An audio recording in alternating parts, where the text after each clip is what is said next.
Okay.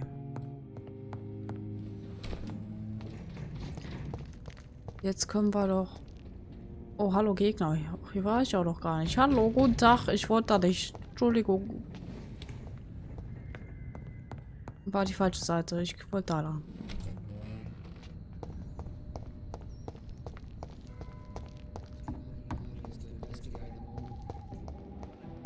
So, mit den ganzen Leuten haben wir geredet. Warum bist du so am Arsch?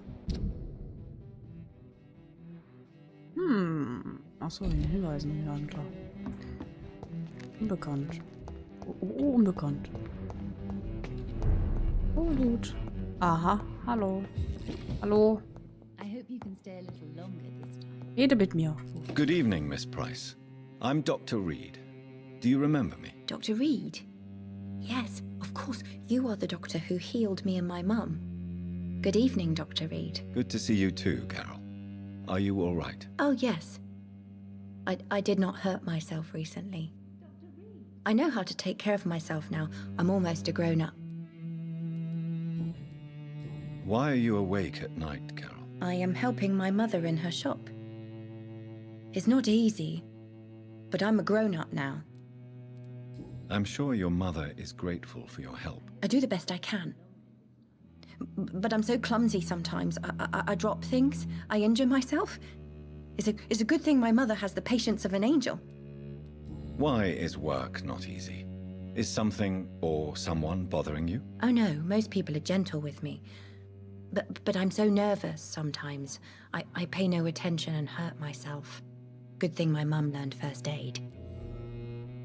Die ist fast so tollpatschig wie ich. What can you tell me of the people living nearby? I don't speak to many people, except our customers. It's not easy to make friends. And with the epidemic, it's even more difficult. What can you tell me about the epidemic? Some of our regular customers have left London. Some others only send their housemaids now. Everybody fears the contagion. I've even seen men with weapons. Have you no friends at all? No. Mr. Nithicut used to pass by and was always nice to me. Does he not come by anymore? No. Mum said he was weird. Always reciting poetry about a girl he'd met in Whitechapel. I wonder who this camellia may be. Oh. Oh, die ist genauso tollpatschig wie ich. Die hat keine Freunde. Oh. Da kriege ich fast ein bisschen Mitleid. Do you enjoy working with your mother? Oh yes, Doctor. My mother raised me alone after my father died. We've always lived together, and she has always watched over me. Do you remember your father? No, I was just a baby then. My mother always told me how strong and good he was. Do you ever think about getting married now you're a woman? Oh no, Dr. Reed. Mum always says I'm still a child who has no idea how tough life can be. No husband would like a clumsy girl like me. Wow. Wie bitter. Have you ever met the famous Aloysius Dawson? Yes, a very strange man, not very nice. What do you mean? He said he was ready to pay good money for rare books, and then laughed at what we showed him. Goodbye, Carol.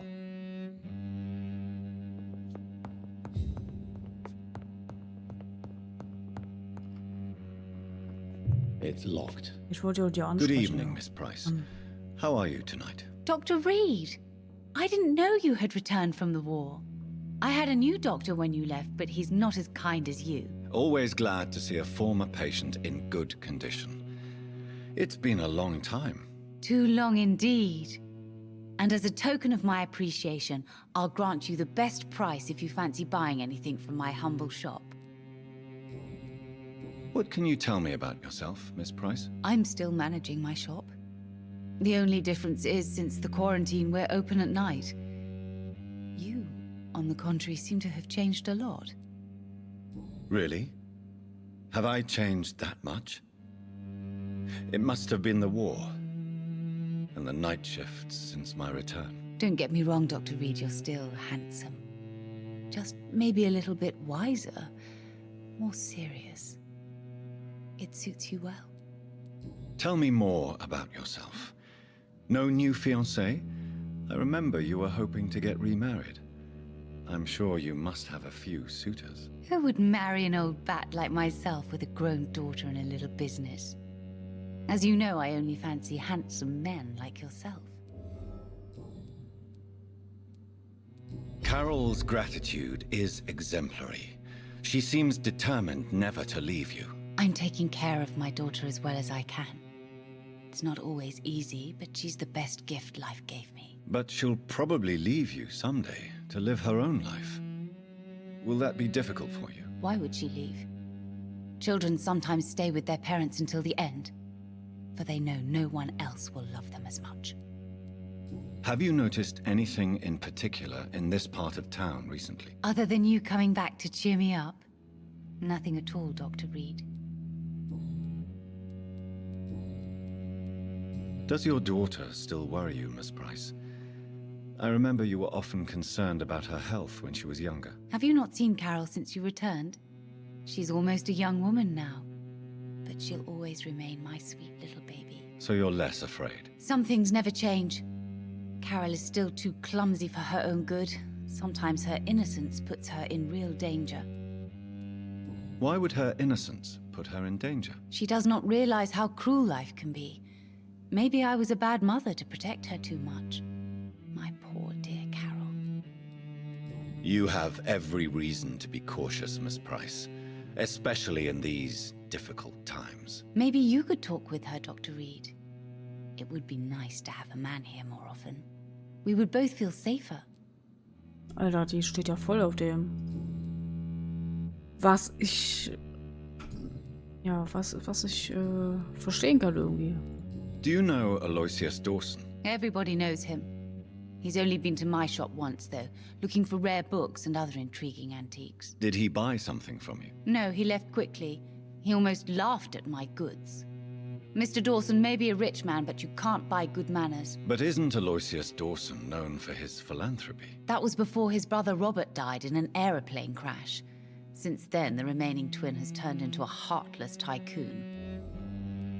May I look at your goods, Miss Price? It's always a pleasure to have you here, Dr. Reed. Take all the time you need. Okay, was hast du da so? Opium. Oh, toll. Ich glaube, ich brauche aber nichts. I hope you can stay a little longer this time.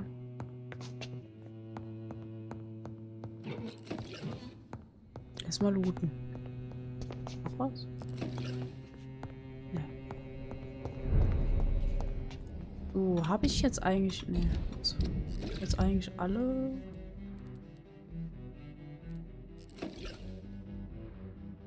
Schmerzen.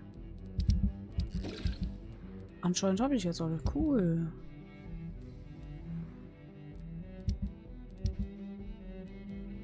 Wir sind ja alle am Arsch, ey.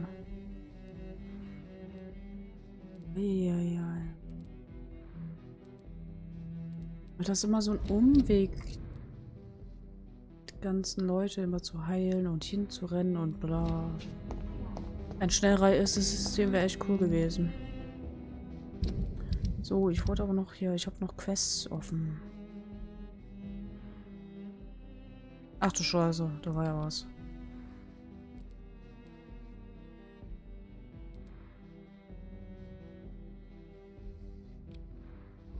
Wird es mir angezeigt? Es wird mir angezeigt. Das ist gut. Das ist sehr gut.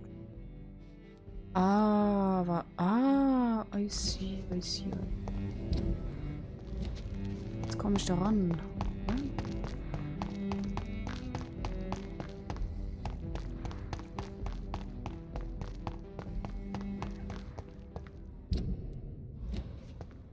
Ich ignoriere die Gegner mal.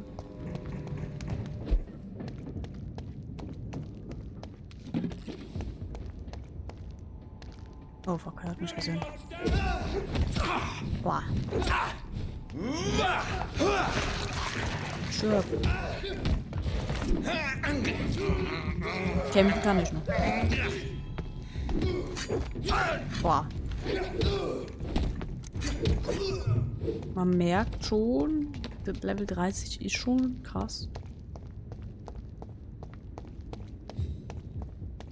Ignoriert mich einfach, ich bin gar nicht da. Jetzt muss ich das aufgeschlossen haben. Ja, schön. Oh, guck mal, die haben Papa.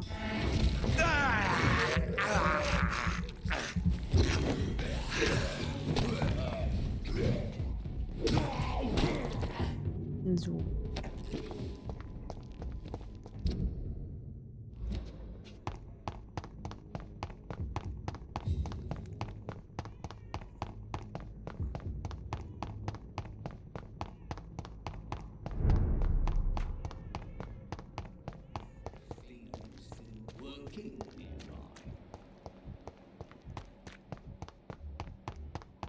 Und wenn ich schon bei hier bin.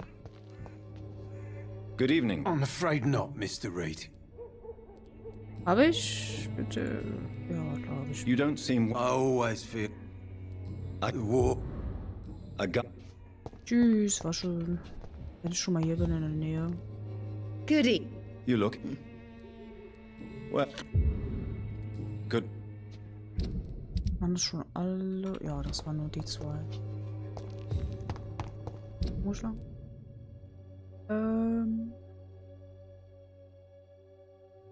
Ich glaube hier lang und dann hier runter.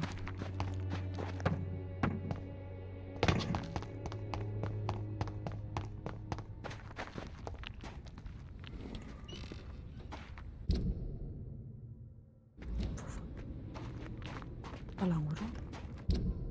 Ja.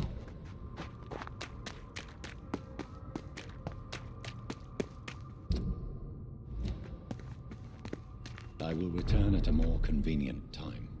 Bei einer besseren Zeit? Warum? Was heißt denn bessere Zeit? Warum? Was ist dein I Problem? cannot enter. Das gefällt mir nicht. Eine bessere Zeit, also einen Tag später, denke ich, oder? Stimmt, hier war ja das Theatergedönse. Oh. Ja. Och, Mann. Verpiss dich mit deinem Scheißkreuz.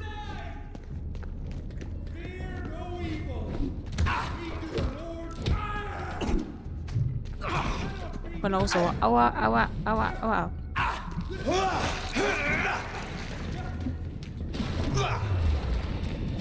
Hoffe, ich bin betroffen. Anscheinend.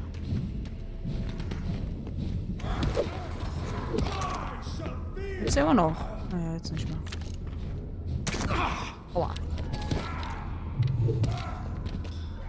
Okay, tot.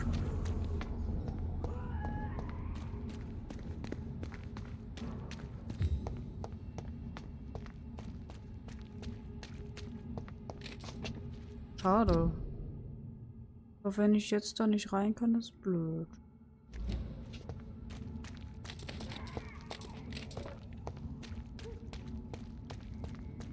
Echt eine Nacht schlafen darüber oder so. Dann machen wir halt eine andere Quest.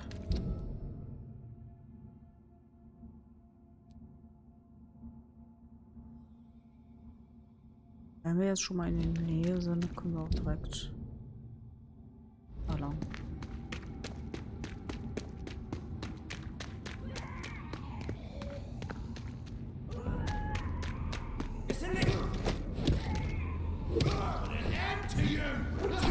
Aua. Aua.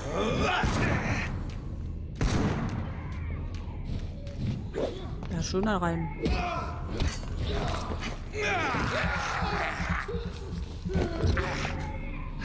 Oh fuck.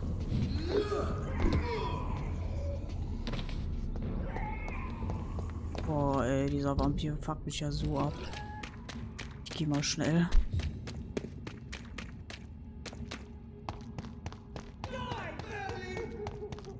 Was ist hier los? Andere Seite. Lass mich in Ruhe. Ich bin gar nicht da. Ich bin gar nicht da. Ach nee, nicht schon wieder so. Und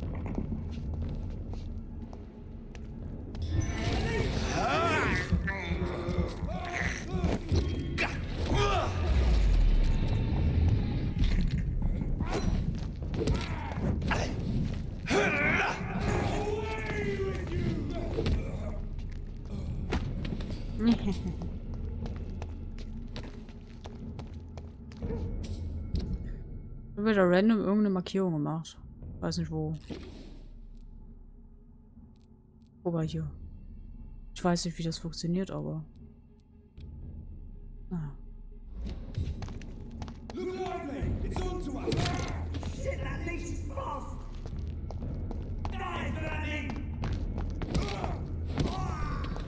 Ja.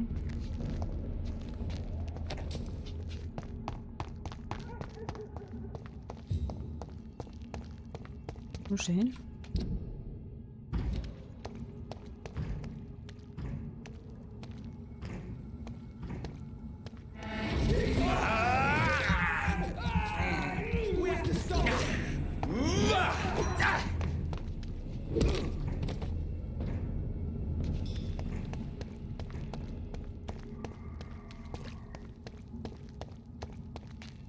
Soll hier ein Restaurant sein? Stay away! Look at it! Vicious bugger! Hey. Killing all you deserve!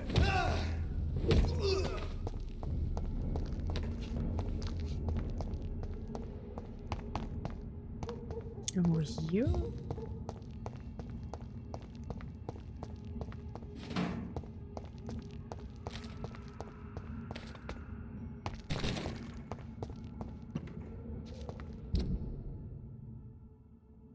Achso, ich muss generell im... Ganz gucken.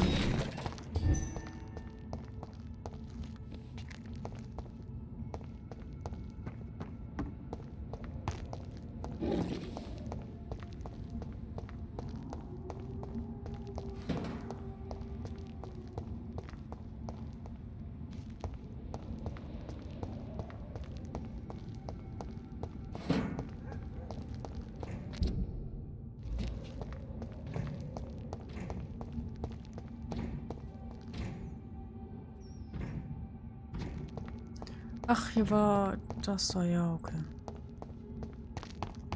Hier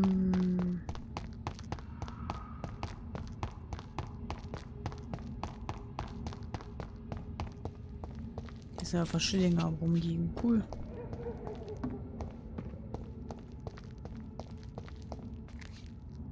Ach, das sind nur Skulls. Das ist mir egal.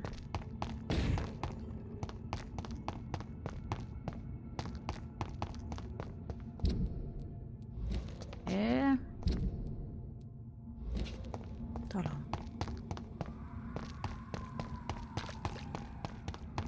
Irgendwo hier muss ein Restaurant sein. Apropos Restaurant da. I'm sure Kaloon Russell has no interest in such a conventional move. Tschüss. Okay, daran hat er kein Interesse, alles klar. Also, ja, war ja klar. Also fehlt ja nur noch das da. Och, Manu. Oh, Ratte. Ratte, Ratte, Ratte, Ratte. Wo war sie denn? Hallo? Ratte. I have thirst for blood.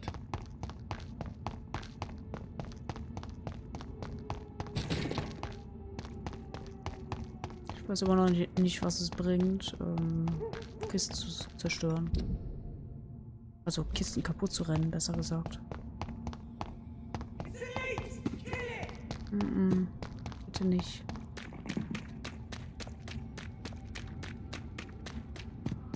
Bin doch harmlos.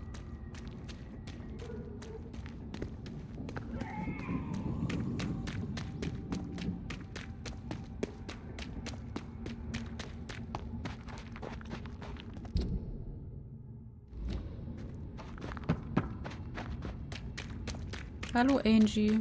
Na, wie geht's? Okay. Huch. Der plötzlich geht's. Oh. Oh, oh. Oh, oh, oh, oh, oh, hallo.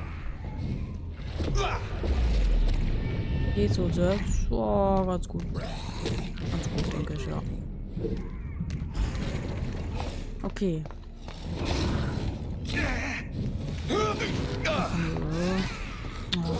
Die macht mehr Probleme. Ah. Das ist unfair. Hallo, Spiel bitte. Ich hab keine Ausdauer.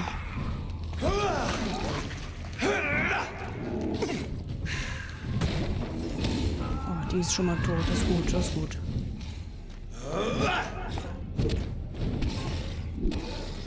Böser Wolf. Oder Vampyrwolf, wie auch immer. Bin jedes Mal aufs Neue fasziniert, wie hübsch du bist. Danke.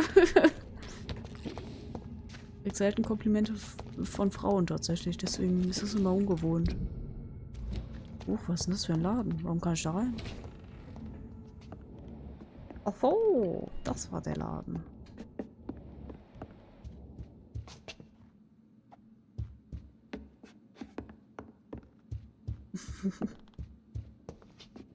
Schön eigentlich hier. Hier sieht so friedlich aus.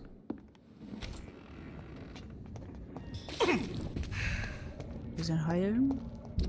So, wir laufen zurück. Das ist nicht so klug. Irgendwo hier lang.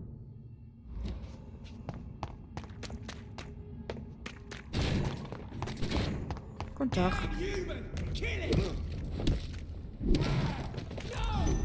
Ja doch. Mal. So. Jetzt hätten wir irgendwie hier, auch wahrscheinlich da drin, oder? Ah, hier sind so viele Gegner. Guten Tag.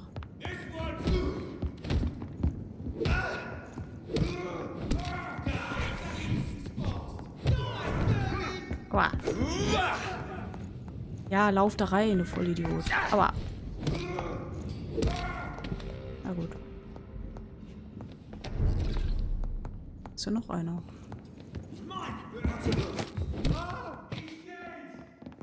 Oh, hallo.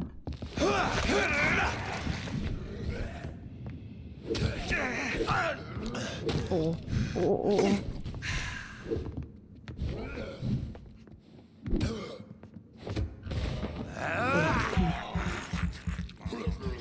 Also mehr Komplimente sagst du. Oh, ich weiß nicht. Ich finde, das war schon sehr ungewohnt. Ja. Oh. A restaurant where the guests are blindfolded before being seated. Intriguing. Oh. Tagesspeise, Vorspeise, raten Sie mal. Geheimnisteller. Exquisite Geschmäcker, Hauptgerichte, schmackhafte Überraschungen, wundervolle Genüsse, veredelte Kuriosumen, Nachtische, süßes Geheimnis, heißkalte Überraschung, Gaumenrevolution, Vorwarnung. Allen unseren Gästen werden die Augen verbunden, bevor sie zu Tisch geführt werden. Sie sind eingeladen, zum Genuss ihrer Mahlzeit all ihre Sinne zu nutzen, mit Ausnahme ihres Augenlichts. Gibt's sowas eigentlich wirklich? Bestimmt, oder? Gut, hätten wir die Quest fertig. Hoffentlich. Keine Ahnung.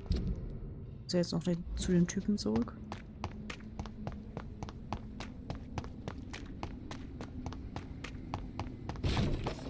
Wow, erstmal dagegen. Wo ist denn der? Da. Guten Tag. Good evening, Dr. Reed. A great night, what? Wunderschön. I have found a restaurant that could satisfy you, Mr. Russell. The most intriguing and exotic restaurant in London. Really? You have piqued my interest. Where is it? It's a place where you eat in complete darkness and try to identify your meal without anything but your palate. My, oh my, how interesting. It could even be fun to eat a little poisson et frites that way. Oh, thank you, Dr. Reed. Please, have this for your research. 200 Schillinge gibt es. Wow. Oh. Do you know anything about a man called Aloysius Dawson? He used to be a big spender. One day, he sent 3 houseboys to buy all the beluga in my shop. For his brother's birthday, if I remember correctly. I see. Anything else? Less gastronomic, perhaps. I really can't say. The man is filthy rich. But you know that, of course. Okay. Goodbye, Mr. Tschüss. Cool, hätten wir das fertig. Okay, dann... Ne, das konnten wir nicht. Das da. 300? Was? Ah ja, stimmt, ich erinnere mich. Ja, da war ja was. Das ging jetzt ja um das erste Praktikum. So ein Pembroke-Ding. Kann ich mal bitte richtig laufen? Moment. Ah,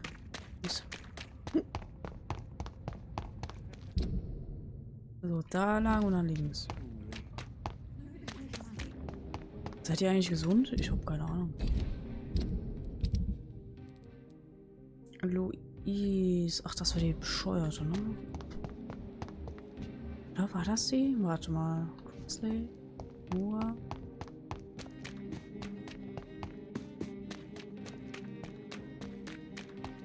Obwohl, warte mal, die war... Oh, ich muss mich gerade erinnern.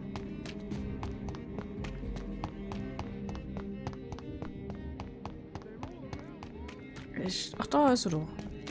Guten Tag. Hallo. Good evening, Miss Teasdale. Dr. Reed. Please don't mention it, miss. Good. Was? I found him, you know. My dad. Or what was left of him. I think my abductor intended to do the same thing to me. Jetzt hast du den Zeug übersprungen. Entschuldigung. Okay, wir reden Louise, what can you tell me about the vampire who captured you? The little fucker claimed he'd fallen in love with me. That he wanted to spend eternity with me. Not a bad idea. At least that's the way it seemed at first. Really? Did you consider accepting his proposal? Well, immortality. Not a common wedding gift, is it? I think he just wanted to have his way with me. Can vampires even fuck, Doctor? What? Well, I really can't answer that. Well, since they are creatures of blood, physically speaking, I suppose an erection is possible, but Don't be embarrassed, Dr. Reed. I was just asking. Oh, wie geil. Entschuldigung, aber die Reaktion war sehr schön. Louise, tell me what you really think about your father's sacrifice to save you. I'm proud he went after me. I forgive him all his harsh words, all his bloody attitudes. I only wish I could tell him how much I loved him. Yes. It can be traumatic not having the chance to say goodbye to those we love. Yes, Doctor. And there's no treatment for that type of pain, isn't that right? That may be the last thing my father taught me. Ich erinnere mich jetzt, wer das war. Das war die in der Kanalisation, die entführt wurde von diesem komischen Vampir. Upsi, ich wollte den Dialog den Anfang nicht überspringen. You seem to cherish your father a great deal. Dad was the best. He kept an eye on me, but let me make my own mistakes. Louise used to say, mistakes are the best teacher. You would have liked him. I'm sorry you didn't have the opportunity to say goodbye. That's all right. He's buried in consecrated ground now. Nothing bad can happen to him. What do you do for a living, Miss Teasdale? Before my kidnapping, I was a waitress in a pub. Now I'm unemployed. Were you fired? No, it's just that after my recent experience, I don't feel like I can go back to my normal life. I need to do something useful. Be very careful, Miss Teasdale. You were lucky to escape death once, but vampires lurk everywhere. You killed my kidnapper by yourself, didn't you? No offense, Doctor, but you're just a doctor. I don't see why I couldn't do the same. What do you intend to do? Dad always told me, Louise, if you want something, don't stop until you have it. I did my research and I found it. Ichabod Throgmorton, professional vampire hunter. I'll be his apprentice. Oh nein, bitte nicht. Der Typ ist ja komplett dumm. What can you tell me about this area? I've never really liked this part of town. It was where my father wanted to live. I won't remain here much longer. What exactly don't you like about it? People here are contemptuous and elitist. My dad always said, Louise, always treat people like you want them to treat you.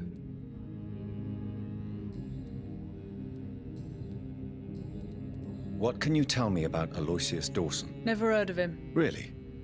He's very well known in London, throughout the country even. He a big shot or something? Never interested in politics myself. All words and no action. Ja, da ist was Wahres dran. Goodbye, Miss Teasdale. Oh, schade, ich wollte And dir be noch careful. helfen. Until we meet again. Ja, jetzt. Good evening, Miss. Can I help you, Doc? Do you need my medical attention, miss? I don't need your help specifically. I can assure you there are many competent doctors around. I have no doubt about it, but I'm offering you my help anyway. All right then. But please leave me alone for now. Goodbye. Okay, tschüss. Okay, jetzt gehen wir aber.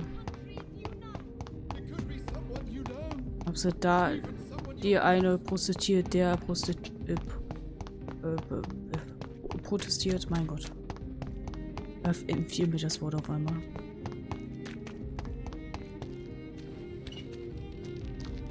So.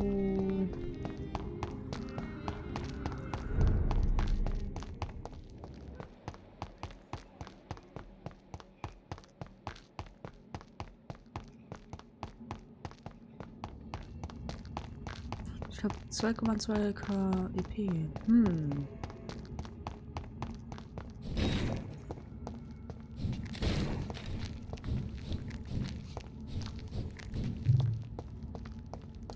Frag mich, ob das Teleportieren in Anführungszeichen schneller ist. Over there! There's one of them burning! Aua! Lassen Sie mich bitte in Ruhe. Huch!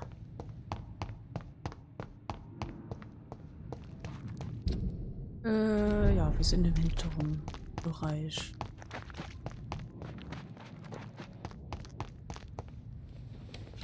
So. Hey. So. Oh, die ist gesund. Die hat eine Erkältung. Komm. Ja. Good evening. Good evening. Do you need... I'm afraid. Ja, nimm. No. Thank. So, wer ist noch krank? Könnt ihr auch einfach in die Liste gucken, aber...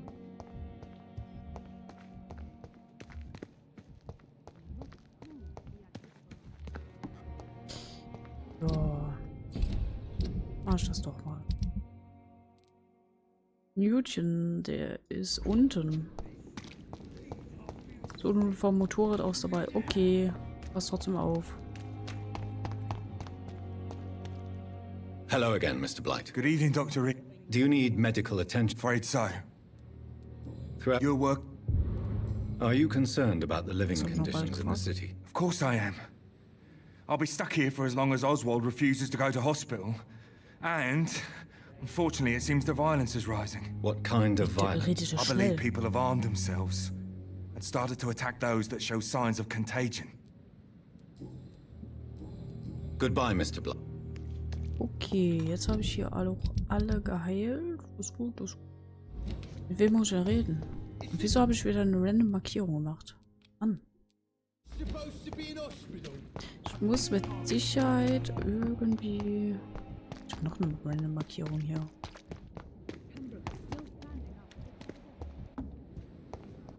Mann, Mann, Mann, wie mache ich das denn immer? Ich weiß auch nicht mal wo. Das ist eher ein Bug vom Spiel. Da liegt ja jemand.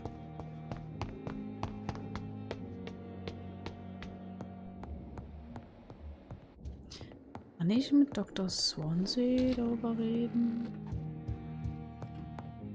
Guten Tag. Yes? I'll come back Anscheinend later. Always a pleasure. nicht. Ah. Anscheinend nicht. Ich suche einen Hinweis. Der dritten Teil des Testaments. Der im Krankenhaus einfach irgendwo rumliegt.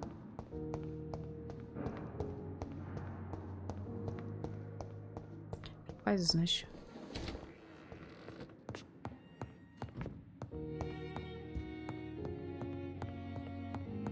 It's locked, all right. It's locked, all right. It's locked. Aber hier ist ja alles locked. Manu. Aubrey Reeds dritter Brief. Oh, ich habe ihn gefunden. Anwesen der Reed-Familie, 4. April 1908. Mein liebstes Kind, dies ist mein letzter Brief für dich. Ich habe mich entschieden, ihn im Pembroke Hospital zu verstecken. Weißt du noch, wie enttäuscht du warst, als deine Bewerbung abgelehnt wurde? Ich hatte dich noch nie so bestürzt gesehen. Tagelang hast du kein Wort gesprochen. Zum ersten Mal bemerkte ich da diese Finsternis, die du in dir trugst, mein Sohn. Was? Moment, zum ersten Mal bemerkte ich da diese Finsternis, die du in dir trugst, mein Sohn. Ah, jetzt macht's Sinn für mich. Ein vor allen anderen verborgener schwarzer Stein, der in deinem Herz ruhte. An deiner Schwester sah ich sie manchmal auch. Ich sorgte mich um deine Schwester und dich, weil ich genau verstand, wie sich dieses trübselige Gemüt anfühlte. Die düstere Seite der Reeds, sie ist der Grund, weshalb ich gehen muss. Nun, ich weiß, dass mein Schicksal besiegelt ist. Ich bin krank, mein Sohn. Die Diagnose steht fest und ich werde bald sterben. Ich will von denen, die ich liebe, nicht so gesehen werden. Es ist meine Entscheidung und meine Schuld. Es ist gerade so weit und lernst in Paris von diesem Dr. Carroll, wie man Blut überträgt und Leben rettet. Und schon denkst du darüber nach, die Methode zu verbessern, die du selbst mitentwickelst. Ich bin so stolz auf dich, mein Sohn, aber auch du kannst mich nicht retten. Ich werde nicht der sterbende Bankier sein, der vor all seinen Freunden und seiner Familie bettlägerisch dahin siecht und endlich stirbt. Ich konnte es nicht ertragen, ich wollte es nicht und so bin ich gegangen. Genauso wie du gegangen bist, um der große Arzt zu werden, der du werden musstest. Der große Arzt, der nicht auf mich hinabschauen sollte, während er jederzeit mit seinem Tod rechnet. Studiere weiter, mein Sohn. Sei, wer du sein möchtest und tue dies nicht für deinen alten Herrn, der dich liebt, sondern für dich selbst. Ich habe alle nötigen Vorbereitungen getroffen, um euch, eine Familie, vor allem künftigen Gefahren zu beschützen. Ich möchte, dass ihr euch so an mich erinnert, wie ich war und nicht so, wie ich bald sein werde. Ich gehe, weil ich euch liebe, meine Schätze, meine Juwelen.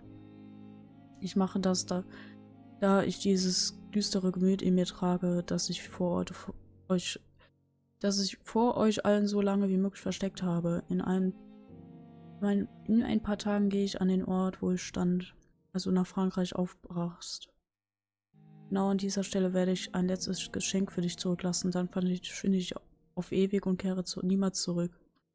Lebe wohl, Jonathan, ich wünsche dir dasselbe Glück, das ich all diesen Jahren mit euch empfunden habe. Küsse Mary und meine Emmeline vor mir. Kümmere dich gut um sie, lebe wohl, mein lieber Junge. Ach Mann, ey, ich spiel. Mein allerliebster John und für alle Zeiten verbleibe ich dein hingebungsvoller Vater, Aubrey Reed. Southwark. My departure for France as a promising student. My return as a brilliant surgeon. About to be killed. Transformed. Uff.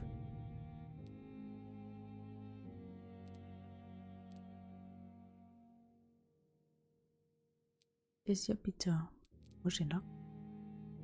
Aber wahrscheinlich ist das da, wo er wohnt, ne? Der Tresor. War der Tresor? Oder geht's... Nee, nicht. Kein Tresor, das sind Dinge.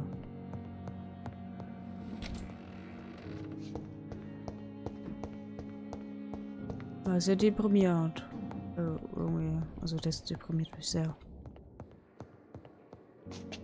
Apropos deprimiert, ich möchte gerne schlafen. Beziehungsweise die 2000 EP. Oder manche später.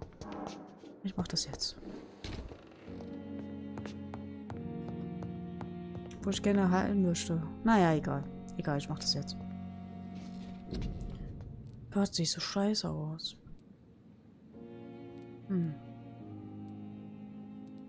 Mach mal Gesundheit hoch. Ich habe das Gefühl, ich brauche diese Gesundheit.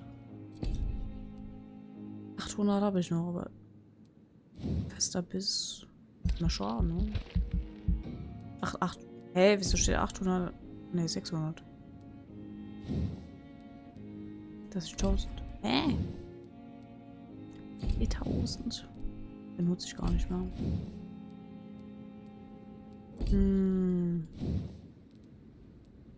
1300. Oh, okay, alles klar.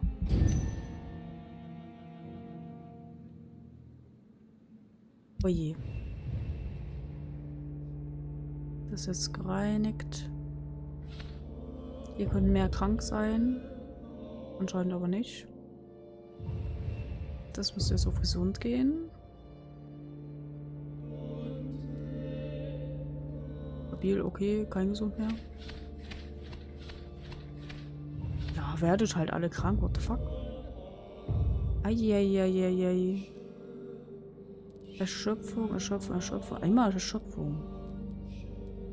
Ist ja nicht. 1, 2, 3, 4, 5, 6, 7, 8 Leute mit Erschöpfung.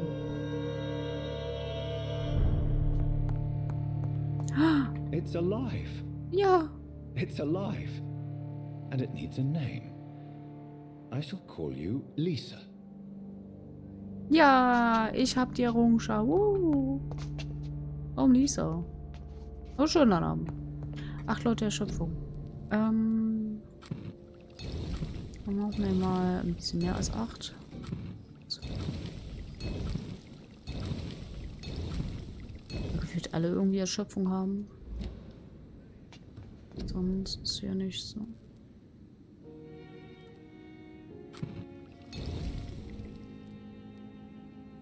Rezept unbekannt. Verdammt. Ich werde mal Spritzen herstellen, weil wer weiß, was für einen random Boss wir auf einmal haben. Gut, dann wären wir jetzt mal zurück. Ja, dann lang. Da lang, ne? Ja. Ihr seid alle gesund, ne? Ja. Sehr schön. Dann werden wir mal zum Tresor gehen.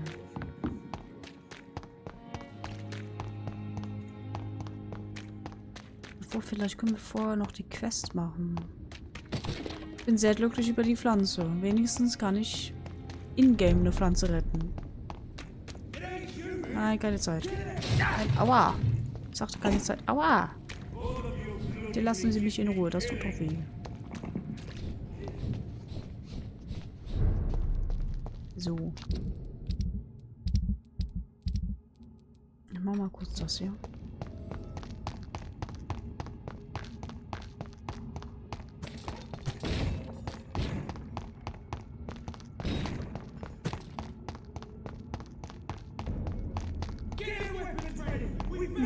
Ich bin gar nicht da.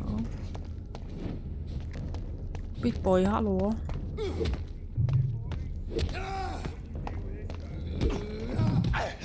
Ich hab keine Ausdauer.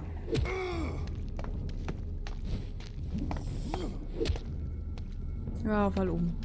Nein.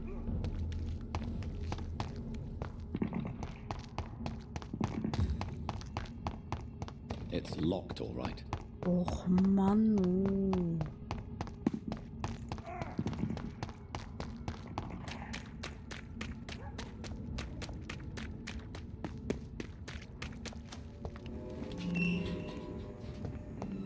Natürlich sind hier wieder Gegner.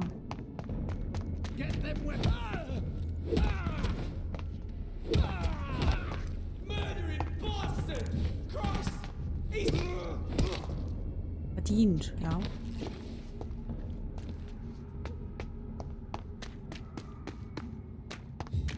So, bitte, kann ich jetzt hier wieder hin? I cannot enter.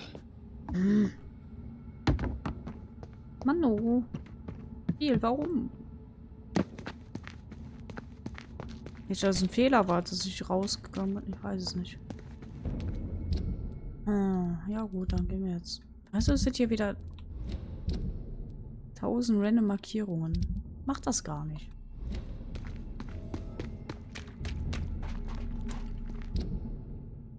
So.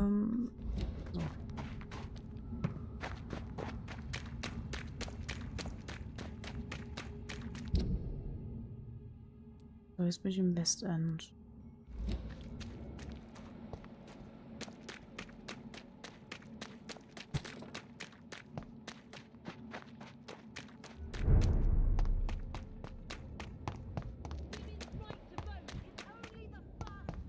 So, hallo.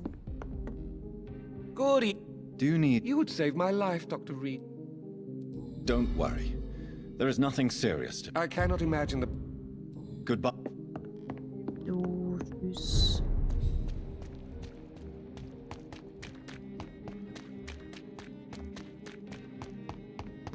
Delivery.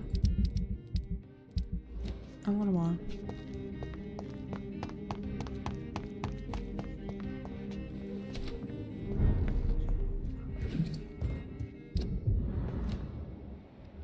Alter Brief? Was?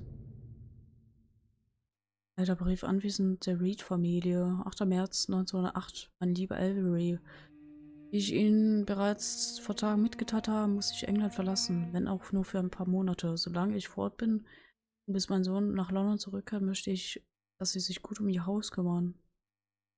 Um unser Haus kümmern. Ich habe bereits die nötigen oh Gott. Ein Wort, was ich schon wieder nicht aussprechen kann. Es tut mir leid. Getroffen, um Ihr Lohn zu erhöhen und Ihnen so lange weiter zu zahlen, wie Sie hier arbeiten. Sie haben mir versprochen, meine geliebte Frau zu beschützen und ihr bestmöglich zu dienen. Dafür möchte ich mich von ganzem Herzen bei Ihnen bedanken. Sollte ich nicht wiederkehren, habe ich einzig und allein Sie mein volles Vertrauen. Ihr innigster Freund, Aubrey Reed. Okay. Ich habe gerade aus den F gedrückt. Toll. Ich habe eine Spritze reingeholt. Guten Tag. Okay, laut Ding soll 400 noch was. Toll, ich habe mir eine random Spritze reingehauen.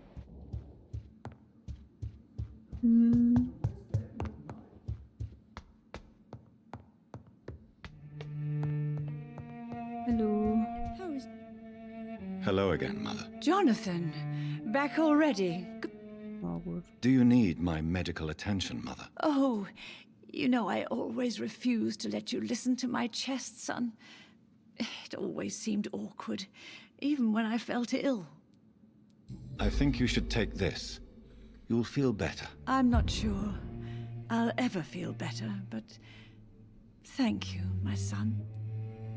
Goodbye, Mother. Try to rest now. Goodbye, son. Please come back soon. Ach, das deprimiert mich immer so.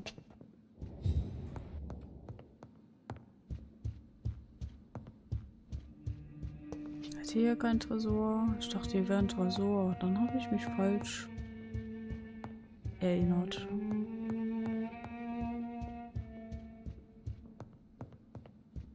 Dass man nicht in Marys Zimmer reingehen kann. Hier rein, das wäre cool.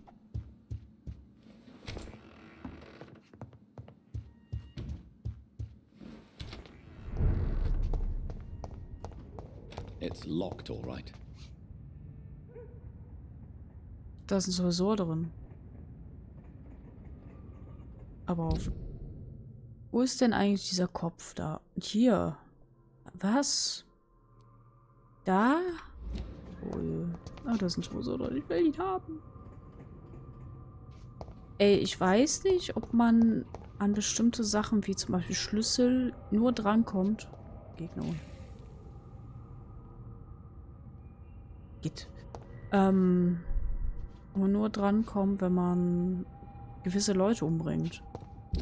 Will das ehrlich gesagt nicht. Jein. Was jein? Weißt du das überhaupt? Hast du das Spiel gespielt? Turn Price Kill. Er ist dabei zu heilen.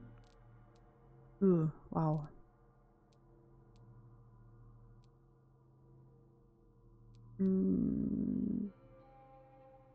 Ich glaube, ja, die waren alle da hinten. Ich will da nicht lang. Über irgendwie sicheren Weg. Süße Schreihals.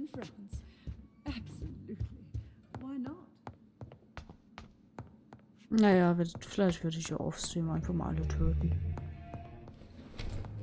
Das wäre voll fies, aber Obwohl ich weiß gar nicht, ob man überhaupt die Chance hat,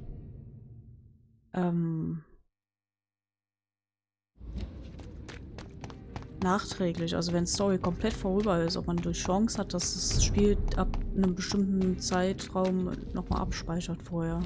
Dass man einfach laden könnte. Hallo Gegner. It's a leech! Nee, kein Bock, ehrlich gesagt. Nee, lass... so. Gar nicht da.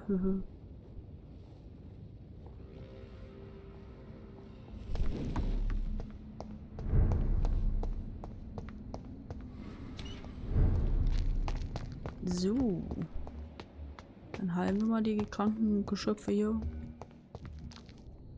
Hello again. Do you need my... Indeed.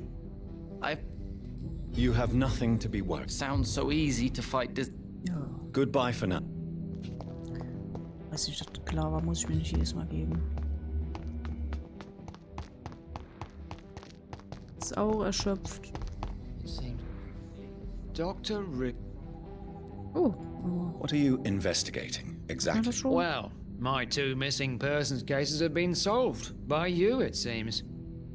Are you just that lucky? Or do you know something I don't? Ach I so. was lucky enough to find them both while conducting my investigation in this part of town. Why do I still have the feeling that you're hiding something? What about the abductor? Was it the same person? I don't think so. You had better interview Miss Teasdale and Mr. Kimura on that matter. All I did was to Ach lead ja, them schon. safely Ich hatte home. die Frau, glaube ich, schon. Ah, weiß ich auch nicht. Do you Ach, need keine Ahnung. medical attention, Inspector? I'm afraid I may have caught something. You'll quickly feel better. Thank you, Dr. Reed. Ja, Goodbye. gut. Goodbye. Tschüss,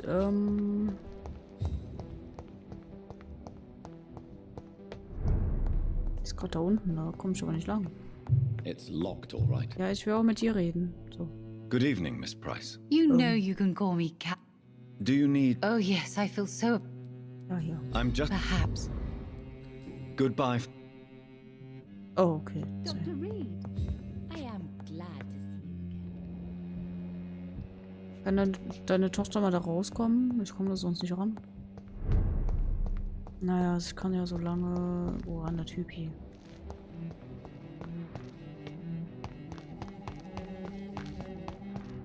Da unten. Irgendwie kam man da runter. Oh, Ratten. I can't believe I'm doing this. Gibt es eine Möglichkeit? I have this thirst for blood. Komplett ohne Ratten aussaugen, das Spiel zu spielen? Wahrscheinlich, oder? Ging's denn nochmal da runter? Ich hab's vergessen. Toll. Oder war das hier? Da hier. Ey, und das scheint... Das ist mit Sicherheit irgendeine Art... Rätsel. Bestimmt.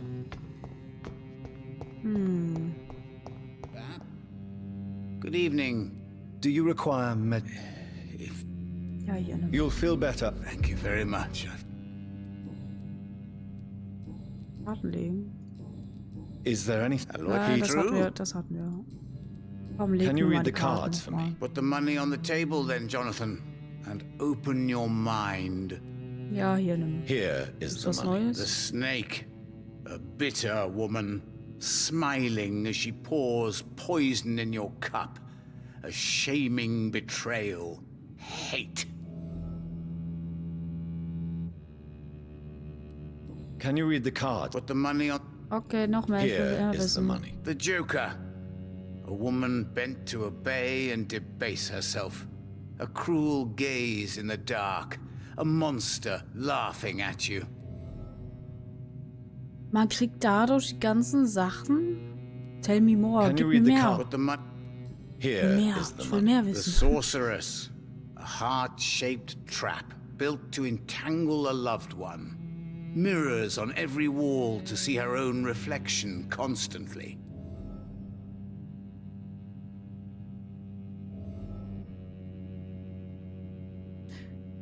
Die Frage ist, wie weit Put geht the money- das? Ah ne, er hat alles. Alles klar, danke. Goodbye, Rel. Lol. Ich brauche öfter so einen Hellseher. So, ich habe vergessen, wer das alles war. Ein Profi. Also ich glaube auf jeden Fall die Carol Price, das habe ich mir gemerkt. Nein, falsches da. Die war das, glaube ich. Na, Pillow, wo war? Ich glaube, Carina war das. Was hat die denn nochmal? Ah, werde ich sehen. Hoch. Ach.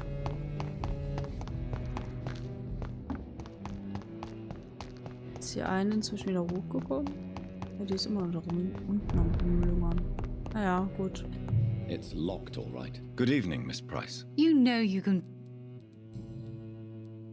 Tell me, Carolyn, do you often wound or hurt your daughter by mistake? No. I always thought it was Carol's clumsiness that caused these incidents.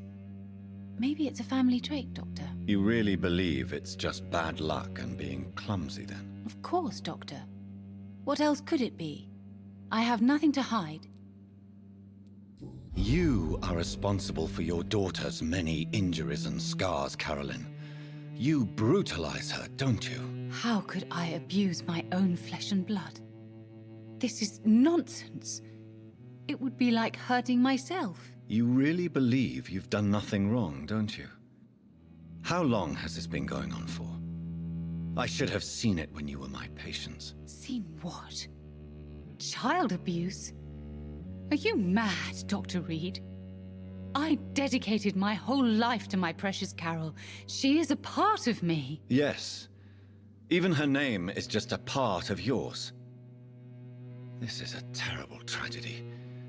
Something of an unknown disorder. My God. Abuse that comes from overwhelming love. I can't believe what I'm hearing. How dare you say something like that? What kind of a monster do you think I am?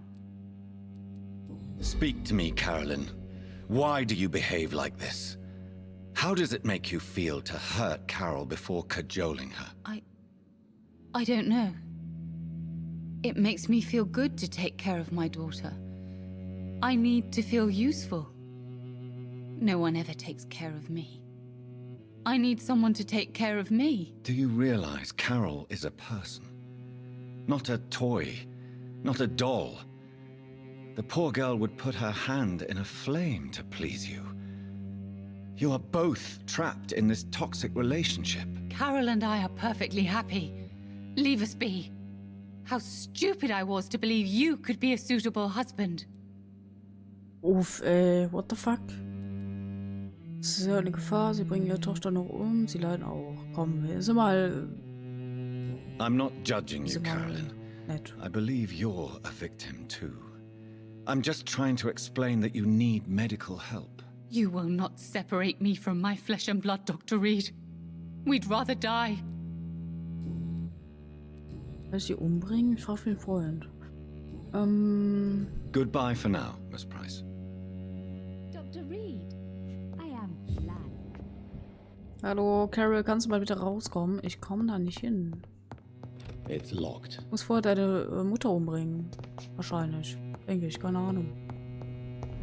Ist auch nicht die schöne Art. Da kann man hier irgendwo runter. Da unten ist auch noch. Ah, da leuchtet eine Truhe auf. Warte, nee, warte mal, kann man hier auch einfach runter? Aha. Wo geht's denn da lang?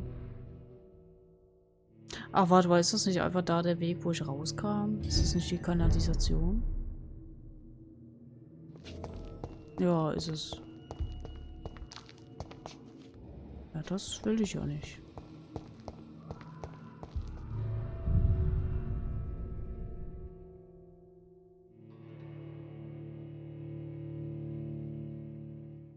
Muss die Frau mal echt raus da.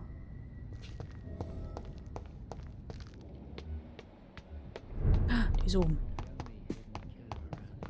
Ja, es wurde zurückgesetzt. Hallo. Good evening, young lady. My mother always prefers when people simply call me Carol. Is it true you often hurt yourself, Carol? Yes, it's true. I try to behave, I really do. But one way or another, I always end up injured or wounded. I'm so stupid. Why would you be stupid? It's like I can't help getting under my mother's feet. That's how I end up being pushed, cut, or burned. You see, I'm a stupid girl, really. When exactly do these accidents happen? Ever since I was little. That's why I need to stay with Mum. Boah. I'm not capable of taking care of myself. Da wird mir ein bisschen schlecht, ey, wenn ich das so lese, höre. You need to understand you are in danger, Carol. Your mother is responsible for all your injuries. That's a lie. She has always taken good care of me. She only gets irritated when I get under her feet. It's my fault. My mum loves me so much. Yes, Carol. Your mother believes she loves you as much as you're convinced she loves you. But you are both trapped in a toxic relationship that puts you in danger. What are you saying? That she lied to me all these years? That she wants me to be miserable? My mother has dedicated her life to my safety.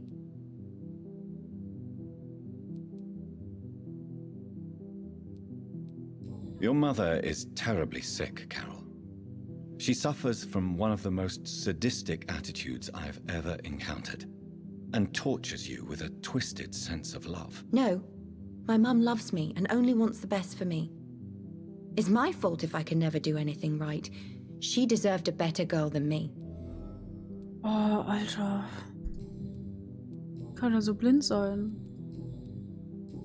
Do you need my medical attention? Oh, please, sir. Do not waste your time with me. There is nothing to be worried about. Don't be shy. It's my duty to take care of you. Thank you, sir.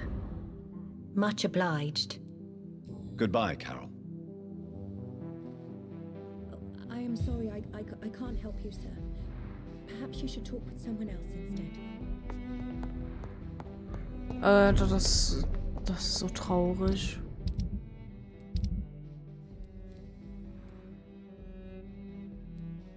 Boah, ich habe alle. Ich konnte sie beide umbringen. Easy. Und ich würde so viel EP bekommen. Nein, Quatsch mal. Die Mutter würde ich gerne umbringen, wenn ich ehrlich bin. Aber gut. Carina Billhof. Das nochmal. Wurde von einem mächtigen Vampyr gebrochen. Und zusammenlos werden, wenn sie... Wo war die denn?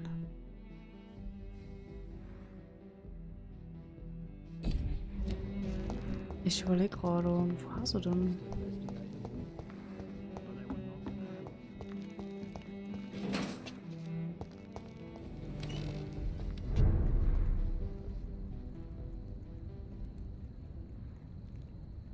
Ach ja.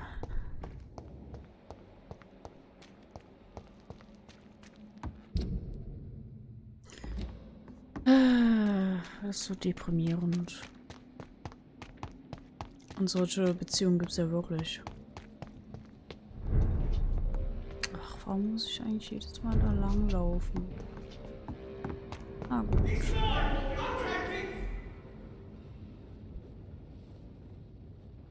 Renn, Jonathan, renn. Renn, schneller, schneller, schneller, bevor du sichtbar bist, renn.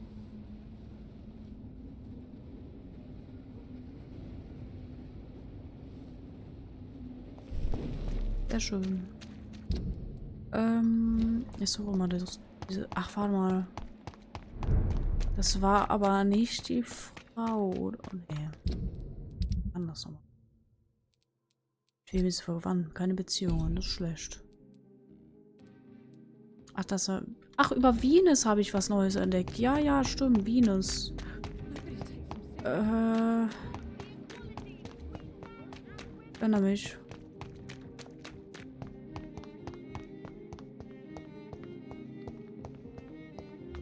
Oh, apropos. Ich habe sie gefunden. Hallo. Rats. Ja, die komische Alte. I need to find information about Aloysius Dawson. Das war What can Venus. you tell me about him? don't trust him. He's looking for the same thing I was. Rats? No, not rats. Something else. I don't remember. Can I help you, Miss Billow? I'm a doctor. Yes, you can help me. Free me. I will take that as a yes, even if I would prefer to help you in another way. Make it stop, please. I must go now. Okay, tschüss. Hallo RPG, na? So, wo wohnte denn die eine alte Frau hier? Na, alt war sie jetzt nicht, aber... Muss ja so suchen. Was ist das hier so? Ich weiß es gar nicht mehr.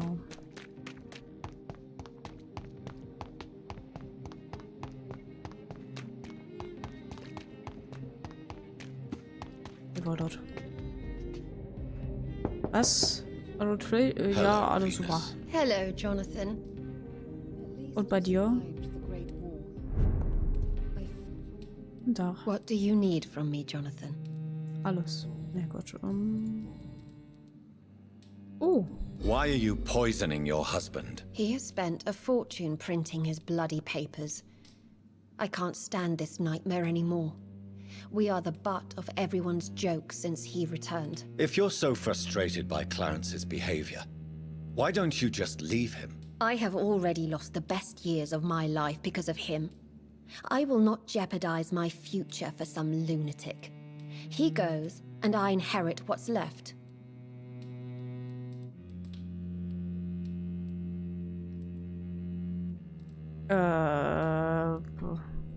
I have to tell Clarence the truth about all this. He will never believe you. I know how to be persuasive, Venus. Do as you wish.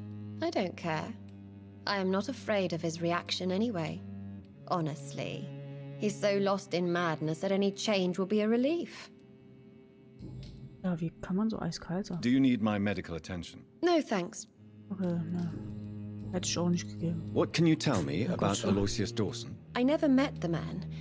I know Clarence tried to contact him recently, but I don't know why. Goodbye for now. I'm so sorry for your loss, Jonathan. Hier ist Loot. Ja, den Loot. Immer noch warm, zu warm draußen, ansonsten okay. Ja, warm ist es definitiv. Ekelhaft.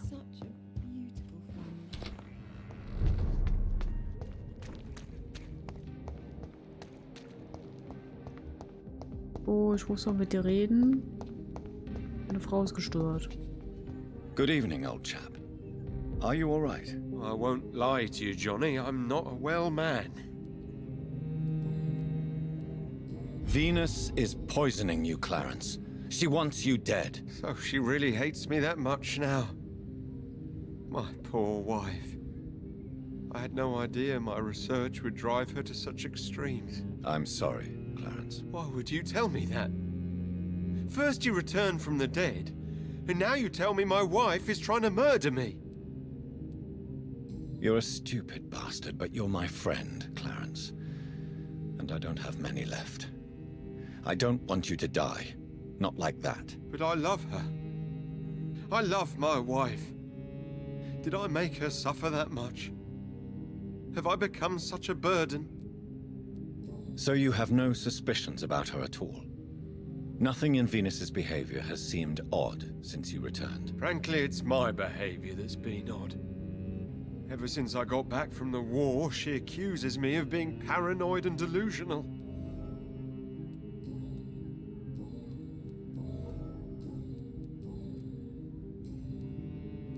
What can you tell me about Aloysius Dawson? Well, I've discovered he's quite versed in occult knowledge. So I wrote him a letter asking him to finance my research about vampires. He never responded. Wie gefällt dir das Spiel? Ich muss gestehen, hab's gespielt, aber fand es nicht gut. Ich finde das Spiel nicht schlecht. Ich bin auch gerade in Kapitel 5. Moment, bin ich Kapitel 5? Ja, ich bin in Kapitel 5, also noch ein Kapitel. Also danach nur noch ein Kapitel. Ich weiß ehrlich gesagt nicht, was so das Ende der Story werden wird. Und ich bitte nicht zu spoilern, das wäre sehr mies. Das Kampfsystem ist eine Katastrophe, muss ich sagen, zumindest mit Maustastatur. Also die Skills und so sind okay, aber sehr wenig, muss ich sagen. Aber trotzdem ganz okay und cool. Aber das Kampfsystem, dass die Gegner automatisch umher switchen, also wenn man nur minimal die Maus bewegt, das triggert mich am meisten. Und das versaut das Spielerlebnis oder das Kampferlebnis, besser gesagt. Aber ansonsten finde ich es eigentlich ganz gut. Dialoglastig ist es, aber das macht mir am wenigsten. Also, das mag ich sogar. Aber wie gesagt, das Kampfsystem ist... Man merkt einfach, dass es ein Konsolenspiel ist. Das ist das Traurige. Es wurde nicht gut optimiert. What do you need? Habe ich hier jetzt irgendwas? Ja. Why do you and your husband argue so much? He is not the kind man I married and loved. He is obsessed now. Obsessed with chimeras. I feel trapped. It just makes me want to scream. Oh, ist okay. Good. I remember when Mary came here with her husband and... Also ich glaube, wäre das Kampfsystem ein bisschen besser, da würde ich es mehr mögen. Einfach mit Controller spielen. Habe ich manchmal überlegt, besonders beim Kampf, aber... was ist das? Bewohner des Westends, vereinigt euch. Lasst euch nicht von ihnen täuschen, lasst euch nicht von ihnen kontrollieren. Sie sind unter uns, sie gieren nach euren Seelen. Vampyr gibt es wirklich. Verteidigt eure Gemeinde. Dieses als öffentliche Warnung bedachte Flugblatt wurde von Mr. C. Cross der Finanzierung verteilt für weitere bla bla bla bla. Wo ist denn der hin? Hä? Der war doch gerade noch hier. Ah, da. Hallo, hallo. Good evening. Hier. Tell me what you have discovered about vampires. Wenn er wüsste. They've always been here. And if you search for long enough, you realize others know about these devils too. I'm not alone. Have you shared your research with anybody else? No. But I've published my leaflets all across the city, hoping that someday someone will realize I'm printing the truth. What do you mean you're not alone? Who have you met? The Guard of Prewin, the Brotherhood of St. Paul Stole, Ichabod Throgmorton. Those names always pop up when you dig deep enough. Have you spoken with any of them? No. With the quarantine, it's almost impossible to leave the West End. But as a doctor, maybe you could, Johnny. Are you asking me to help you prove the existence of vampires, Clarence? Yes, Johnny. Please, gather all the information you can find about vampires and bring it to me. You're the only friend I have left. I need you. Habe ich jetzt echt noch eine Quest bekommen? Wow. Oh. Clarence, why have you distributed leaflets about vampires all across the West End? I have to warn everybody about them. They've killed thousands of people already, unnoticed thanks to the epidemic. We are all in danger here. Vampires in London? Come on, Clarence. Who's going to believe that? I'm not mad, Jonathan. You have to believe me. I know they are real. They're all around us, even as we speak.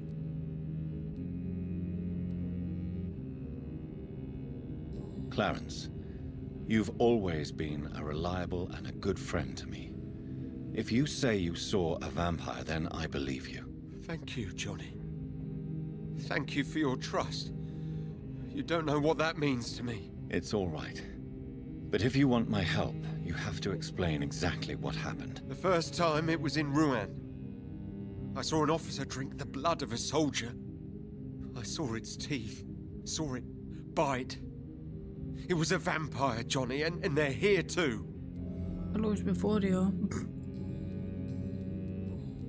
Clarence, tell me about the vampire you saw in France. I was enjoying my leave in Rouen. I left the bar, took a shortcut back to the barracks. I saw it in a back alley. An officer in a stained uniform, biting into a soldier's neck. But you were drunk, weren't you? Are you sure these two men were not just kissing? Please don't insult me, Johnny. I hid, and I saw him leave. Then I saw the body, drained of all blood. I've seen the same marks here in London since I've returned. Did you ever see that officer again? No. He wore the uniform of the Royal Warwickshire Regiment. I did some research, but found no trace of him. He probably stole it from a previous victim. These are the documents you wanted me to look for. Ich I hab's think einfach I've gathered gefunden. all the available occult research about vampires. Oh, thank you, Johnny.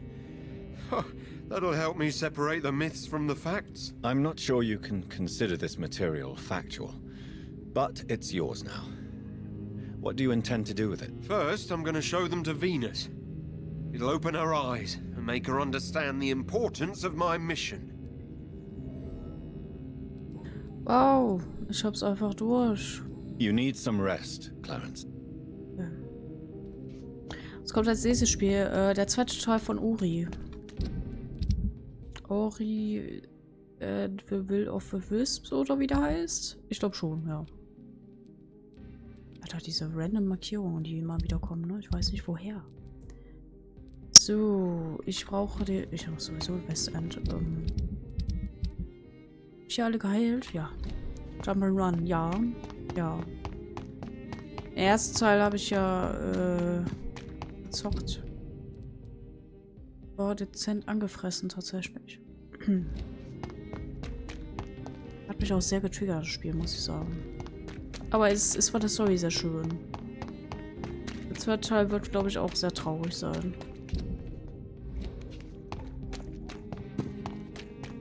Diesen dunklen Teil Gas. Boah, ich habe keine Ahnung. Vom zweiten Teil habe ich tatsächlich noch nie was gesehen. Also, jetzt sind wir wieder hier. Hier verlaufe ich mich grundsätzlich immer. Oh, hallo. Guten Tag. Ach komm, das Level 20. Also den ersten. Boah, was war denn da nochmal? Schon etwas länger her. Aber nichts sehen konnte. Boah, ich erinnere mich nicht mehr. Ich habe das Spiel verdrängt. Aber also der schlimmste Teil war für mich tatsächlich das Ende mit der Eule. Das war für mich, boah, hat mich das abgefuckt. Hoffe ich richtig? Ja.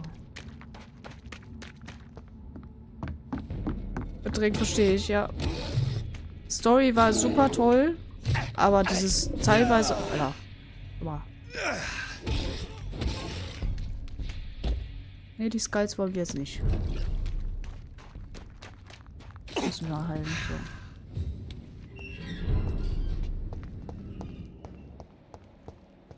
Hallo, Victina. Du das reinschaust. Oh, wer ist denn hier alles krank? Hier ist keiner krank, okay. Dann gehe ich wieder, tschüss. Aber ich suche trotzdem noch diesen einen komischen Vampirjäger. Warte, ich finde den nicht mehr. Als ob er verschwunden wäre. Was ist hier so los? Ja. Ich spiele dieses Spiel heute hoffentlich durch. Das ist los. Ich habe noch 2 Kapitel vor mir. Ich mache aber gerade Nebenkram. Weil ich gern alles machen wollen würde. So, hallo. Wollen dich rein. Irgendwas Neues? Do you need... I may. Ja, hier nimm. Alright. So, die hätten wir schon mal gefunden. Hast du Dingens gespielt? Menschen mit weißem Kopf und alles sehr dunkel gehalten. Dingens, ja, das klingt sehr gut. Dingens, ja. Mit weiß, Männchen mit weißem Kopf. Ist das auch ein Indie-Game vielleicht? Inside vielleicht? Meinst du Inside? Ich glaube, das war schwarz-weiß gehalten oder so ähnlich zumindest. Ich glaube, Inside meinst du. Ich bin mir unsicher.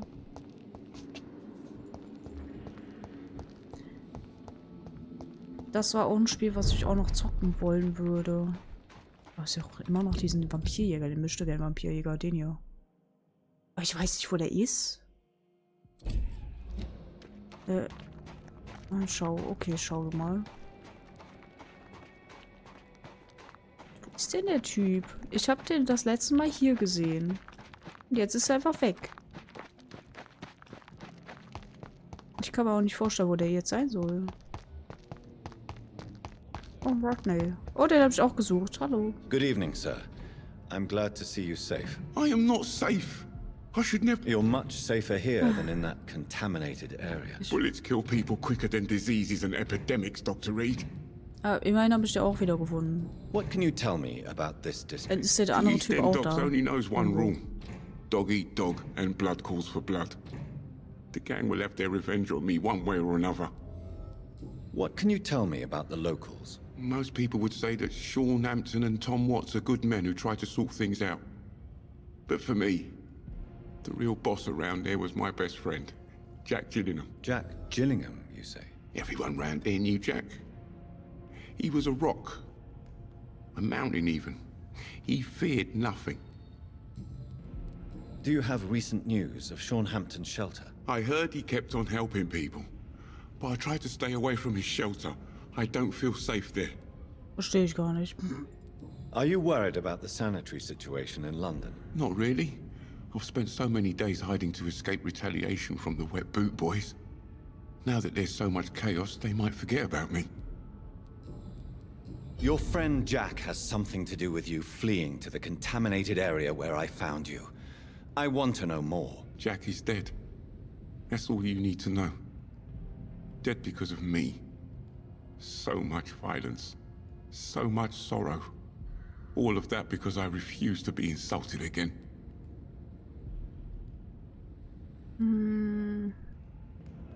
No man can predict the exact outcome of his actions. It's the curse we have to live with. We can only gamble and do what we think is best. Perhaps you're right. The district was doomed before I was born. But I cannot stop myself thinking that Jack died for me. Why do you say that? After I killed that gang member, the Wet Boot Boy suspected Jack. And being loyal and all, he did not refute the accusation. You are not going to spend the rest of your life hiding, Rodney. What are you planning to do? Honestly, I have no idea.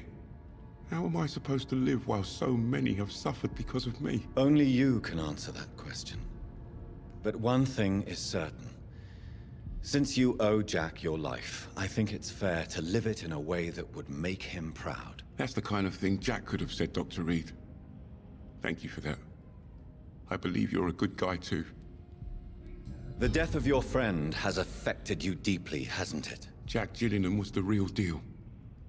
He believed we could change the world if we were united and focused enough. And he brought out the best in each of us. You're right. He died to save you. That alone gives me an idea of the kind of man he was. He was the bravest. And no one dares to say openly that he got killed by those bastards. Your friend's plan was audacious, if not reckless. No one stands up by themselves to a gang like the Wet Boot Boys. How dare you say that? You never met him. Hollow Knight. Ach so, das Spiel. Goodbye, Mr. Grader. Take... Das Spiel. Warte mal, der war doch krank, oder? Ja, upsi. Moment, warte. Und da ist der Nightingale-Dings-Typ hier. Moment, ich habe euch gefunden. Endlich. Good evening, Mr. Are you sure? Do you need help? Death by disease? Well, you ever... Gerne. Tschüss. Du warst auch. Hallo. Good Ach, evening, young man. oh mein There's no Gott, need ich to an call mich. me that, Dr. Reed. Habe ich hier noch irgendwas? Show me what... Hier irgendwas Tolles. Kann ich irgendwas Tolles verkaufen? Nee, ich will das nicht verkaufen. Vielleicht schon ein Traum. Good evening, young man. There's So, no need to ist call extrem me. gut. Young man. Okay. I don't like asking for help. Hier, nimm. There's no... Thank you. Good. Tschüss. Okay, wo sind wir denn hier? Ach, gerade auf so. Hier sind wir da, wo der Händler ist. Oh, ist ja auch dieser komische Möchte-gern Vampirjäger? Das wäre super. Den suche ich nämlich. Ich finde eines der besten Jobs mit Runs ever. Echt? So gut. Da muss ich mir das mal angucken. Was? Ist Geld. Ich meine, Hollow Knight wäre verdammt schwer als Jump'n'Run sogar. Sonst ist hier nichts. Ja. Aber ich muss auch ehrlich sagen, ich bin nicht so ein großer Fan von Jump&Run. Also, die Ori-Teile spiele ich auch nur, weil ich mich für die Story sehr interessiere. Was wird denn hier? Da ist der komische Mischtegern Vampirjäger. Oh mein Gott, ich habe ihn gefunden. Naja, noch nicht ganz. Aber ich habe ihn gefunden. Hier war die Tote. Hier ist ein Gegner. Da habe ich jetzt nicht so Bock drauf.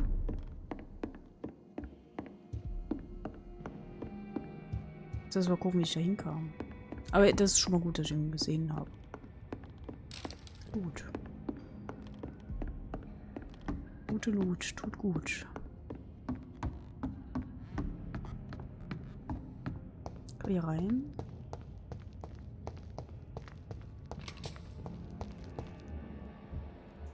Okay, wenn die Leute hier sind, eigentlich nur noch hier rumlaufen, oder?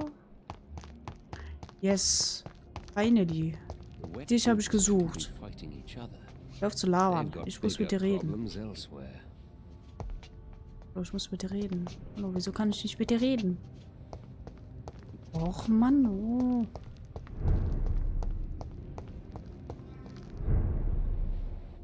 So. Ich kann nicht mit ihm reden. Warum kann ich nicht mit dir reden? Okay, dann rede ich gleich mit dir. Ich weiß ja jetzt, wo du rumlungerst.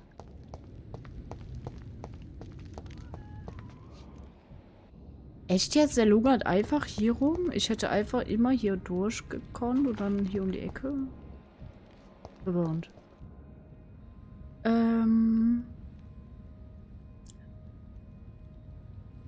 Giannas Sisters liebe ich seit Kindheit. Dann Mario und kleine Indie-Titel. Giannas Sisters sagt mir tatsächlich gar nichts. Sonst mag ich RPGs. Wer wäre drauf gekommen? Weiß auch nicht. Ich habe Loot gesehen. Da hinten. Da leuchtet doch was.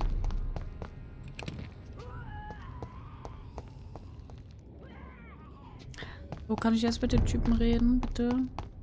Ich habe dich überall gesucht. Schon. Ja. Good evening, Mr. Throgmorton. Dr. Reed, can I be of any assistance? Have you noticed anything suspicious lately?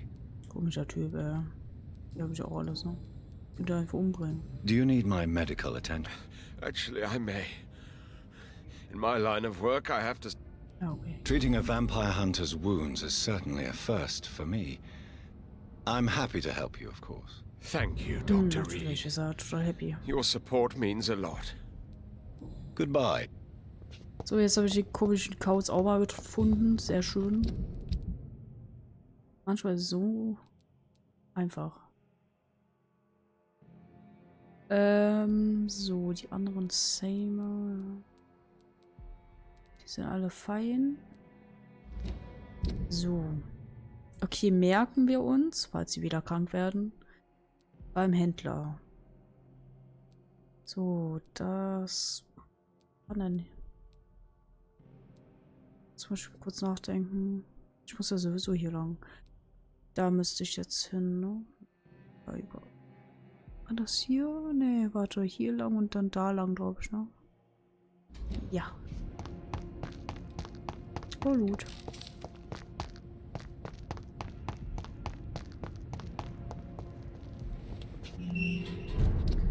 Ich hätte so gerne eine Minimap. Ich weiß nicht, wie oft ich das schon erwähnt habe, aber sehr oft wohl. Warte mal, ging es hier? Ja, hier ist da lang, da lang, da lang. Okay. War ein Gegner, ne? Backer weg.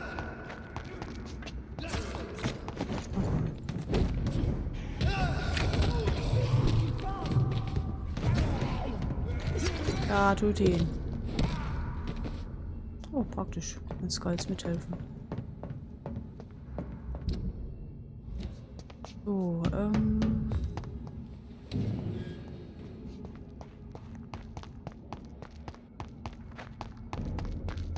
keine Zeit.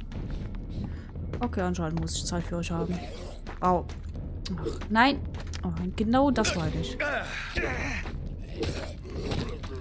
Dieses ständige... Ja, komm her. Ja gut, dann bleib halt stehen. Verdammt, wie komme ich denn hier hin? Ah, muss ich wirklich... Aber hier sind, glaube ich, die anderen... Oh, nee, da habe ich gar keinen Bock drauf. Auf die zwei. Kann ich auch einfach rüberjumpen? Nein, ich bin im Kampfmodus. Ach, warte. Scheiße. Oh, du kommst hin. Okay, das ist nett, danke. Oh, jetzt aber. So. Rufus ist krank, das weiß ich. Ihr zwei.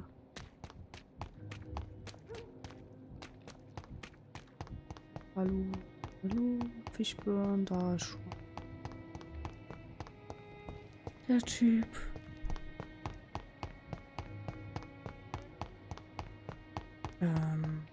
Irgendwo da lang. Da. Hallo Rufus, du bist krank. Evening. Evening. Do you need a real doctor? Hier, nimm. A real... I don't know what... So long. So, und der Seymour oder wie auch immer der ausgesprochen wird. Ich hab's nicht so mit englischen Namen, muss ich sagen. Good evening. Zumal das immer so altes Englisch ist. Good. So. Diese gesund. Da sind alle gesund, da sind alle gesund. Da werden alle gesund werden. Oh, geil. Da bin ich ja ein bisschen stolz drauf, dass ich jetzt alle wieder gesund gemacht habe. Quest erledigt, Quest erledigt, Quest erledigt. Und da muss ich hin. Oh, wie kam ich dann nochmal hoch? Irgendwo hier. Ja, hier.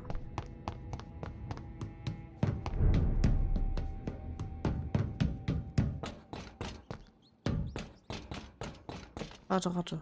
Ratte, Ratte, Ratte, Ratte. Gib mir mal bitte Blut. Du auch. Warte, ich heile mich kurz. Da. Schade, dass die Ratten nicht mehr heilen, so wie am Anfang.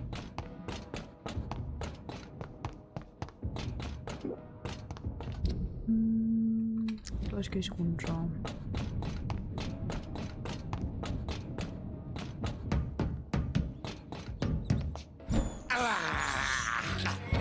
Die Ratten tun mir ein bisschen leid, aber hey. Alles für das Blut.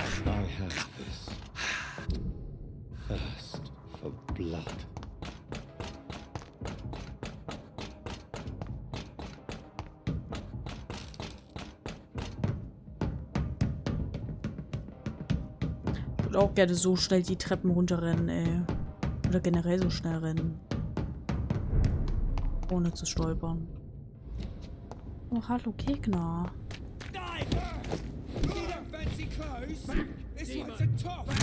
Oh nee, nicht du. Nein. Nein. Hör auf mich zu schwächen.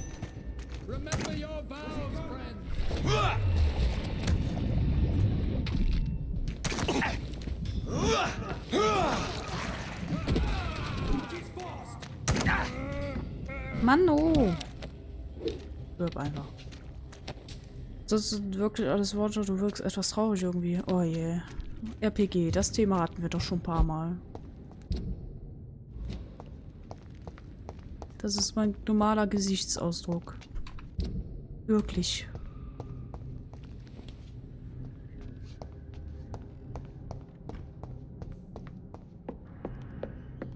Bin ich hier richtig? Ne, ich glaube.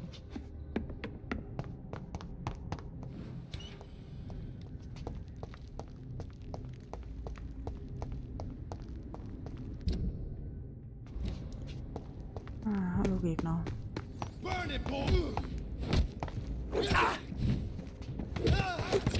Aber. Double Kill.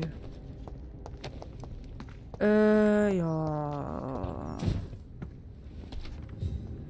War aber kein Tresor, oder? Ne, das war das. Ja, ach Quark, ich bin doch sonst niemals so nett und frag, wie es wirklich geht. Doch. Gefühlt immer. Ach, ich mach mal ein paar mehr. Ich kenne ja meine Patienten. Wie auch immer.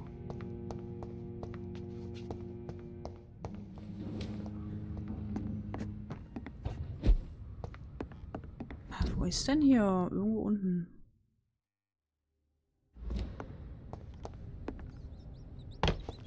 Oh, Ratte. Lecker. Ein Leibgericht. Despicable. I have this. So, wo soll denn das sein? Thirst for 14 Meter, 13 Meter. Oben. Jeden Fall oben. Ich stehe fest. Warte mal. Ist doch hier drin?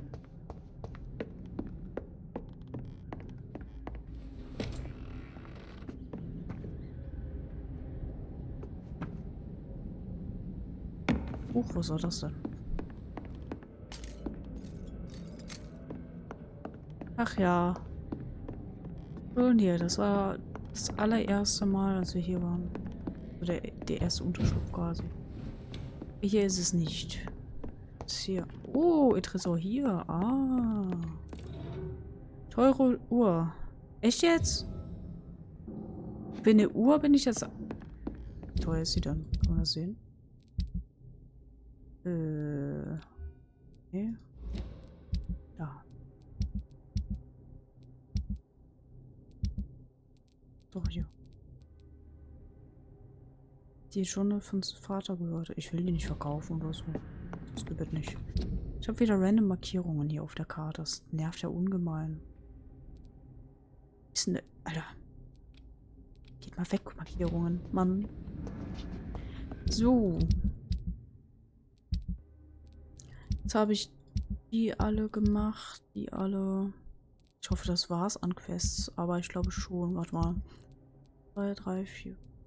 Also 1, 2, 3, 4, 5, 6, 7, 9. Hier sind immer 9. Nein, setzt sich. Ich bin in letzter Zeit enttäuscht von den Gamern. Jedes Spiel wird runtergemacht, alles nur Mist. Jeder Starfield als Beispiel, frage mich dann, was erwartet wird. Ich mag das Game echt gerne, aber ist eben normales RPG, genauso BG3 und andere. Kann ich nicht viel zu sagen. Ich muss ehrlich sagen, Starfield habe ich ein bisschen was von gesehen. Natürlich gibt es Bugs, auch mit dem, dass die Synchronisation nicht so ganz genau ist. Und die manchmal sehr komisch reden, also beziehungsweise die Charaktere die Lippen bewegen und es wird aber nichts gesagt. Das finde ich ein bisschen lustig irgendwie.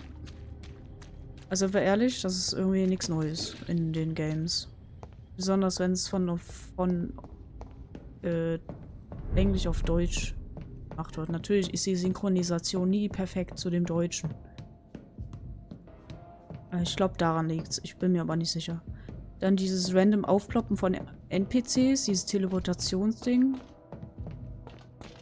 Finde ich jetzt auch nichts Besonderes mehr. Keine Ahnung. Cyberpunk hat auch ihre kleinen Macken. Und ich glaube, das ist heutzutage in den sehr großen Spielen so normal. Leider. Man muss immer bedenken, wie groß diese Spiele sind. Der Julian hier. Hallo, Julian. What the fuck? Hi, na? Schön, dass du reinschaust. Warte, dann bist du aber... Das ist weird. Sehe ich ähnlich, ja. Sag ich doch, sag ich doch.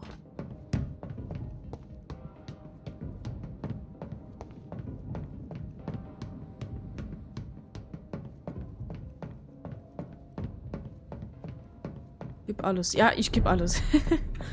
Oje. Jetzt bin ich nervös. Verdammt. Lang nichts war von dir gehört oder von euch. Ihr seid ja wahrscheinlich irgendwie zusammen am Hängen, oder? Ich weiß es nicht.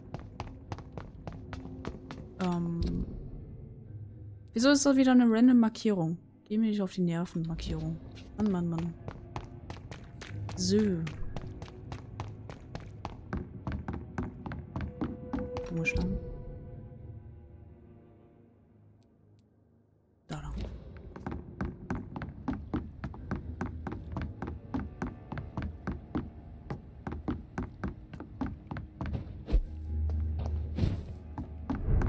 Okay, okay. Skies geht mir nicht auf die Nerven. Oh.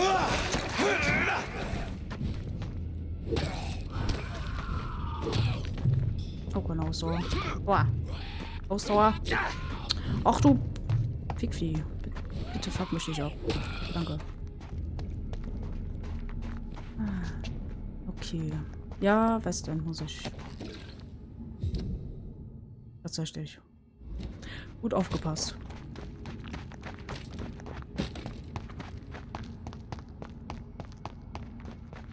Oh, Schilling. Es ist warm. Ja, Skyser, da sagst du was. Das ist es.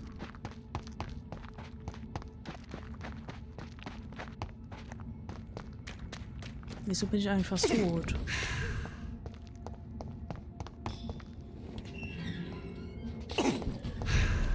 So. Da kann ich wahrscheinlich immer noch nicht hin, weil, keine Ahnung, wahrscheinlich muss ich im Kapitel voranschreiten.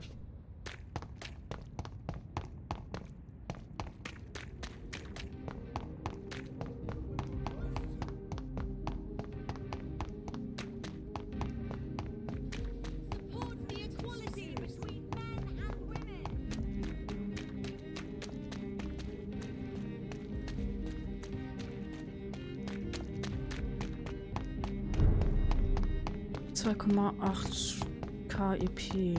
Oh je. Oh, warte. Ausdauer. Und gar nicht da.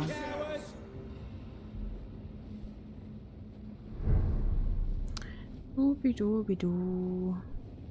Na, ihr? Okay.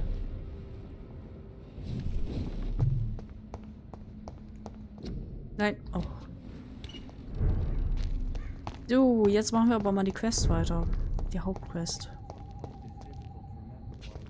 Was ist denn die Hauptquest? Warte, was ist das? Wieso wird die Hauptquest nicht angezeigt? Hä?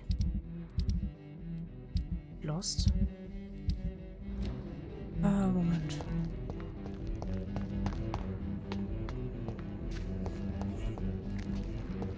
Die Hauptquest wird nicht angezeigt, das ist ja verrückt. Wo ist denn das Anwesen hier?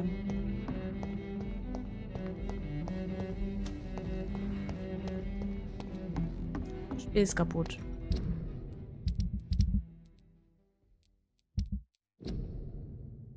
Tritt Dingsbums anwählen, ja. Ja, wo ist denn das? Oh je. Hier auf jeden Fall nicht. Ah ja, egal. Verkloppen wir den. Nein!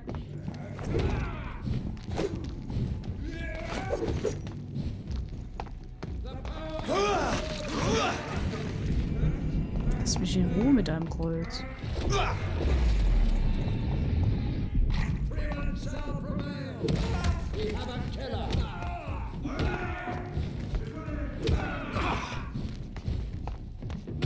Boah.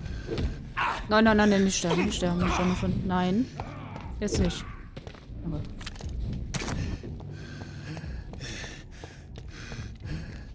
Na komm. Wow. Knapp gesagt, ey. So.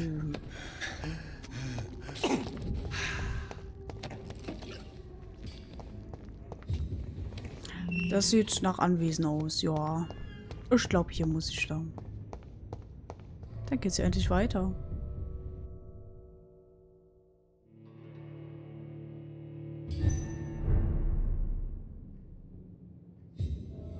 Ui. Dawson's mansion. Here I am at last. But the question remains. Am I ready to make a dying man my progeny? Ah ja, stimmt. Wir müssen ja uns entscheiden, ob wir den zum Vampir machen oder ihn töten. Oh je. Ich und Entscheidungen treffen. Will ich das? Ich weiß es nicht. Will ich den mächtigsten Mann in England zum Vampir machen? Schwierig. Immerhin will er eine Mauer bauen. Das kommt mir bekannt vor.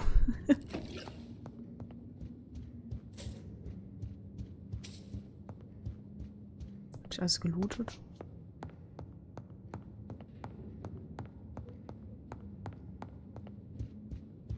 Ich weiß auch nicht, wo ich lang muss. Aber unten muss ich wahrscheinlich lang. Mein Gott, ist das Anwesen groß. Holy shit.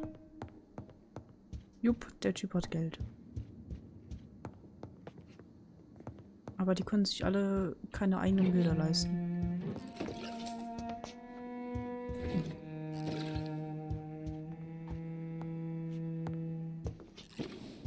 It's locked. Natürlich.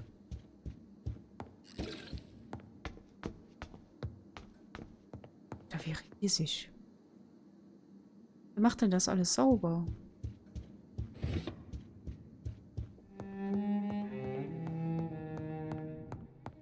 Oh, hallo. Finally you're here, Dr. Reed. What took you so long? I had to pass several of your barricades and outposts to access your mansion, sir. Death, pestilence surround us, and time is against me. I see you've gathered some of the most expensive, albeit experimental, blood transfusion equipment available. All this could be so useful in a hospital. Yes, yes. Since Lord Redgrave sent me a doctor to perform my conversion, I thought you might find some of these devices useful. Most thoughtful. But tonight I'm not here as a physician. But I feel reassured that a specialist such as yourself would help me to escape the Reaper. Very well.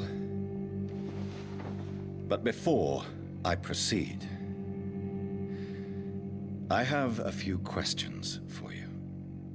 If you must, but be quick, for I don't have much time left in this life. First of all, I need to be sure that you know exactly what is going to happen to you, sir. I can assure you I'm as informed as any man can be. I have planned for this moment, Dr. Reed. Planned very carefully. Believe me, there is a huge difference between reading about vampires and waking up as one. I learned that myself the hard way. Oh my God, man, stop your whining. I don't have time for your pointless jibber-jabber. Wow. I will become your maker. Do you understand what that means? Well, I certainly won't consider you my liege, or some such drivel. You can be assured of that. You'll need to feed on warm blood. Blood from mortals. How do you feel about that? I'm rich, Dr. Reed, and powerful. I'm sure I'll be able to acquire all the blood I need without ever having to sully my own hands. Oh yeah. What do you know about the Guard of Priwen? What I do know is that I'll crush anyone or anything that would dare to oppose me. Let's move on then. Please, I'm cold and tired. I feel my life waning with every moment. But first, before you embrace immortality, what would you do with such a gift? That's a rather impertinent question, Dr. Reed, and I will do as I please. Answer me all the same. What will your first action be as an immortal? To save London. I will finance the most efficient quarantine ever seen. I will build a wall that will separate the sick boroughs from the healthy ones. Who gave you the right to decide the fate of thousands of people? My money. My money and my pending immortality gives me the needed authority, Doctor. I'm a businessman. I'm used to tough decisions. You really plan to build a quarantine wall across London? Yes, it will be tall and strong, separating the wheat from the chaff.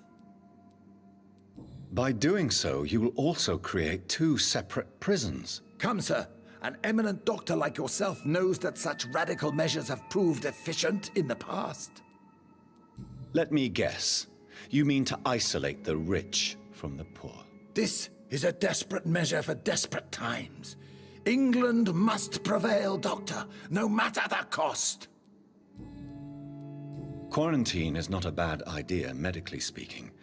But I'm convinced this epidemic will not be contained by mere walls. As long as the right people are on the right side of the wall, that's all that matters. But you can't guarantee infection will not spread. Just one contagious carrier would be enough to create an apocalypse. The apocalypse is already knocking at the gate. We must be strong now. What if a new outbreak happens inside your walls? You'll have created a giant trap. That won't happen. As long as we dispose of anyone that is contaminated as soon as they are spotted.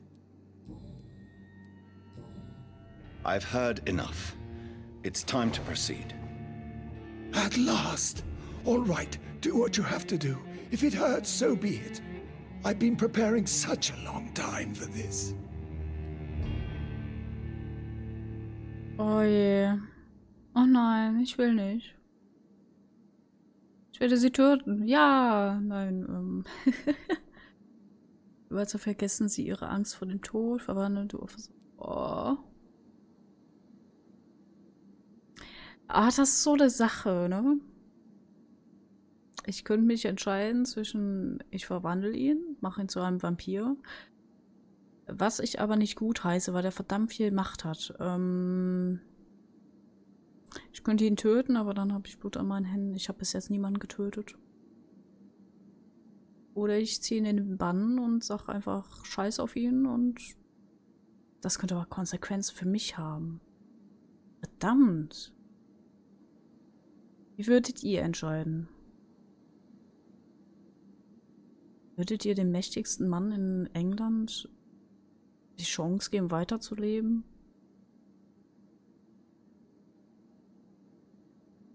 Damit er eine Mauer macht? Töten. Auskaiser. Ich möchte niemanden freiwillig töten, ja? Es ist zwar schon eine gestorben in Whitechapel, aber da kann ich ja nichts für. Die wurde einfach zum Skull. Aufessen. Och Leute, ihr seid doch... Oh Mann, no. Aufessen. Wir sind ein Vampir, kein Werwolf oder so, der irgendwelche Menschen isst. Wir saugen nur. Oh Gott, das hört so falsch an. Ja. Töten. Wow. Okay, Kaiser ist für töten. Ich glaube, ich habe beide Entscheidungen schon getroffen. Töten ist keine Option für mich. Verwandeln eigentlich auch nicht. Also ich werde ihn in den Bann ziehen. Der wird sowieso jetzt sterben. Also irgendwann. Aber er fühlt sich ja schwach. Dann Strohhalm und los. Nein. Das Kaiser bestimmt unbedingt den Tod. Spiel das Spiel selber, da tötest du ihn von mir aus. Aber musst du weit spielen. Obwohl, wenn du nur die Hauptmission machst, kommst du schnell dahin und alles skippst. Gut, dann ich mach jetzt in den Mann ziehen. Ich habe mich selber entschieden, so. Listen to me, Aloysius Dawson. You will forget your fear of dying, for it has poisoned your mind and made you bitter and ruthless since the death of your twin brother. You don't understand. Death is oblivion, the eternal void. I know there's nothing there. I saw it in Robert's empty eyes. I saw myself in that coffin. Death is painful for those who remain, not for those who have passed. All that occult gibberish you filled your head with has made you forget this simple truth. No! Death will not claim me. I have the power and the money. I've acquired the arcane knowledge needed. I believe there is magic, there are dark forces. You will provide me my extension. Your ignorance makes you a fool. You have no idea. Look at me. Hunted like a beast, my family lost, cursed. I have not escaped death, I have become it. No, there must be a way. I don't want to go like my brother did. I have money, lots of money. Money won't ease your mind. I know you used to be a good and generous man, so I offer you the gift of peace, Aloysius. The tranquility of a true death. I accept your offer, and I understand. No more fear, I will die a man of dignity, and a man at peace.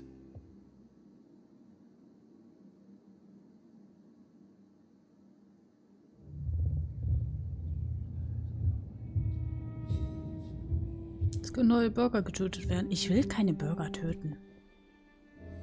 Dieser Bezirk wird bald durch Konsequenzen, ja. It's locked, all right. Oh je. Ich werde jetzt mega Konsequenzen haben dadurch. Oh je, oh je. Weil ich ihn ja wegen Lord Redgrave zum... Apropos. Oh oh. Is it done, Dr. Reed? Is Aloysius Dawson reborn, as expected? I'm afraid Mr. Dawson finally chose to embrace life and death as a mortal. What do you mean? He has overcome his fear of dying. I let him rest and wait for death to come. What? This is unacceptable. Go back there and make him the powerful Ekon he's destined to be. No, Lord Redgrave. As a doctor and as an immortal, I can't. If you wish to make him your progeny, then proceed on your own. This is an outrage beyond words. This is betrayal, pure and simple. I should kill you on the spot. You swore on William Marshall's blood. Well, get rid of me then. From now on, you're an outcast. Banished. You are forbidden to ever appear in front of us again. Ascalon will smite you on sight, and your heart will be thrown to the rats. I'll leave you then. Ich wusste es. Have fun Ich with wusste es your so. puppets and shadow plays, Lord Redgrave. Yes, go, traitor, and take that awful creature, that counterfeit of a woman I saw waiting for you, and be gone! Da war einfach ein Ladebalken. Schlüssel des Pembroke Hospital. Ach du Scheiße.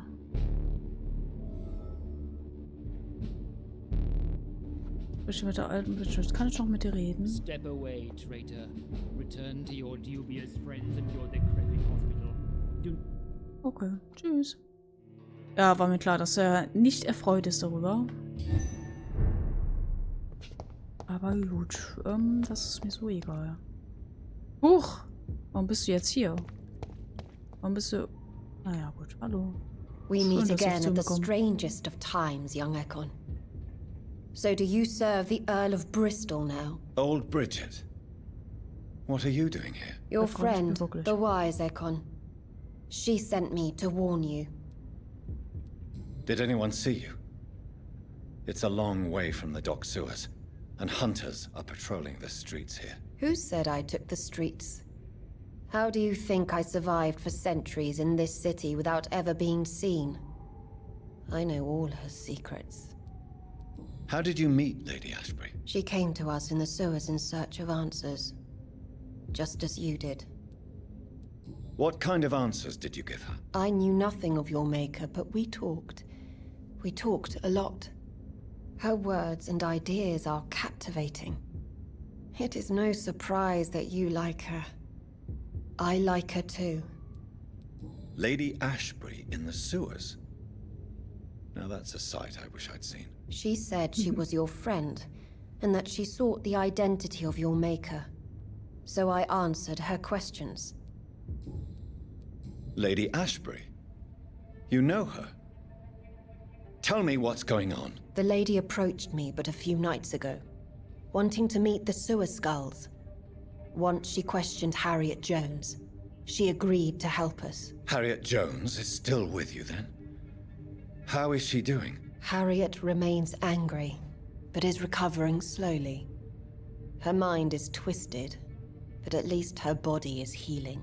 Tell me what is going on. The lady asked us to keep an eye on your mortal doctor friend while you were away. We spotted the hunters, They were discussing plans to attack tonight. Wait, slow down. I need to ask you something. I'm listening, but I do not have time to waste, so be quick. Where is Lady Ashbury right now? She said she will go home. She needed to speak with some old friends first, though. Do not worry, young Ekon. She is no fool, and just as strong as you.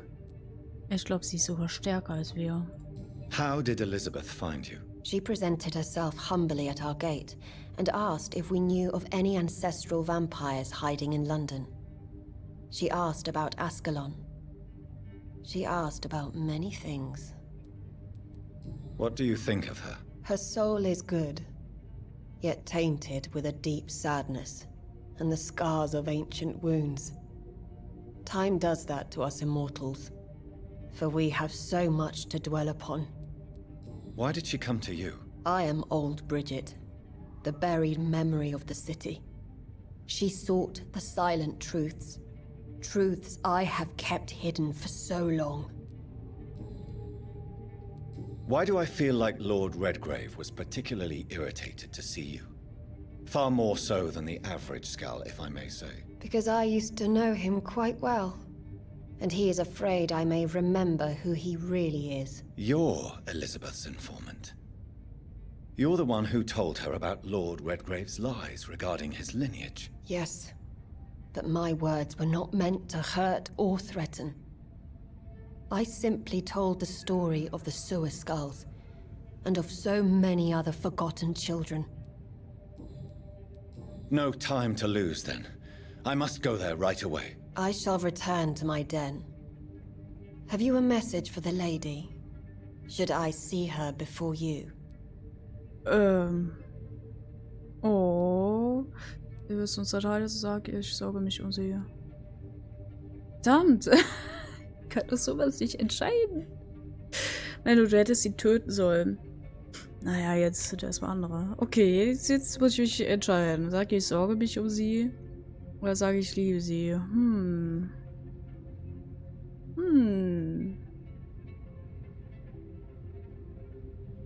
Wie viele Tage sind eigentlich vergangen?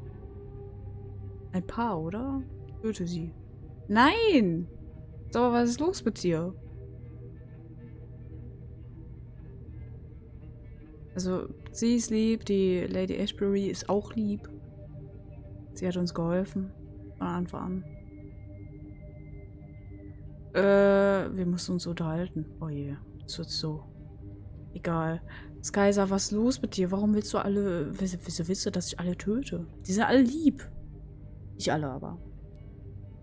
Oh je, ich tendiere zwischen das und das. Obwohl das ein indirektes Ich liebe sie ausspricht, das hier. Ein indirektes. Ach komm, ihr seid richtig hart schnulzig. Yes. Tell her I love her. Is this still unknown to her? Go now and take care, young Ekon, for the flames are rising. Gut, alles klar. Ob das so gut war. Guck mal, da ist ein Zug. Ich habe 4.800 noch was. Oh, shit.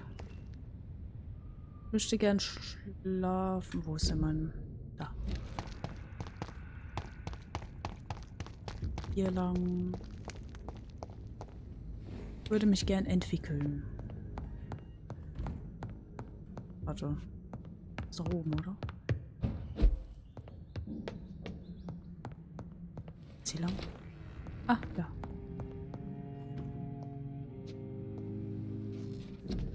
Ich würde gerne meine Ultimate erhöhen.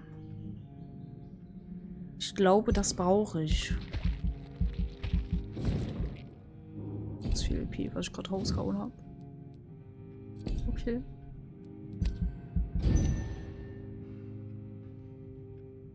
Die folgende Nacht. Oh je. Oh je. Ach.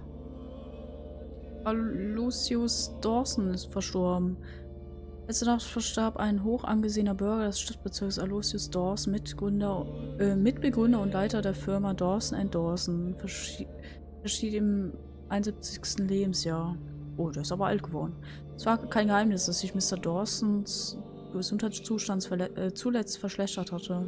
Der einst fröhliche Geschäftsmann war gesellschaftlichen Ereignissen seit dem tragischen Tod seines Zwillingsbruders fast vollständig ferngeblieben. Aloysius Dawson war nicht nur ein einflussreicher, sondern auch ein großer Kunstsammler und Philanthrop. Zuletzt war er für einen kühnen Plan zur Rettung Londons vor der spanischen Grippe eingetreten.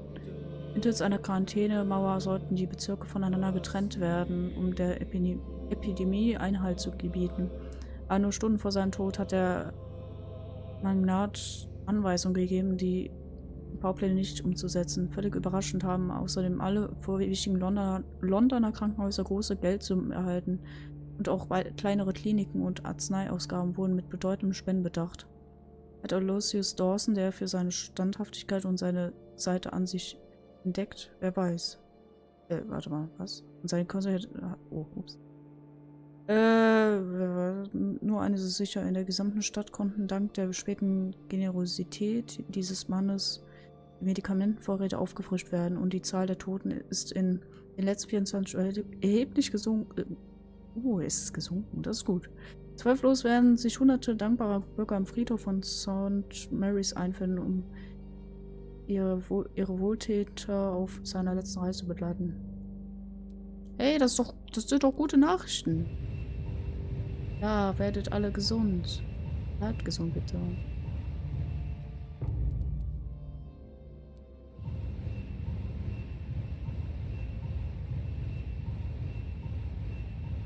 Die sind auch wahrscheinlich jetzt alle gesund geworden, weil sie ja die ganzen Medikamente jetzt bekommen haben. Ah, das macht mich glücklich. Das macht mich echt glücklich. Aber hier wird es nie sein, weil der jetzt tot ist. Und die auch. Aber egal. Nein, sie hätten bestimmt auch alle sterben können. Hätten sie wahrscheinlich, ja. Höchstwahrscheinlich ja. So. Ich würde jetzt gerne noch die eine letzte Nebenquest machen. Die wäre mir schon sehr wichtig.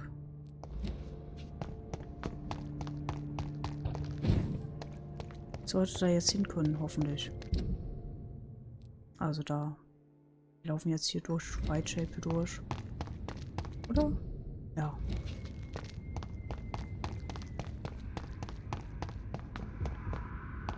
Weiß nicht, was passiert wäre, wenn er zum Vampir geworden wäre. Ich glaube, da wäre es viel schlimmer. Lord Finney. Oder? Wow, wow. Holy shit. Schreib mich auch nicht so. Oh, oh. Das stimmt. Die sind stark.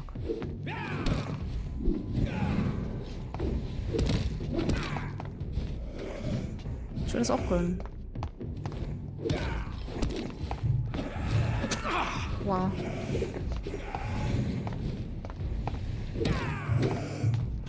Komm, einmal noch. Oh, danke.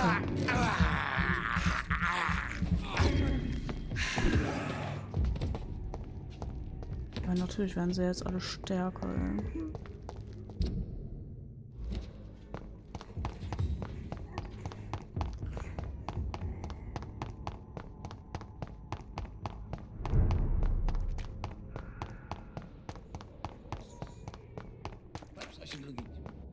Ja, jetzt sind alle gesund. Super.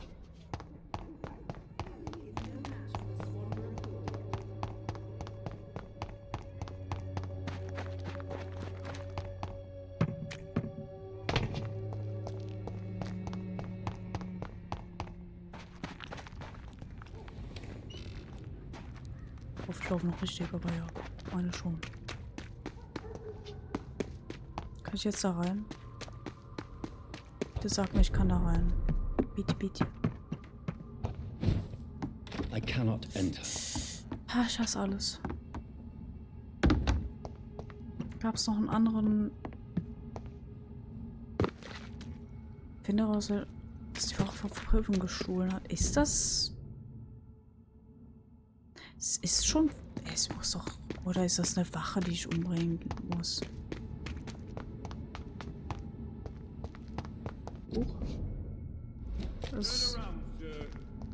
Turn around. Entschuldigung. Wollte er sich auch mal so bestimmt einfach töten. Weiß ich nicht. Hey. So aggressiv, ja. So. Weiß es nicht. Huch. Neuer Dialog. Ja, da gehen wir gleich hin. Es sieht so aus, als ob ich ins Theater muss. Büchse der Pandora. Boah, ich würde gerne die Quest noch erledigen.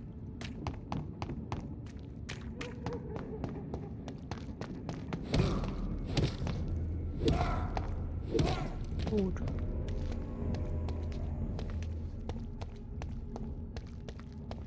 Aber ich weiß nicht, ob das sind. It's locked, all right. Das weiß ich. Oh.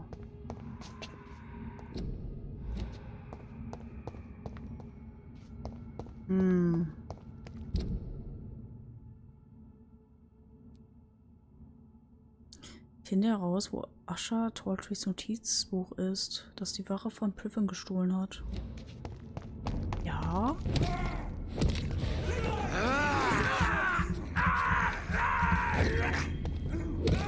Oh, wow. Oh, shit. Wo kommst du denn da? Oh, ey. Das hat mich erschreckt.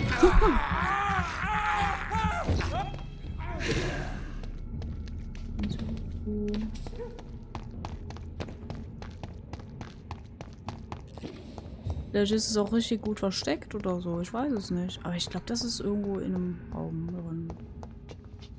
Oder einfach in einem Mülleimer. Nee, das glaube ich nicht.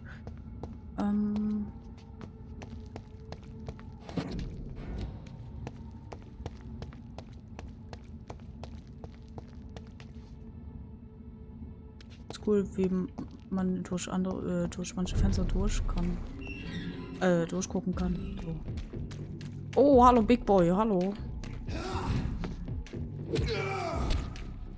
Gott sei Dank seid ihr gutes langsam.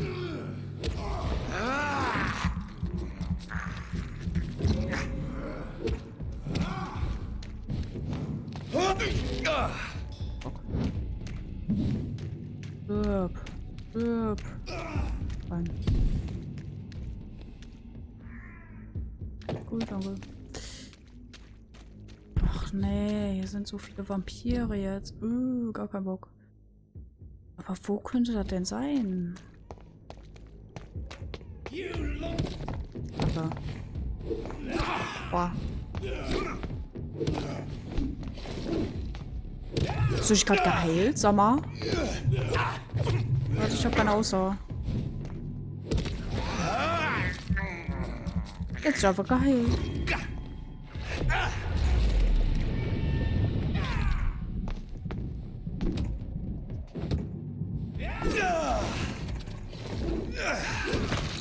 Nicht zu heilen.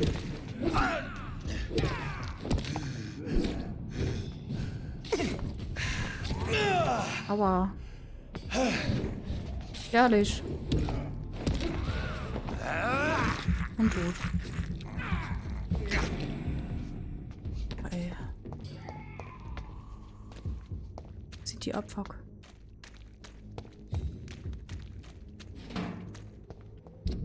Ich weiß jetzt immer noch nicht, wo das sein soll.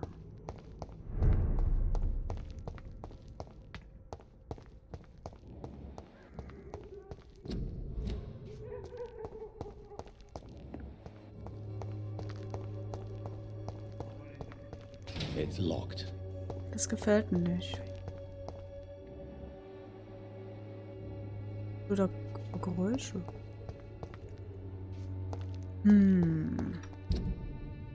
Das könnte natürlich auch sein, dass es hier ist. Oder irgendwelche Leute.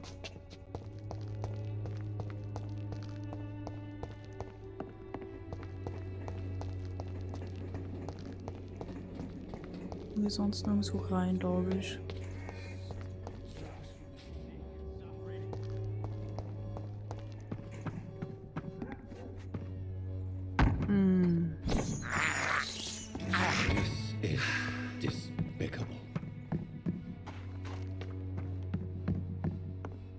Mal hier irgendwo.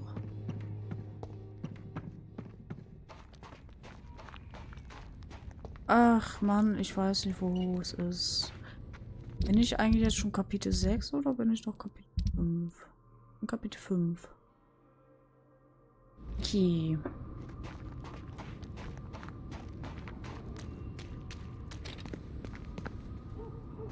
Ja, da ist überall zu.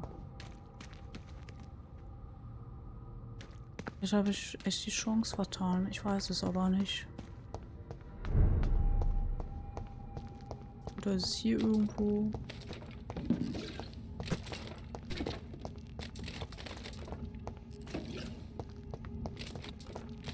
Sonst google ich das gleich. Weiß nicht, ob es eine Errungenschaft gibt, für alle Nebenmissionen machen. Aber ich denke schon. Mal da hoch? Nee. Ach, ich und meine Errungenschaften. Schlimm.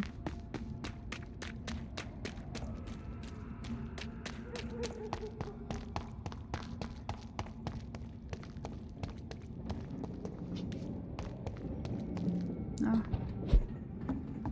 Gerade kein Stress, wenn ich ehrlich bin. So.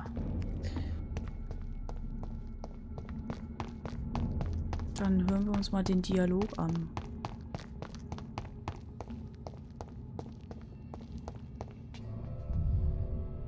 Bin gespannt.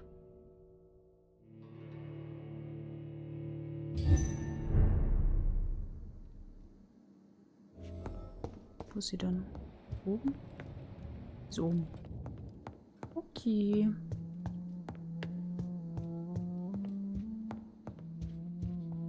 So, uns weitergemalt? Ne, ich glaube nicht. Elizabeth, I'm so happy to see you. I was so concerned. It is also good to see you in these darkened hours. Is all well, my dear? Indeed, we stand upon the precipice. Has the news reached you of Edgar Swansea? No. I returned home but moments ago.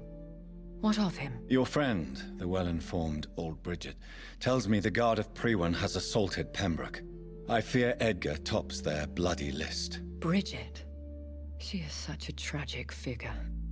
And yet, I sense deep inside, she has a delicate, fragile soul.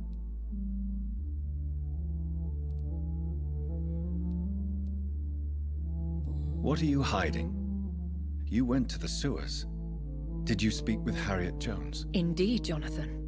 I seek the truth, just as you do. I was concerned for your safety. McCullum draws too close to you for my comfort. Fear not. I've evaded the hunters for many a year, and I intend to stay far from their gases, flames, and spikes. Now, speak to me of Dawson. I convinced Aloysius to embrace death as the ultimate gift of mortal life. I believe he found peace in the end. The cost must have been heavy indeed. I am proud of you, my love. Ascalon has defrocked me and threatens to hound me from the city. This was, no doubt, inevitable. You did what you thought was right at the time. One can ask no more. The important task now at hand is to help poor Edgar. Now I am assured of your safety. That is precisely my intention. Good. Now go, my dear, and return with good news with the greatest haste. Was? Manage? It is I, once again. I'm all right, Jonathan. But find out what happened to dear Dr. Swansea. I fear for our friend. Ja, gut. Dann gehen wir halt. Ups, falsche Tür.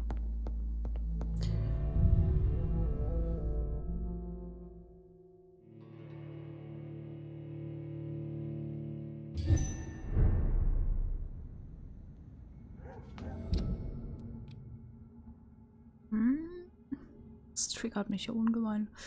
Na gut, dann werden wir jetzt ins Pembroke Hospital gehen.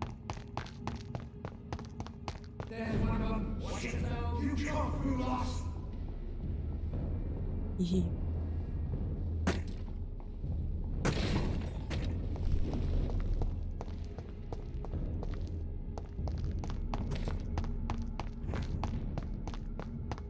Wir sind überall. What is this junk?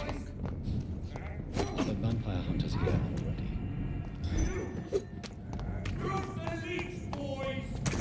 Aua.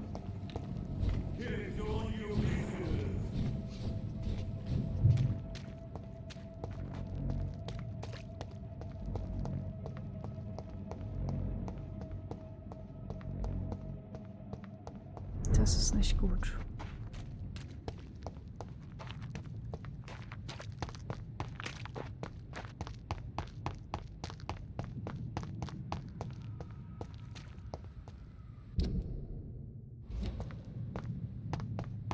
Ich kann mir den Weg auch nie merken. Wir scheinen alle in Ordnung zu sein. Es wird zu Dr. Swansea wahrscheinlich. Da lang.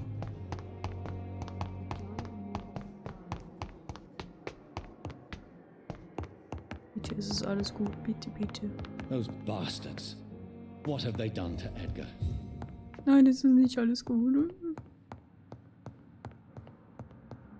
Folge der Blutspur. Oh je.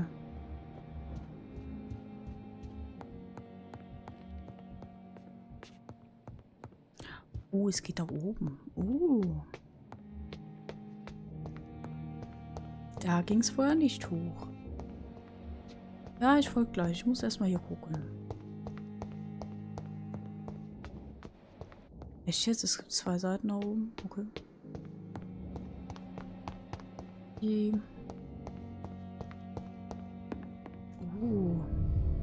Jetzt bin ich sehr gespannt. Geht's in den Keller? Wahrscheinlich. Oh, das sieht so nach Kampf aus. Oh, das sieht sehr stark nach Kampf aus. Oh ja, das ist definitiv ein Kampfareal.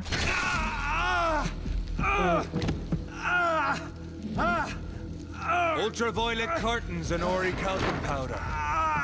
Dr. Swansea's always been a resourceful bastard. I bet he never told you he had this installed in case of a vampire attack. Says a lot about how much he trusts your friend. What have you done with Edgar? Don't worry. We don't kill humans. Even if your friend is deserving of a little punishment for what he did. What are you talking about? We know everything. Swansea and you created this bloody epidemic.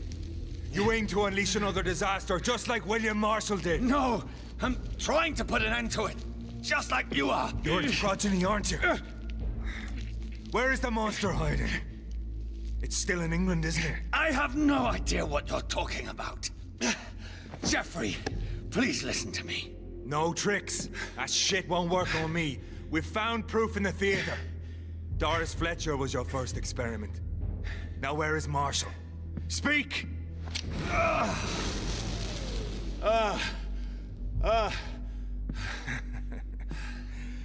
So much for modern technology. Time for the tried and true. Do you know what this is, Beast? This is a drop of King Arthur's blood. The blood of a true defender of Britain. Stronger than your evil powers. Nein, warum? This is ridiculous. We're losing precious time. True enough. Soon I'll bring your head before your coward of a father. True light will cleanse you. Der ist Level 33. Ach du Scheiße, Licht. Oh oh. Das ist eklig. Und schnell ist auch noch. Jo. Sehr schnell. Oh, das ist gemein. Ah, Licht, Licht, Licht. Show some style. Fight like a man. Oh, Licht.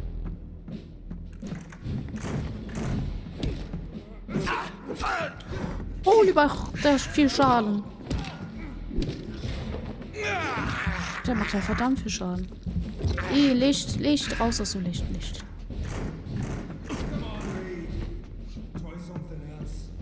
Licht, aua, aua, ich brenne. Ich Das war jemand nicht schallen.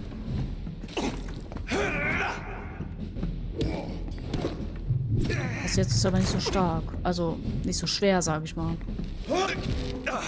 The blood of a true defender of this land will protect me. Freewood prevails! Oh, was bist du für ein Kämpfer hier?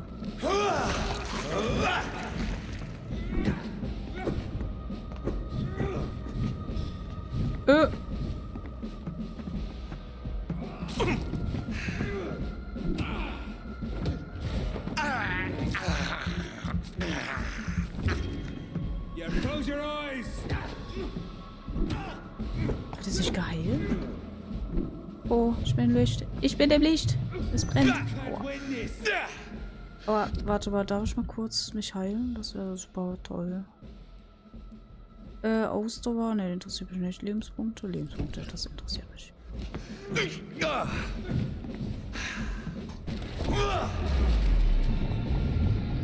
Der heilt sich, der Arsch. I know. Would pin you down. Oh. Aus dem Licht. Raus. Ich hab keine Ausdauer. Deswegen Licht. Ah! Oh, okay. Aber der ist nicht so stark und schlimm wie jetzt zum Beispiel Vampire. Er ist halt ein Mensch, ne? Ja, dann ist er eigentlich simpel. In dem Sinne. Come on, Reed. Try something else. Muss er drankommen. Was all... Alter. Muss auf meine Ausdauer achten.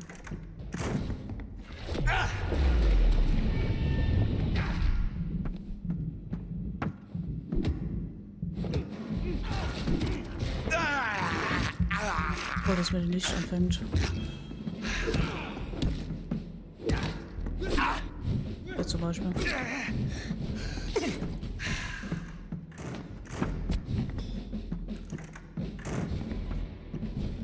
Na, komm her.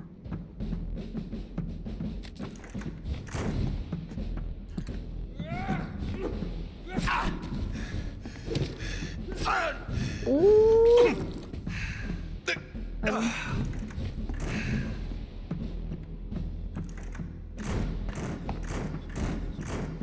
Wow. True light will clear. The blood of a true defender of this land will protect me. Okay, es halt ihn.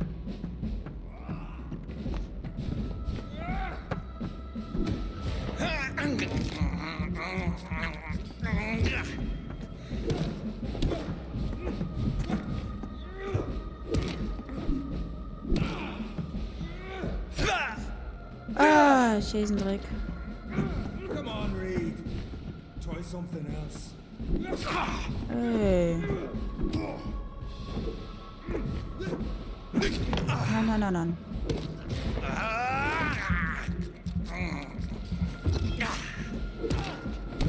I know. Keine Ausdauer mehr. Nein. Komplett raus. Nein.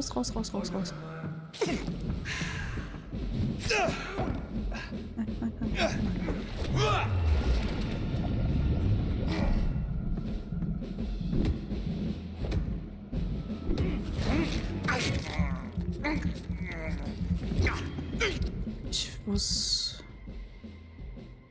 warte, Schattenschlei ist jetzt komplett useless, deswegen mache ich mal das so. Jo, warten Sie. Nee, falsch Taste. Lebenspunkte, was ist? Was? Von aus Blut?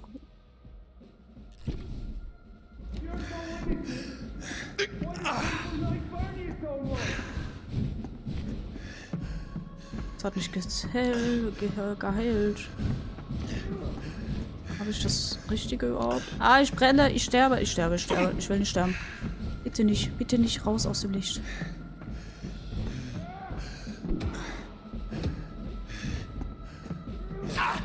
Nein! Oh, er war so knapp tot. Och, Mann. Okay. Aber der ist nicht so schwer. Ich muss mich nur konzentrieren.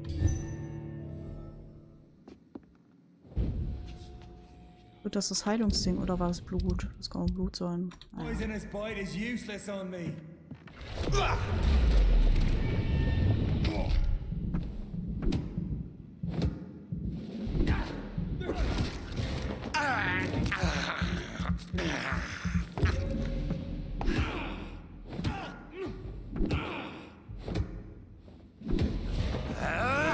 Von mir ist jetzt eben kurz das Licht hier. Ich bin immun. Come on, Reed. Try something else. The blood of a true defender of this land will protect.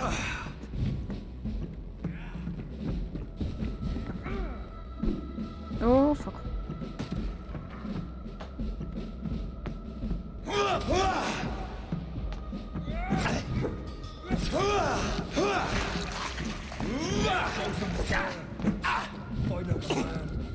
Ich weiß nicht, wo du kämpfen gelernt hast, aber Respekt. Ich kann Ausdauer, Hilfe.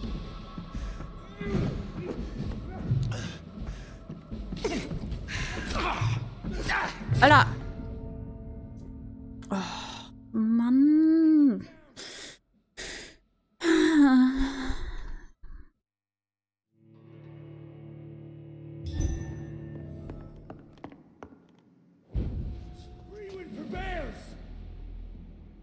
Hallo?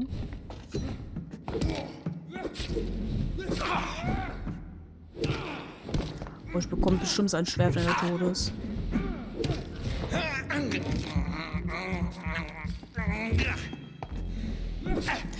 Mir ist schon wieder aufgefallen, dass Bösewichte immer sehr gut aussehen. Ich weiß nicht warum. Your poisonous bite is useless on me.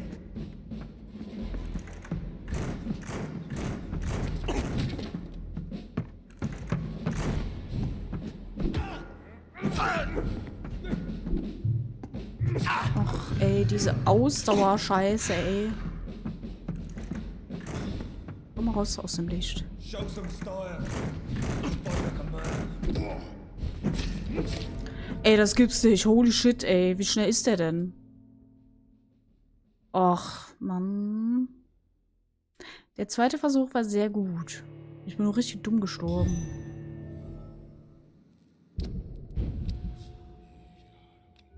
Ach, das ist Blut tatsächlich nur. Bei Blut bringt mir ja gar nichts. Also, ich kann mich heilen, aber Lebenspunkte.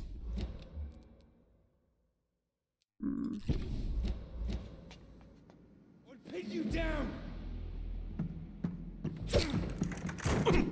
Ja.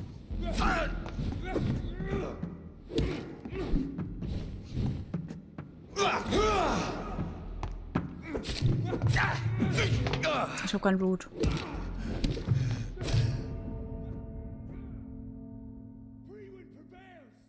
Alter. Was ist jetzt Tod 4? Ich weiß gar nicht.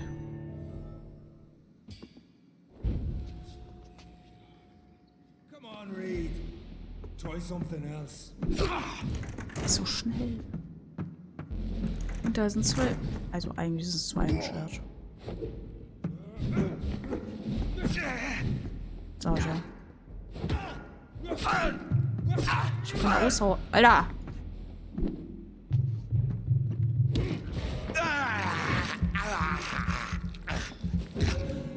Your poisonous bite is useless on me.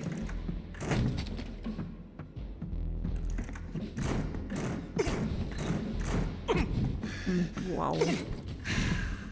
Das bringt mich halt einfach um.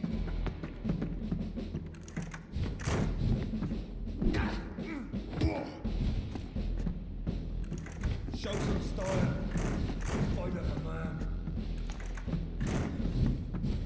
I know. It hurts. Stop. Der heilt sich ja eh gleich nochmal, deswegen will ich noch nicht meine 5 anwenden. Ab einer bestimmten.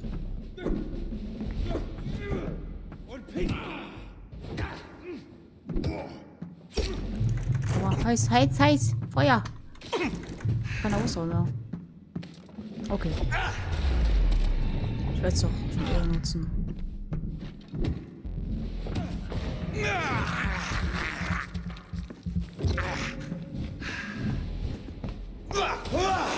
The blood of a true defender of this land will protect me. Close your eyes. This is gonna hurt. Freewind prevails.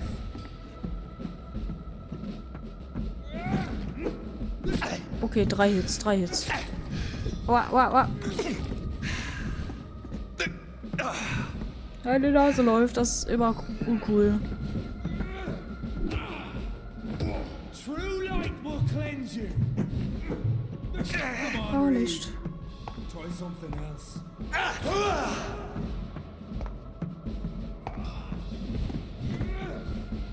Ja, komm her. Close your eyes.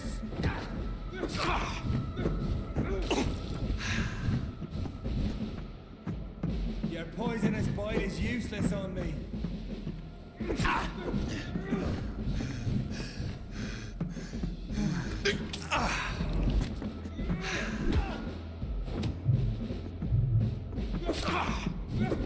Das ist so unfair. Ich bin ausgewichen, du Scheißspiel. Keine Blut mehr. Moment, ich muss Blut haben. Boah, bin ich froh, dass ich mich gerade geheilt habe.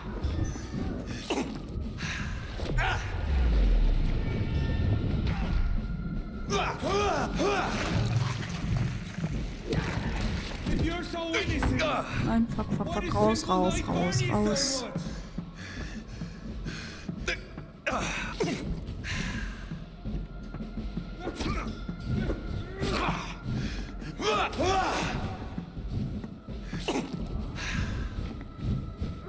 Ich suche gerade eine leere Stelle.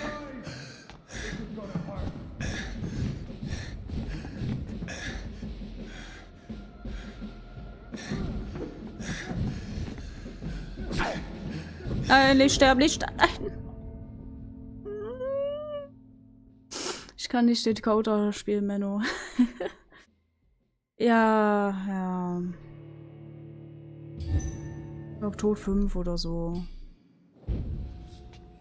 Ich brauche aber eben, Heilung.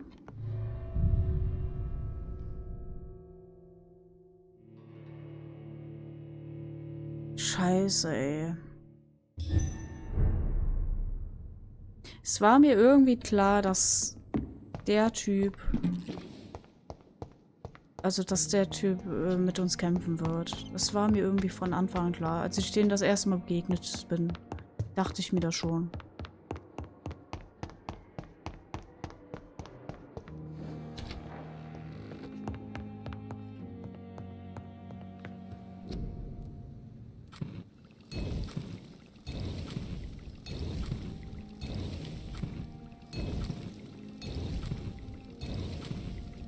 Achso, brauche ich eigentlich gar nicht.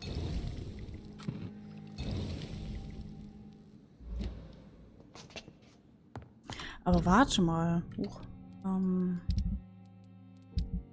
Ich habe hier altes Blut. Wurde geboren durch Blut hier gemacht. Das scheint etwas was Starkes zu sein. Vielleicht sollte ich das nehmen.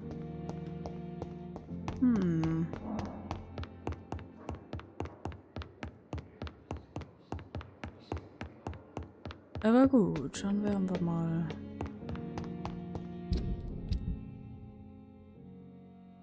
Ja, Blutpunkte brauche ich auf jeden Fall.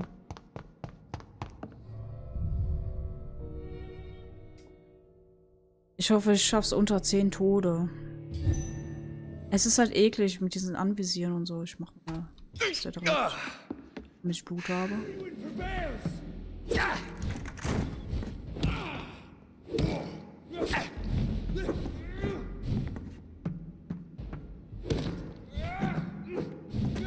Drei Hits sind das immer.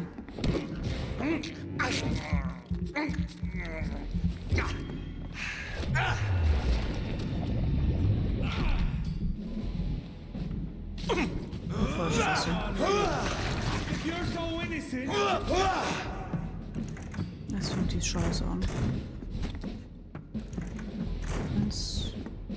Okay, 4 und dann nochmal 1.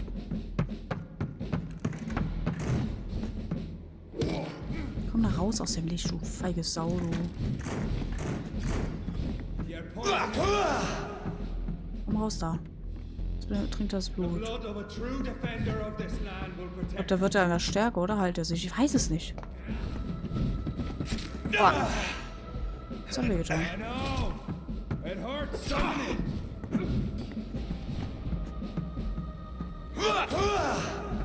Show some style. Fight like a man.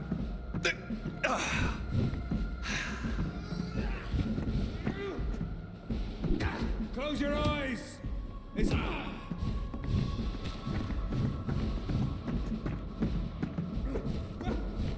Boah.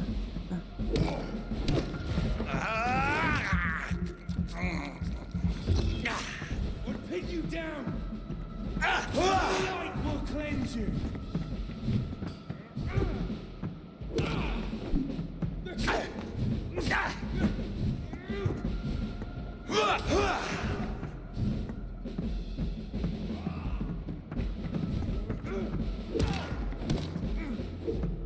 Come on, Reed. Try something else.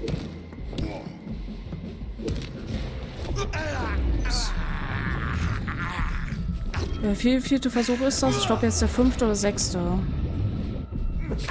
Yo! Das sollte nicht passieren. Raus aus dem Licht, raus aus dem Licht. Stirbst gleich. Aua, oder ich sterbe gleich. Nein, nein, nein, nein. Nein, nein, nein, nein, nein, nein, nein, nein, nein. Oh. Oh, die Spritze.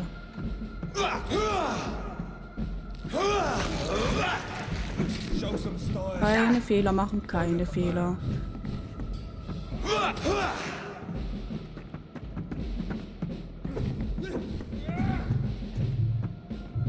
Ich hab kein Blut mehr. Why does simple light burn you so much?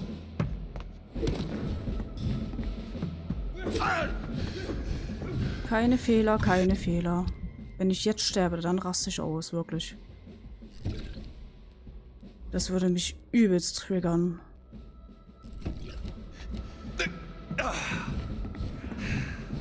Ich glaube jetzt einfach. Danke. We are the guardian of justice. Priwen shall prevail. You can't accept the fact we're not enemies, can you? We always have been, and we always will be. Of all the evils that threaten mankind, your kind are the worst. Wir können zusammen, aber ich glaube, das macht er nicht. Das ist Arsch. Sie haben die Jagd auf mich eröffnet. Machen wir... Ach komm. I'm not saying we could be friends, you and I. But perhaps we could collaborate to put an end to this epidemic. Never! We are Priwen. We do not negotiate. We do not compromise. There is no way you'll ever let me be, McCullum. You'll always hunt me down, won't you? There is no escape, Leech. Kill me now. For there is no way you can sway me to your ideals. Oh. That's where you're mistaken. What do you mean?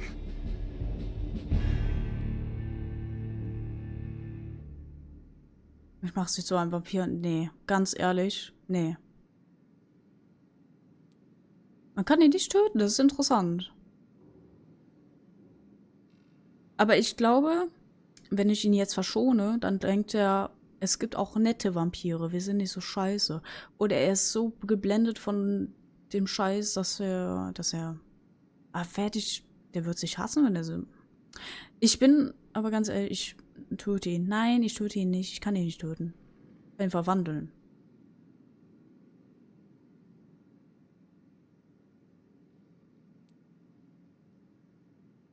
Ich verschone ihn. I'll spare you, McCullum. I'll offer you the mercy you never offered me. What is this ruse? This is no ruse, McCullum. This is me letting you go. After all, you and I are both trying to save this poor country in our own way.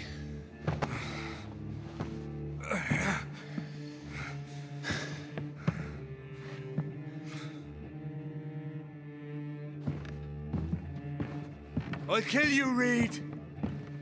Next time we meet, I'll end you. Ich wusste, dass er nichts lernt. See? Progress already. You called me by my name.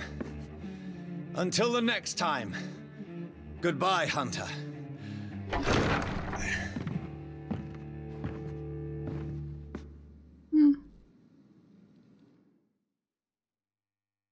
Ich glaube, das war ganz gut.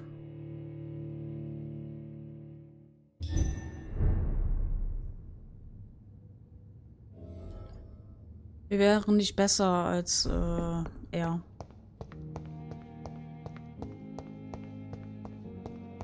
Wenn wir ihn irgendwie verwandelt hätten oder so. Aber gut, dass wir das... Jetzt habe ich 3000. Schon wieder random Dinger. Ach ja. Ach, vielleicht komme ich ja jetzt in das Theater rein, weil der scheint im Theater zu sein. Glaube ich.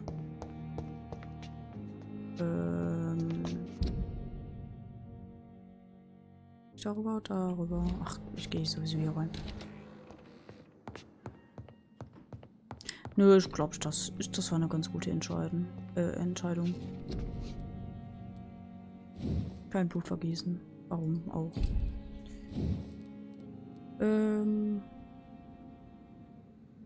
Weiß nicht, wie ist meine Blutkapazität? Ach komm.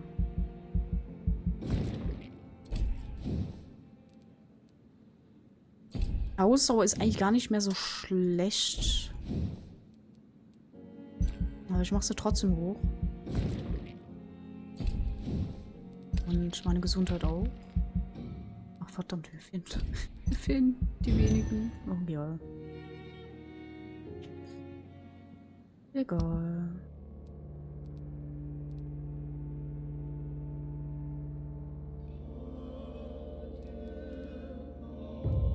Die sind jetzt alle immer gesund.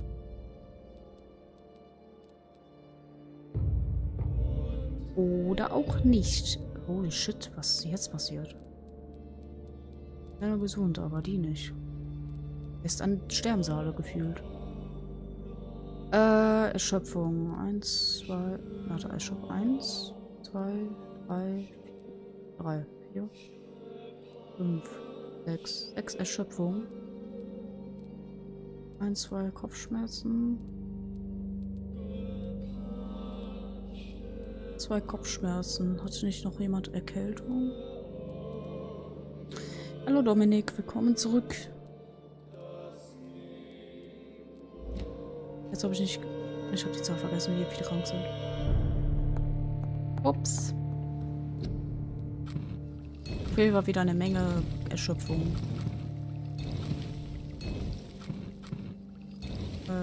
Erkältung weiß ich jetzt gar nicht. Schmerzen. Oh je. Ich sehe gerade. Twitch mobbt mich. Oder das Internet mobbt mich. Eins von beiden. Naja, egal.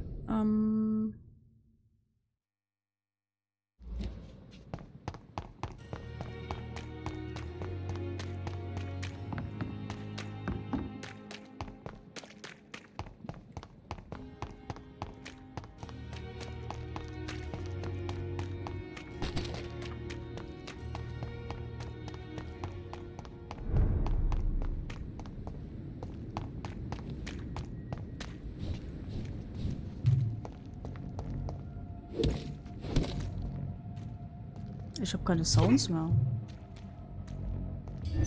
Fug. Okay, irgendwie ist irgendwie alles seltsam gerade.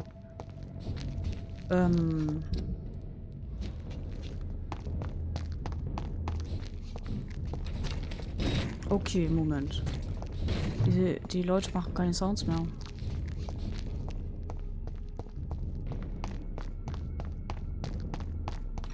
Okay, ich muss sowieso ins Westend.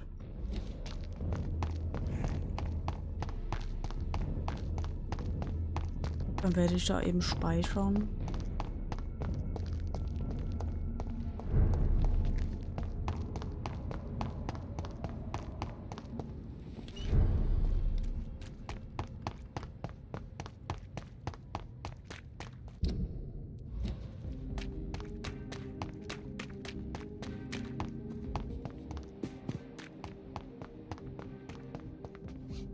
Good evening.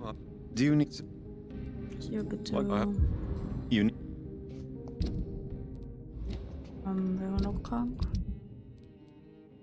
Noch so eine Frau. Wir sind alle krank. Good... Do you... Yeah. Goodbye, mit... Hallo? Nein, hallo, Steuerung. Danke.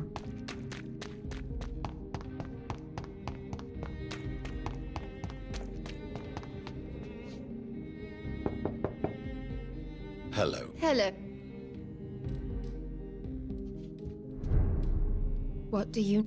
Do you need my medical attention? It would appear that old habit... And I... Thank you, Jonathan. Muss ich noch...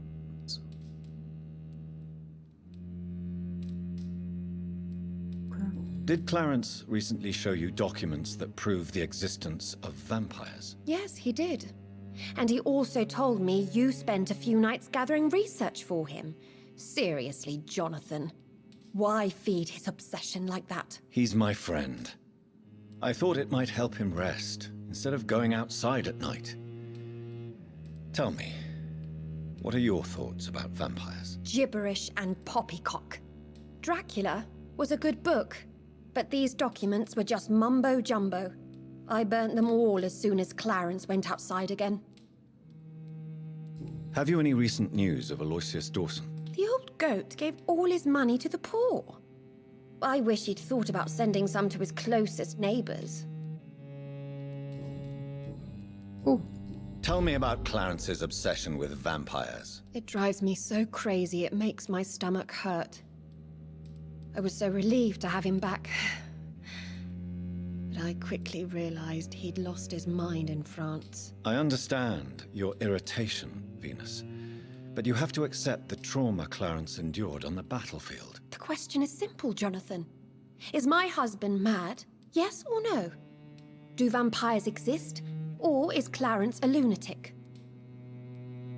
So you don't believe Clarence? If poor Mary, bless her soul, had tried to convince you of the existence of bloody vampires, would you have believed her? Seriously? Der Stream lädt ständig bei mir. Gerade geht's wieder. Ja, ich hatte gerade Einbrüche, aber extreme Einbrüche. The important question is, Hast what aber do you nichts really verpasst. think of your husband? I'm tough, Jonathan.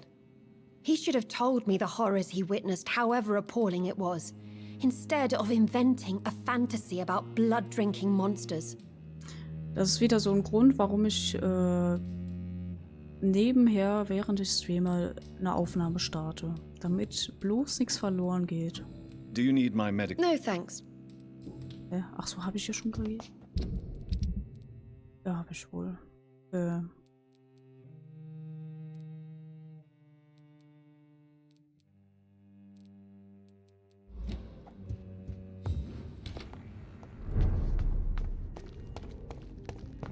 Eigentlich. Eieiei.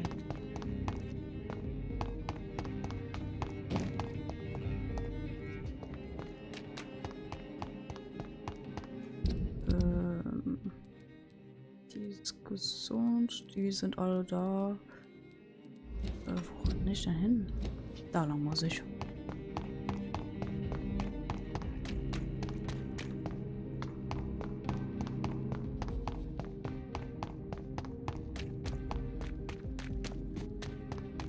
Und wieder random Markierungen. Keine Ahnung, ob das einfach vom Spiel ist. Have you any news on Aloysius Dawson? I heard he died and gave all his money to the poor. Now that's a good man. An example for us all to follow. Ja, wenn er wüsste. Do you need medical help? You would say... Don't... I cannot... Goodbye. Oh, der ist jetzt wieder gesund. Jetzt gehen wir zu Hause.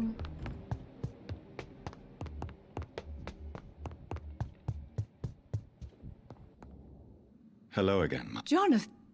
Do you need... Oh, you know... Goodbye. Goodbye, son. Immer die gleichen Sprüche hier.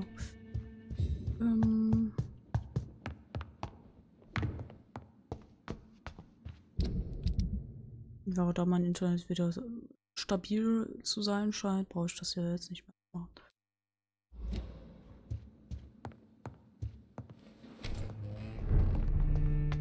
So.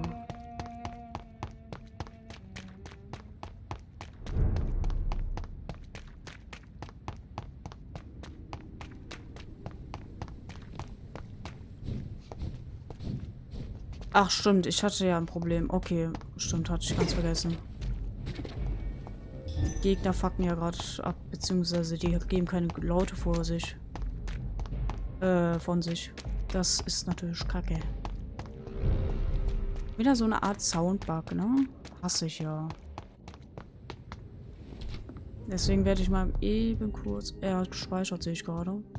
Egal, wir gehen jetzt trotzdem nochmal ins Bettchen hier.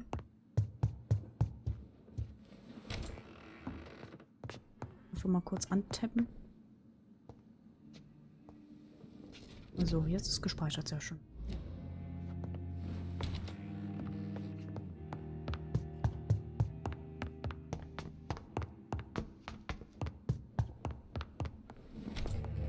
Dann gehen wir mal ins Theaterlein.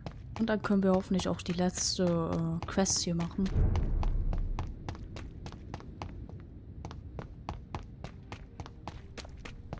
Macht ihr jetzt wieder Geräusche?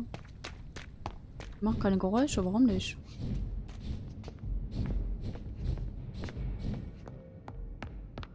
Okay, keine Ahnung. Ich bin zwar zum Hauptmenü gegangen, aber... Gut, wenn es nicht funktioniert. Ich muss gegen ihn kämpfen oder auch nicht. Ich bin glücklich darüber. So. Die haben ihre Problemchen.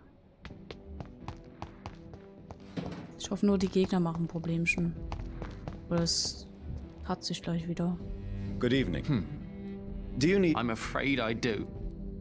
Says the doc. Have you any recent news of Aloysius Dawson? I've heard he's dead. I hope he found his twin brother, wherever they are now. You knew Aloysius's twin brother? Yes. I think we were even together in the Gemini Club for a time. A somewhat secret society that only accepts twins as members. Goodbye, Mr. Hello again, Doctor. Have you any recent news of Aloysius Dawson? I try not to listen to gossip or rumors. Unlike my brother, I am only interested in facts. Do you need my medical attention, sir? Indeed. I've never been good at explaining my feelings, but I can tell when my body is hurting me. You have not... Sounds so... Good. Okay, jetzt noch dieser Detektiv-Typ hier. Ich finde, der war hier zuletzt. Ach ja, die komische Mutter hat ja auch Problemchen gehabt hier. It's locked. Ich will auch Good evening. Do you... Oh, yeah. Ja, hier. Goodbye for... Ah, warte, ich wollte... Ach, hör auf mit Good der evening. Kasse zu reden. So. What is your opinion of Aloysius Dawson? Rumor is he gave most of his fortune to charities to help the poor and sick. He was a good man after all. Okay. Goodbye. Tschüss. Wo ist denn der... Ah, da ist er. Guten Tag. Dr. Reed. Have you recent news of Aloysius Dawson? Come on. The most ruthless tycoon of England dies and gives his fortune to the poor. The man has been tricked. I suspect torture and murder here. Okay. Do you need medical... I'm afraid... Thank you. Goodbye. Goodbye. Okay, tschüss. Da lang. Obwohl, ne, Quatsch. Da ist die Abkürzung.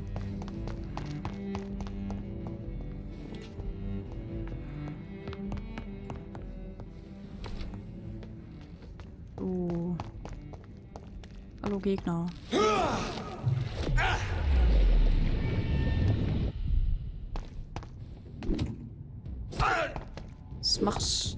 Das macht das Spiel irgendwie halb so wenig Spaß, wenn es gar keine Sounds gibt.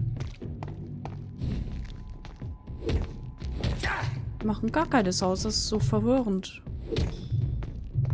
Obwohl ich ins Hauptmenü gegangen bin.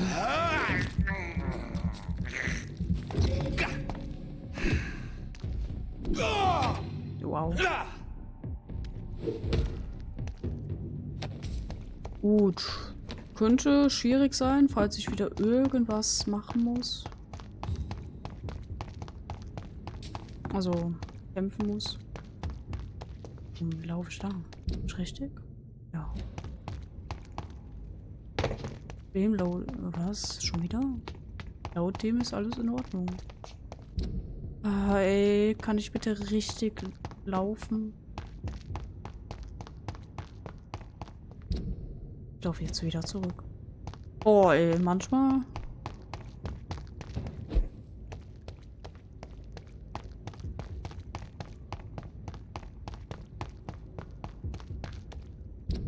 Jetzt dreimal nach. Ja, okay. Hier müsste ich jetzt. Ach, diese random Markierungen, ne? Ah, da geht's lang.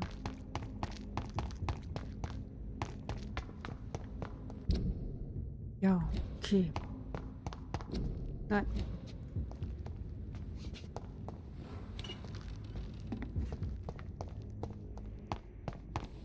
Selbst die Skulls machen keine Geräusche mehr. Ja, dann tut's mir leid.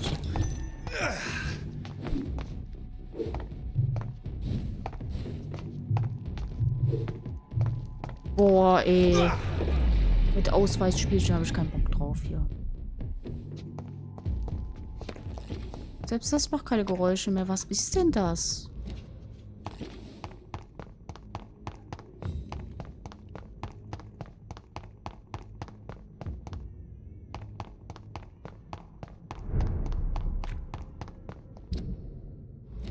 Oh, ist das nervig.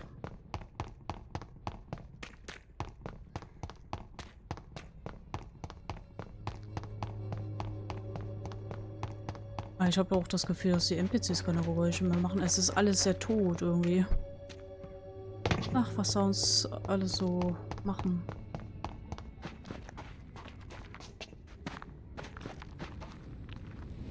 Keine Sounds, einfach alles töten. Okay.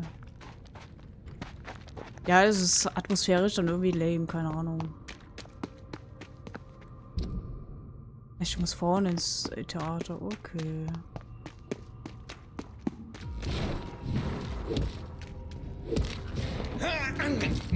Wieso machen meine Skills noch Geräusche?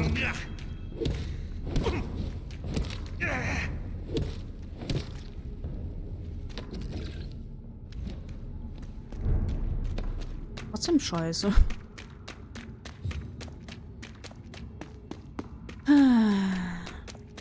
Deswegen hoffe ich, dass in der Cutscene die Sounds alle in Ordnung sind, weil sonst wird das echt blöd.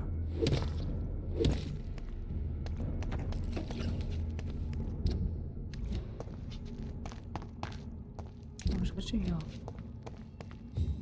Nee, cool. Siehst du den nicht? Doch.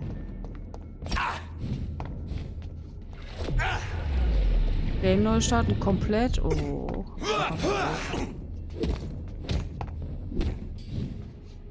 Obwohl es wirklich schwer ist, gerade zu wissen, ob die gerade schießt oder nicht.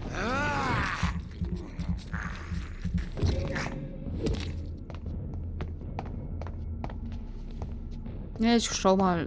Jetzt komme ich ja in ein neues Areal hier. Vielleicht ist es dann wieder gefixt, weiß ich aber nicht. Ich hoffe es. So Priwen never left Doris's theatre after they invaded. They must be holding Edgar here in their new headquarters.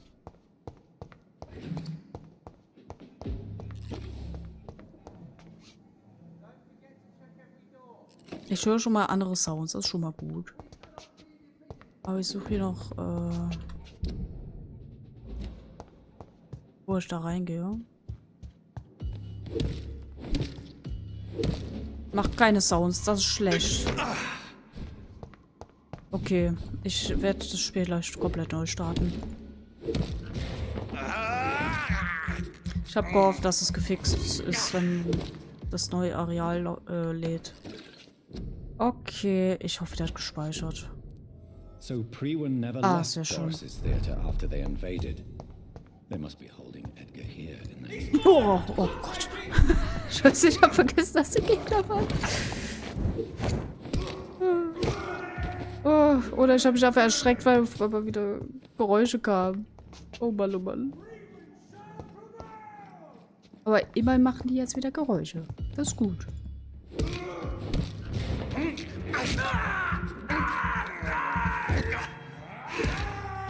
Und aus dem Grund sind Geräusche sehr wichtig, damit man was zum Lachen hat, wenn ich mich erschrecke. Oder so. Ich schaue jetzt. Oh, warte. This is despicable. Ich weiß, ich muss nach unten. Ich will ja noch die Nebenmission machen.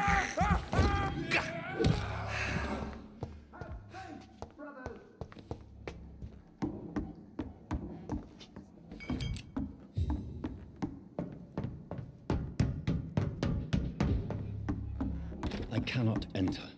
Na gut. Okay, hier kann man nicht lang.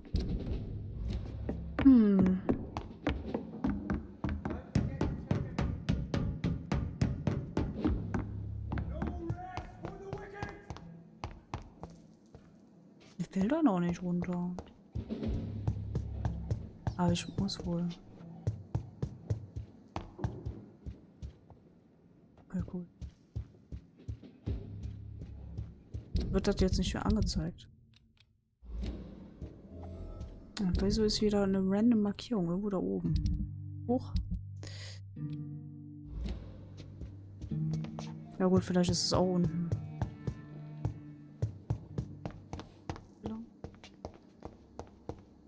Auch unten, okay, beides unten. Alles klar.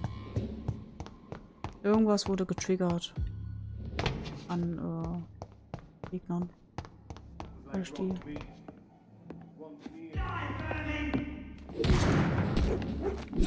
Ja, jetzt ist schon besser.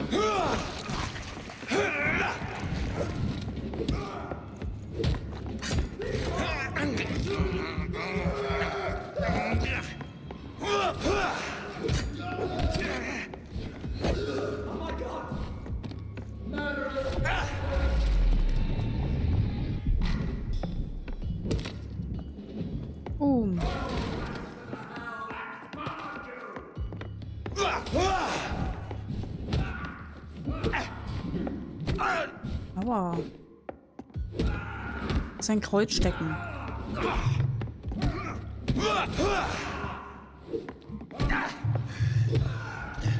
Boah, Alter.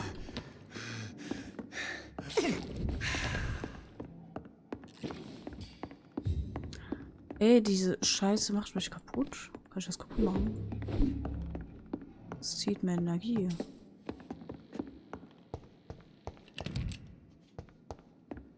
Das auch Energie? Zieht mir das Energie? Oder kam das mir so nur so vor gerade? Okay, es kam mir so vor.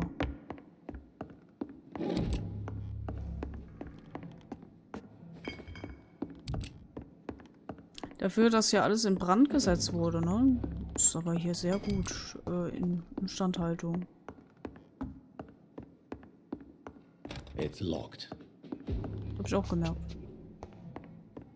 Noch weiter unten. Ach, hier vielleicht. Ne, hier gibt's. War ja der Eingang.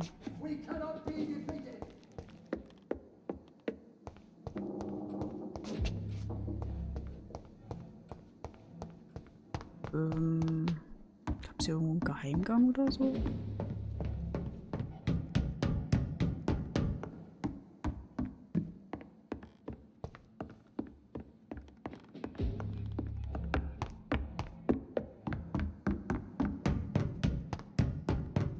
Jetzt bin ich ein bisschen verwirrt. War noch was. So.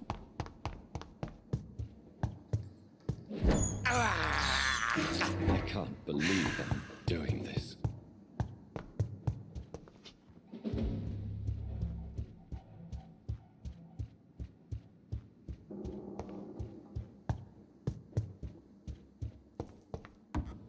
Huch.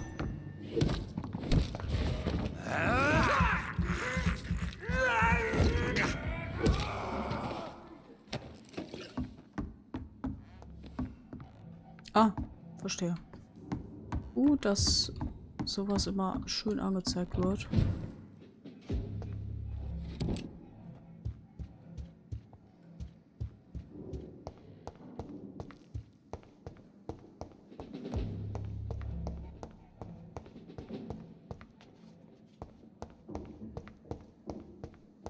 Wie ist die Kamerasteuerung gerade ganz komisch? Die Kamera lässt mich nicht noch da gucken. Doch jetzt. Also sobald ich laufe nicht mehr. Ach, keine Ahnung, das Spiel ist verwirrend.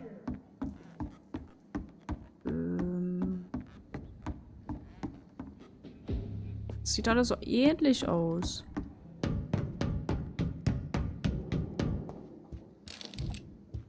Jetzt raus, da will ich nicht raus. Aber ja, hier ist der Eingang. Okay, ja.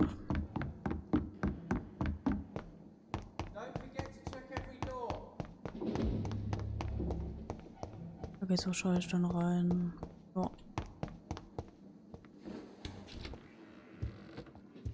Ne, das ist einfach das.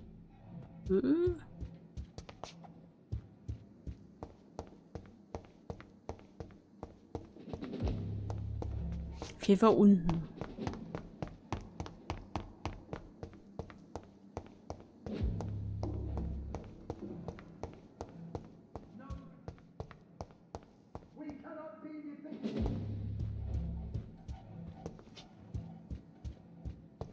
Steuerung ist echt komisch gerade. Es sieht so aus, als ob ich da irgendwie weiterkomme.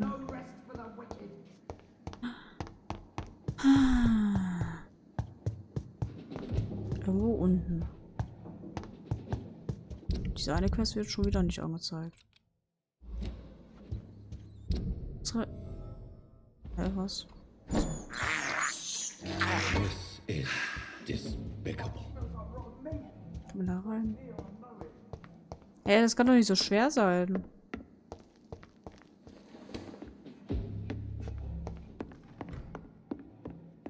Es leuchtet so offensichtlich dahin. Was habe ich übersehen?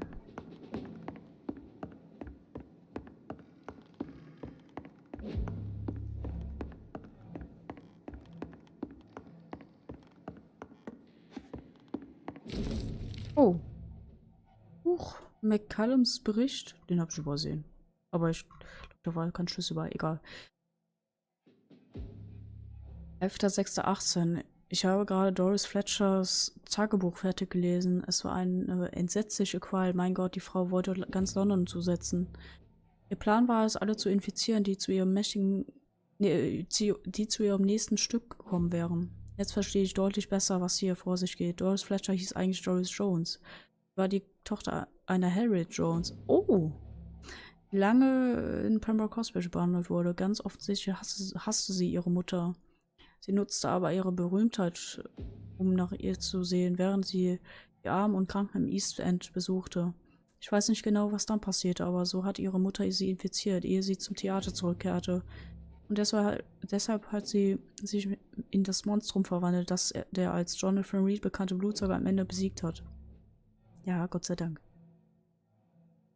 Dass dieser Vampir sich im selben Krankenhaus aufhält, in dem Harriet Jones behandelt wurde, kann kein Zufall sein. Ich bin davon überzeugt, er hat einen großen Anteil der momentan in London wütenden Vampirseuche und ich bin überzeugt, dass Swansea sein Komplize ist und beiden etwas Schreckliches planen, das alles in den Schatten stellen würde.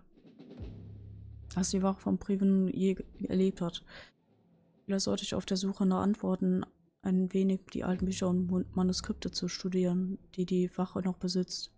Das könnte sich als nützlich erweisen. In der Zwischenzeit sollte ich wohl besser einige Patrouillen losschicken, um zu untersuchen, was in Pembroke Hospital vor sich geht. 11.08.18. Es hat mich 2 Tage gekostet, die staubigen Register und Bücher zu durchforsten, die wir im Tresorraum aufbewahren. Gott, ich hasse es, diese Weise zu verlieren, aber wenigstens hat sich die Seuche gelohnt.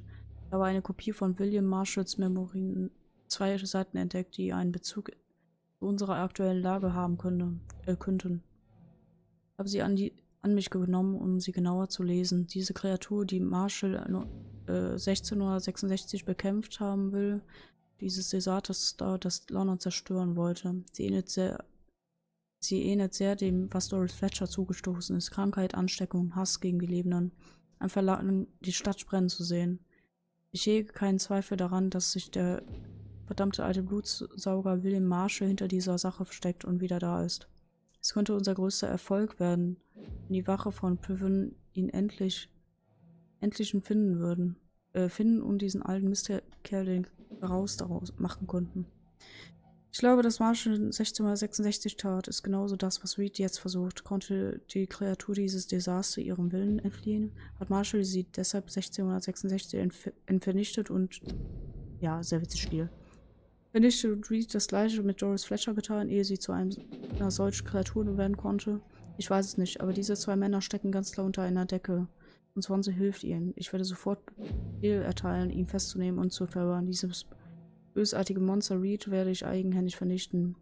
Dann kümmern wir uns um William Marshall und dieses Desaster. Die Wache von Bilvin wird obsiegen, wieder einmal. Doris Fletcher was about to become a disaster. I'm getting close to having all the evidence. Oh, wir haben Schlüssel bekommen. Naja, gut.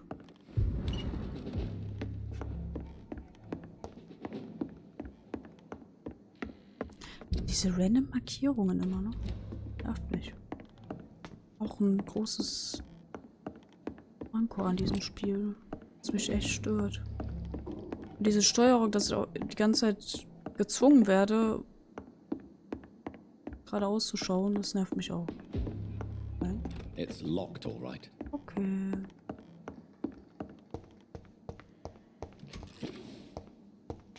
Oh, hallo. Turn around, sir.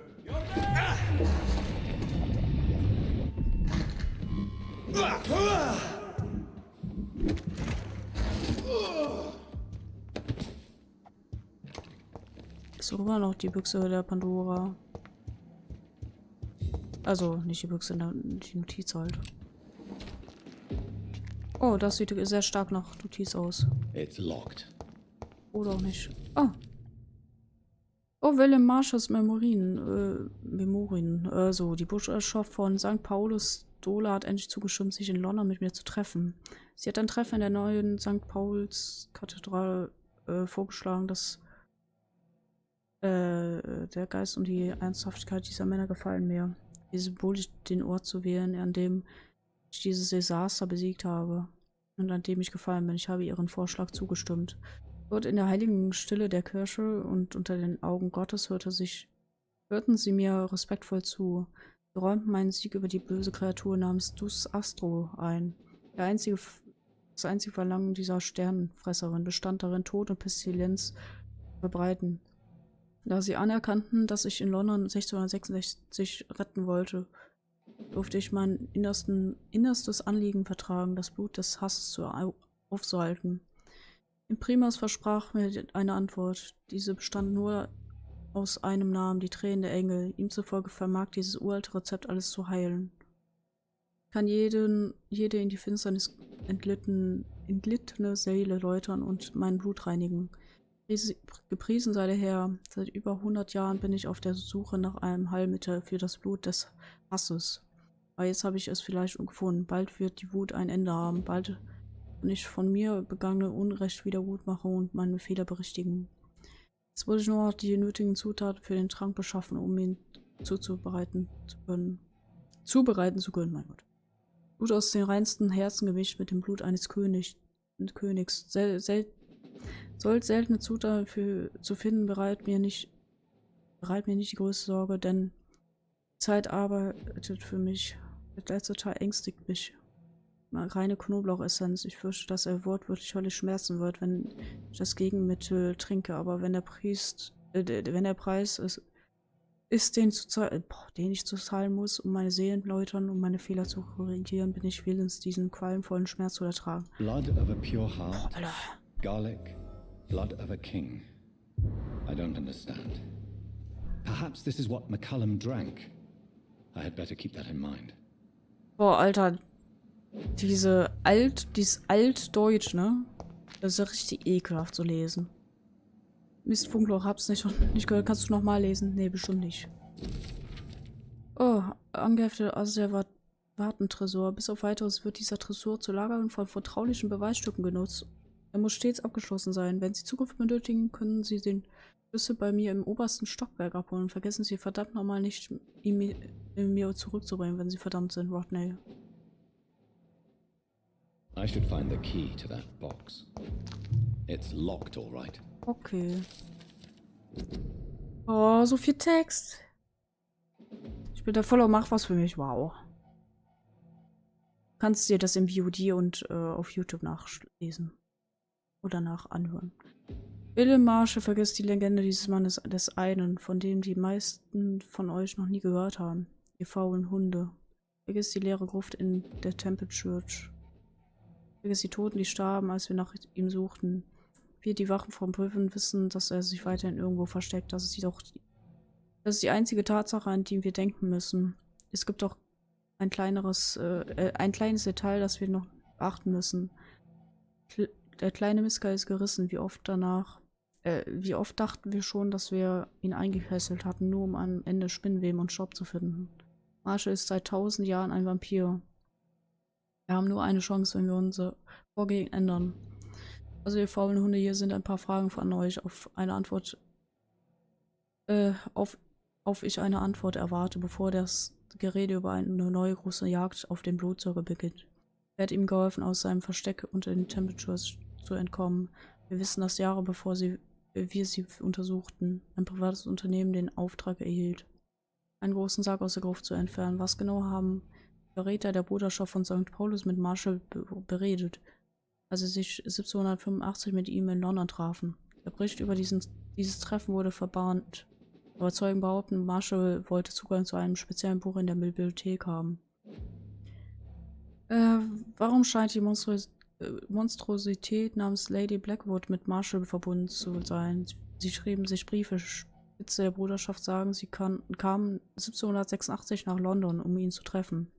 Er hat 1793 versucht, unauffällig sein Schloss in Wales zu erstehen.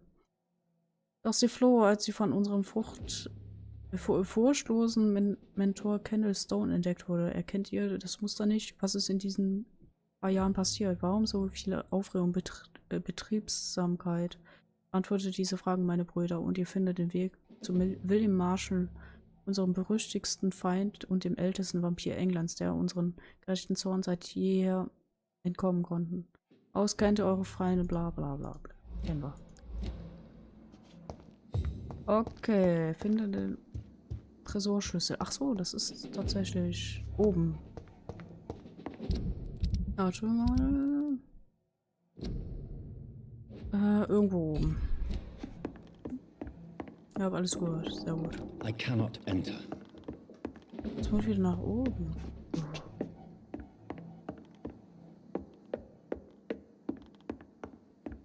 Ich glaube, ich weiß sogar wo.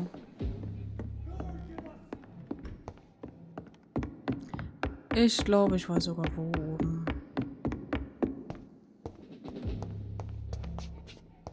Und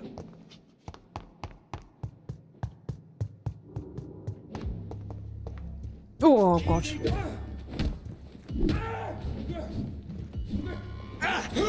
Nein, fuck, ich hab's nicht markiert.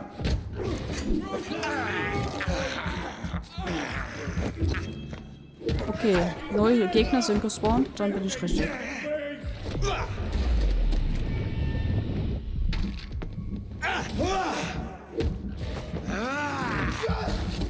Ja, gib mir dein Blut und stirb. I have it. I can now open the box. Okay, cool, danke.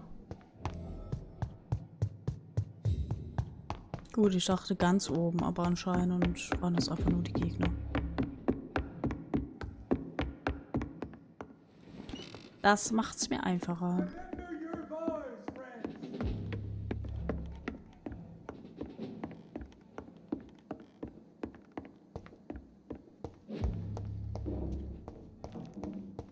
I really don't know if I should read this.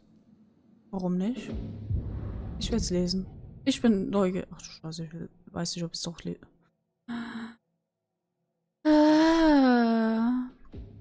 Okay, ich lese es. Obwohl er sagte, ich soll es nicht lesen. Ich bin viel zu neugierig, um das nicht zu lesen. 8. Januar 1918. Die Karten bereiten mir Sorgen, denn unentwegt prophezeien sie eine schemenhafte, aber fürchterliche Gefahr damit nicht diesen scheußlichen Krieg. Ich sollte die Legaten besser nach London zurückbeordern und ihnen auftragen, die Augen offen zu halten und bei ungewöhnlich Vorkommnissen Meldung zu machen. 15. März. Irgendwas ist definitiv faul. Die Karten verraten weiterhin nicht, was naht. Das kann nur bedeuten, etwas Mächtiges ist in Bewegung. Etwas so Starkes, dass die Karten seine Natur nicht vollkommen preisgeben können. Alle Legaten bis auf einen sind zurück in London. Seine Mission in Lhasa ist zu bedeutsam, um sie abzubrechen. Einzige nennenswerte Beobachtungen sind die regelmäßigen Treffen zwischen Aloysius Dawson und dem Ascalon. Das muss uns momentan keine Sorgen machen. 24. Juli. Eine furchtbare Epidemie setzt uns zu, was mir ganz und gar nicht gefällt. Meine Legaten wurden nach Übersee zurückgeschickt, um sie vor der Krankheit zu schützen und damit sie Hinweise auf den Ursprung der Seuche suchen können. Bin ich restlos davon überzeugt, dass das Phänomen rein natürlichen Ursprungs ist. In der Vergangenheit standen viele vampirische Aktivität mit plötzlichen Epidemien in Verbindung. Wir müssen wachsam bleiben. 17. August. Okay, wieso tue ich mir das an? Auf der ganzen Welt Hunderttausende Tote, zerbrochene Familien, Verzweiflung und Kummer sitzen tief in unserem Herzen. Diese Epidemie ist ein Fluch. Die Berichte aus aller Welt zeigen mir, dass diese Katastrophe keine Grenzen kennt. Die gute Nachricht ist, dass die Krankheit angeebbt zu sein scheint. Die schlechte Nachricht ist, dass die Karten weiterhin eine Katastrophe prophezeien. 19. September. Die Karten hatten von Anfang an recht. Eine Katastrophe bricht über uns herein. Das klare Anzeichen mag die Rückkehr der Wache von Priven sein. Geoffrey McCallum persönlich ist wieder in London. Stellt aktiv Nachforschungen an und rekrutiert Leute für einen neuen Feldzug. Was auch immer ich von McCallums Methoden halten mag, ich muss zugeben, er hat einen Riecher für Gefahr. Wir müssen alle wachsam bleiben. 21. September. McCallum hat keine Zeit verloren. Mindestens 3 seiner Bluthunde hat auf mich eingesetzt. Wieder einmal derselbe Alters.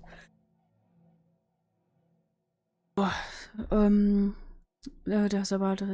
Dieselben alten Methoden. Sie werden jedem meiner Schritte, alle meine Bekannten und alles, was ich tue, im Blick haben.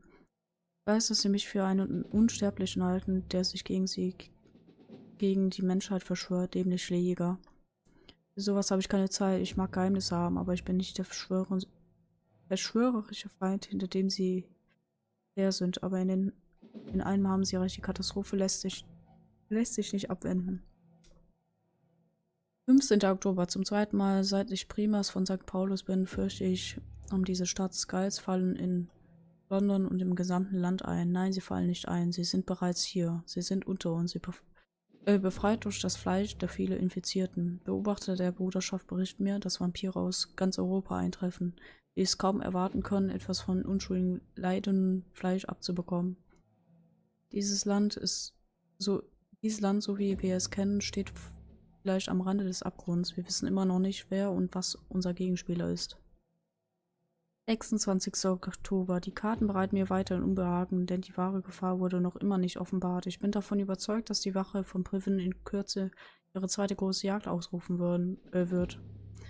Das ist die einzige Erklärung für McCallums Aktivitätsmuster. Kontrolle über strategische Befehlsstände in der ganzen Stadt, Herrschung vieler neue Waffen, hauptsächlich Finanzierung dieses teuren Unterfangens.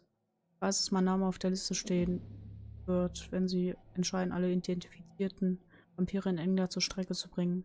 Aber ich werde mich dieser Bedrohung nicht unterwerfen. 7. November. Ein Angriff der Wache von Prüven steht kurz bevor. Speer und Patrouillen kommen Nacht für Nacht näher. Ich kann ihnen noch nicht einmal einen Vorwurf machen, denn die Lage ist kritisch. Einige melden ziehen sogar die Rückkehr des gehörnten Vampirs in Betracht. Aber ihre Blindheit erstaunt mich stets aufs Neue. Wie könnten sie mich noch immer für einen Feind halten haben? Habe ich nicht bewiesen, dass ich ihr Verbündeter bin? Habe ich nicht alles in meiner Macht Stehende getan, um Sterbliche zu schützen? Dies ist mein letzter Eintrag in diesem Buch. Möge Gott unsere Seelen gnädig sein. I can't believe it.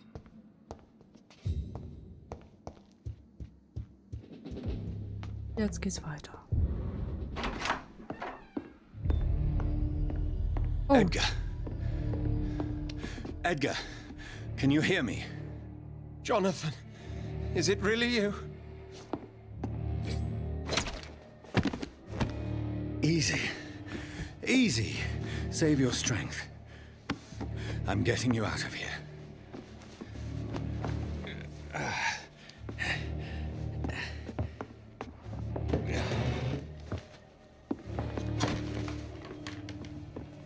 Don't try to spare me. As a physician, I know all too well when it's too late. Punctured lung, broken ribs, and internal bleeding. An accurate diagnosis, wouldn't you say? Edgar, what happened? They wanted me to confess. Beat me black and blue. Jeffrey McCullum ambushed me at the Pembroke Hospital. He was convinced you and I were responsible for the Skal epidemic. I never imagined that self-righteous fanatic would dare to attack us in the open. What became of him? To prove him wrong, I let him go. Really? Are you sure that was the wisest course of action? Ja. Time will tell. The most intriguing part of his accusation was that you and I were the pawns of some ancient vampire. William Marshall. Yes, they tortured me to make me confess the same nonsense.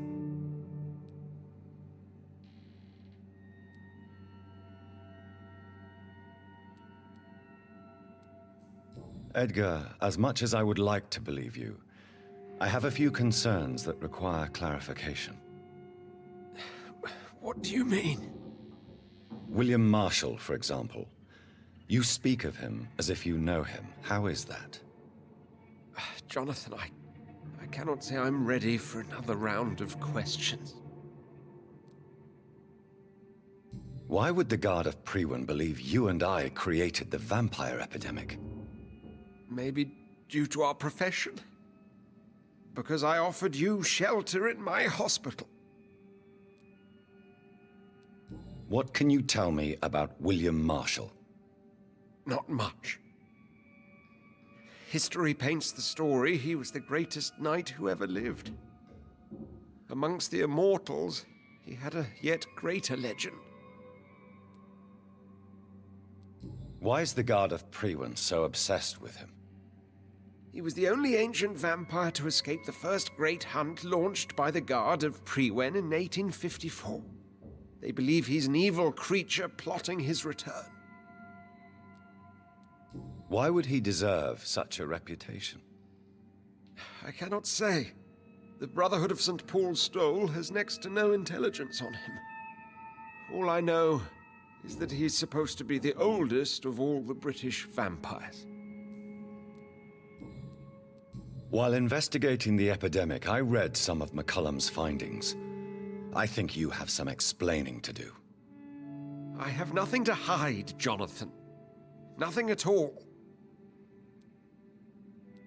Do you know Doris Fletcher's real name? No, I'm afraid not. Her real name was Doris Jones. She was the daughter of Harriet Jones. What do you want me to say, Jonathan? Do you remember when we suspected Sean Hampton of killing Harriet Jones? Yes. a terrible episode that came as a shock to us all. Harriet Jones faked her own death. When I found her in the sewers, she confessed she wanted everybody to pay for what happened to her. That woman was extremely bitter, full of hatred and festering anger. Doris Fletcher visited her mother at the Pembroke Hospital. That's how she first got infected. I know nothing about that. Miss Fletcher once came to visit the sick. That is all I know.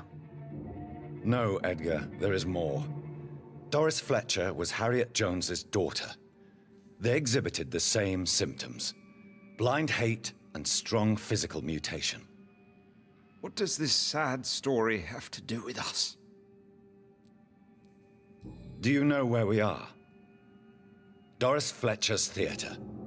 This is where that hateful creature plotted to spread the epidemic across London. I only briefly met Miss Fletcher once when she visited the Pembroke Hospital. You say it was to see her mother.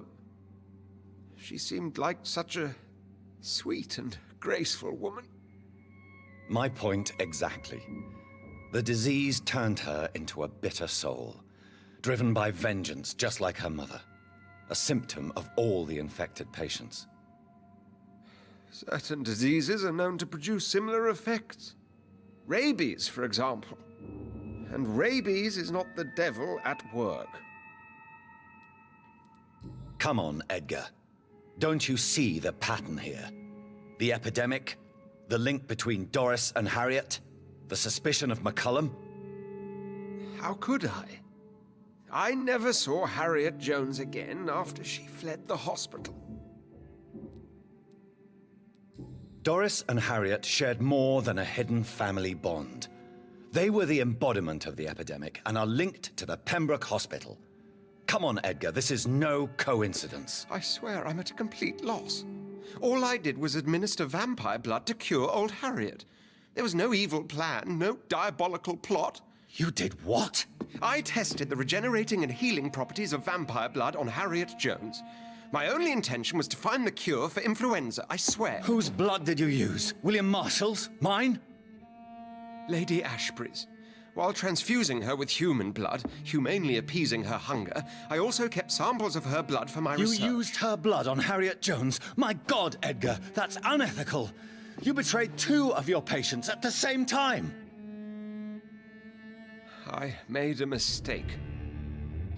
But what is science if not trial and error? We both know it, Jonathan, we both know it. What a poor justification for your morbid fascination and thirst for glory. You have worked beside me. You saw what I'm doing at Pembroke Hospital. Jonathan, you know I'm not an evil soul. Just another victim of this tragedy.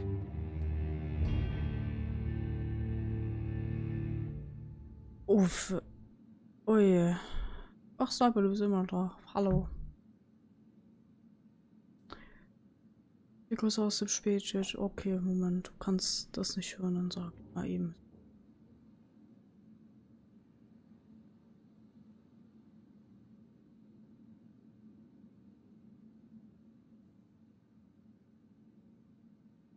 So. Ach, Mann. Ich kann nicht besser schreiben. Egal. Sterben lassen. Oh, ungern. Außer ich werde die in Tod verwandeln dürfen. So.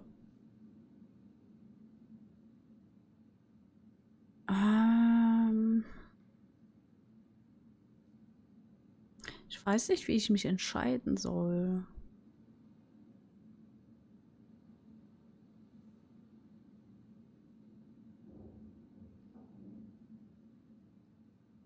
Ich will nicht töten. Ich will auch nichts aussaugen.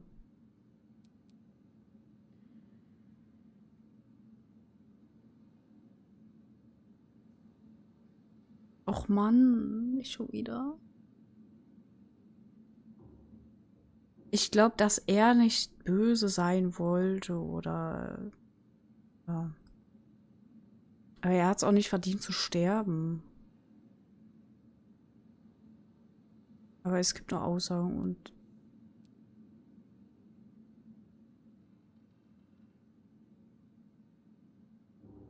Ich verwandle dich. No, Edgar, you are not going to die. Unless you want to. Oh, das ist kein Fehler. What do you mean? Oh. I can save you, Edgar. I can turn your broken body into one like mine. You truly would? After all I've done, after all that's been said, you would offer me this gift? I have no way of knowing which punishment would be worse, Edgar. But it is not for me to decide. So? Oh, please, Jonathan, please. I beg you. This is what I've always wanted. This is what I've always searched for. Very well, then.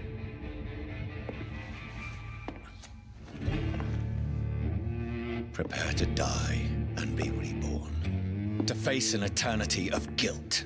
I'm ready. Oh, indeed, I am ready. Warum sind das immer Männer? Enough!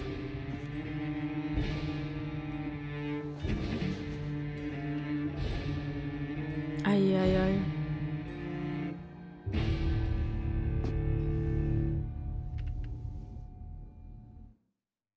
Lied.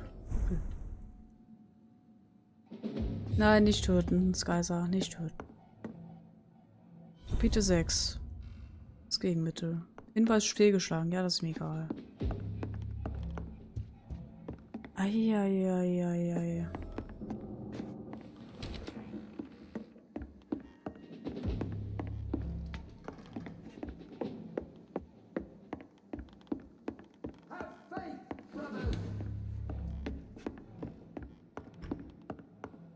Sprich mit Ashbury und bring das Notizbuch weg. Oh, weiß nicht, ob es hier ist gut. Ob das so eine gute Idee war? Ich weiß es nicht. Ich weiß es nicht. Return at a more convenient time. Verdammt, ey. Ich werde jetzt, bevor ich zu Lady Ashbury gehe, werde ich erstmal die die Nebenquest. Original carrier when Edgar gave her vampire blood. I must tell Elizabeth. Ja, das machen wir auch gleich.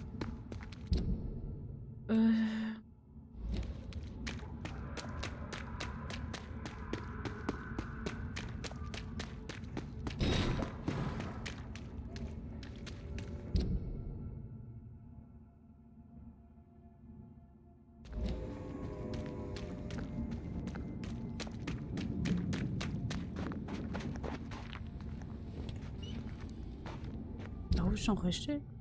Nee, ich wollte da nicht lang. Da wollte ich lang. Jetzt das Notizbuch. Hauptsächlich ab minus 405 EP. Das ist schön, oder? Naja.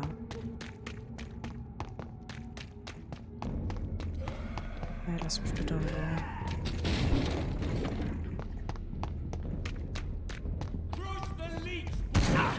So lang.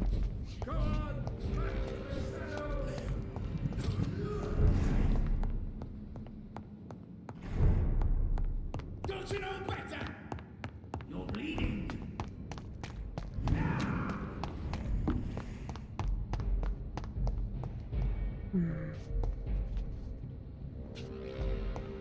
Okay.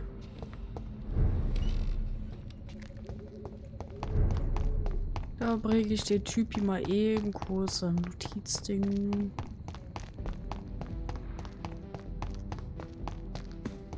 Soll ich nach oben, ne? Oder? Ja.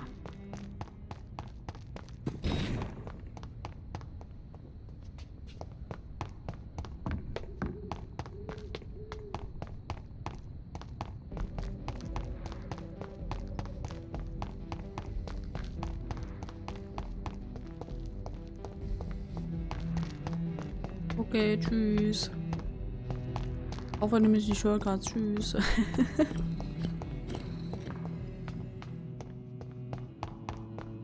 Cards never lie. Good evening, Jonathan Reed. Can I help you in any way? I found your notebook. The one the guard of Priwen stole from you. And you brought it back to me. That's excellent news, Jonathan. Were you able to keep yourself from reading it? No. Ah, the oldest temptation of all. If Pandora herself did not pass the test, I suppose I should not blame you for your curiosity. So you're not angry with me? Why should I be? To live is to make choices, Jonathan, and you made yours. Now give it to me, please. Have you any news concerning Aloysius Dawson? You unburdened his heart and cleared his mind. A most elegant solution, I must say, Jonathan. Tell me the truth, Usher. Are you a vampire? By the stole, you really thought you could force Usher Talltree to yield to your little mind tricks like an oblivious mortal? Why can't I force you to answer me then? I'm the primate of St. Paul's Stole. It comes with certain advantages, like accessing the greatest library in the country and avoiding answering certain questions. So, are you or are you not a vampire? As a brilliant man once said, to be unambiguous can only be to one's own detriment. Goodbye, sir. Until we meet again. I rarely wander. Yet it's... Okay. Nice. Jetzt sollten wir alle... Das hat doch bestimmt irgendwas auf sich, diese Druckplatten. Jetzt haben wir alle Quests erledigt. Ja, dann können wir jetzt nur noch die Hauptquest machen. Nee, ist ja alles klar.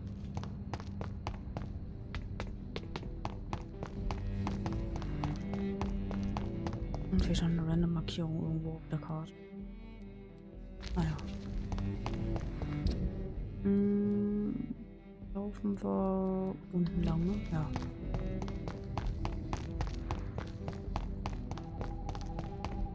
Ich würde das Spiel gerne nochmal durchspielen und alle töten. Nur wahrscheinlich nicht on-stream. Weiß ich aber nicht. Aber mich würde es schon interessieren, wie es dann wäre.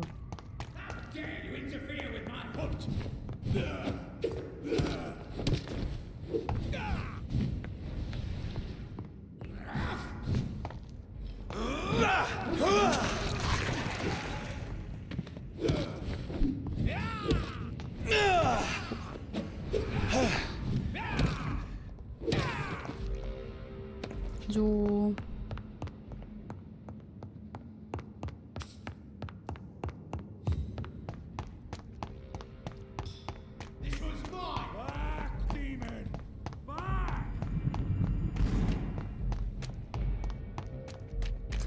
Ja, alle töten.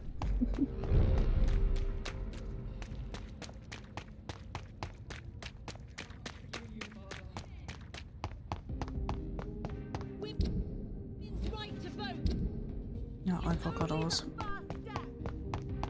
Einfach die Wege entlang. Ich bin gespannt, wie viele Kapitel, also Kapitelabschnitte es noch gibt in dem Ding. Richtig? Ja. Sind jetzt bei Kapitel 6 das Gegenmittel. Das letzte Kapitel, was existiert.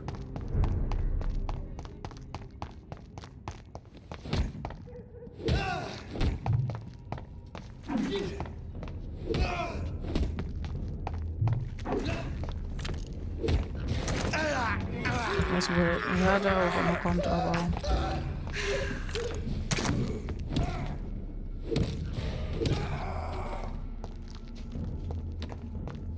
Aber gut.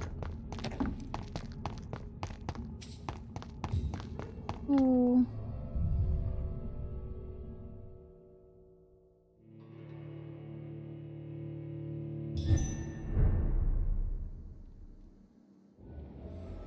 Natürlich ist sie oben. Oh. What good fortune brings you back to me, Jonathan?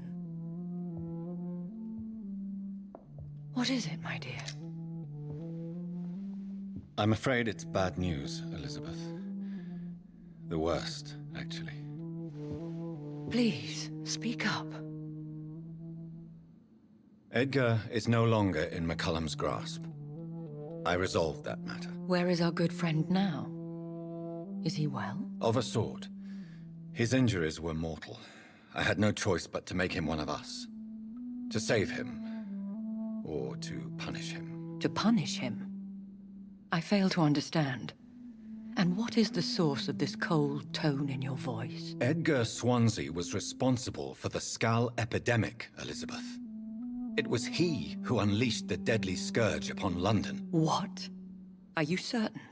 This is the most terrible accusation of all. He confessed everything to me. He sought to cure the disease, to exploit vampire blood to stop the epidemic. But he unwittingly gave birth to a catastrophe. All those poor victims. How could he do it? What happened? Edgar gave no heed to ethics. His theory could have been proven to be correct, but he abused the confidence of his patients to test it. I must say I'm shocked, Jonathan. Who would have thought it? And the poor patient. Let me guess. It was Harriet Jones, was it not? Yes. That explains how Doris Fletcher was infected, and how she became an Icor. She secretly visited her mother at Pembroke. Then we have no choice. We must act quickly, Jonathan. We must return to the sewers and put an end to the threat poor Harriet embodies. I have one more matter to discuss with you. Harriet Jones was the primary case, but do you know what a healthy carrier is? There is a tone in your voice that frightens me, Jonathan. What are you trying to say? It was your blood Edgar used for his experiment on Harriet Jones. What?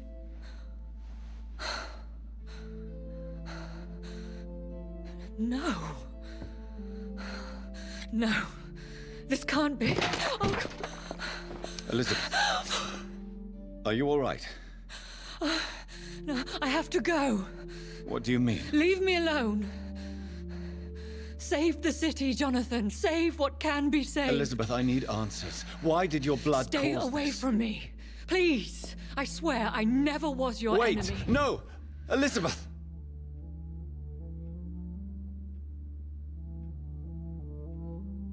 Na toll. Warum sollte ich die töten? Sammle die Zutaten. Draufgeholt. So kann man natürlich auch das Ende strecken. Ja, ich verstehe schon. It's locked. Oi, oi, oi. Ach man. Toll. Warte mal, kann ich hier... Also nicht folgen, aber... Wo ist sie denn hin? Das frage ich mich. Wo ist unser Bild denn?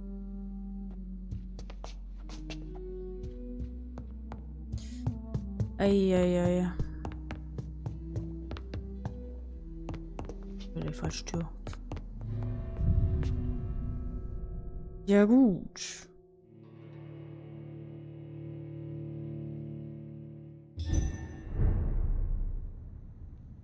Aber das dumpfe Gefühl, dass entweder Harriet Jones... Natürlich, ich muss jetzt in allen Gebieten nochmal, oder? Auch da unten. Ja. Da Bullshit, natürlich da. Okay, machen wir erstmal das da, weil das am nächsten ist. Now would be a good time to blend the recipe Marshall used when he fought the disaster. I think I know where to find what I need. Ich weiß immer noch nicht, wer der Endkampf sein wird. Entweder ist es Harriet Jones oder Elizabeth. Ich weiß es nicht. Ich kann nur Mutmaßungen anstellen.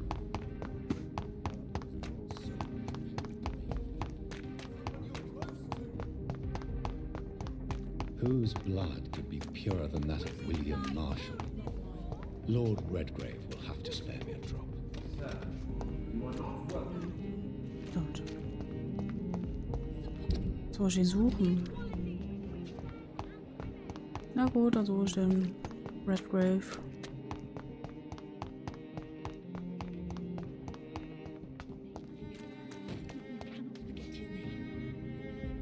Hat sie gerade gegen die Kiste geschlagen?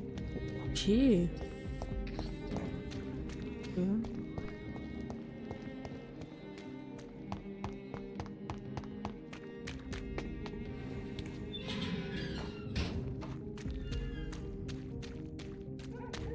Ich habe es hier nicht irgendwo. Habe ich es gefunden? Ist der Hintereingang? Ich weiß es nicht. Ach ja, ich glaube schon. Oh je. I'm still persona non grata in the Ascalon Club. If I want to speak with Lord Redgrave, I'll have to. Wow. Alter.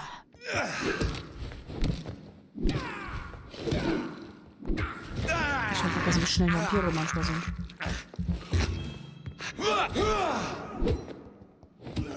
Es tut mir leid, ich will euch nicht wehtun, aber ich muss.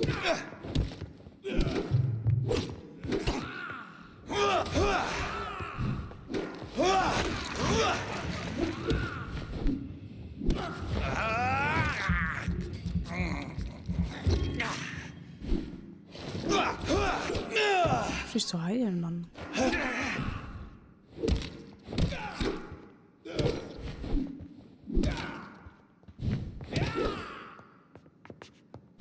Es tut mir leid.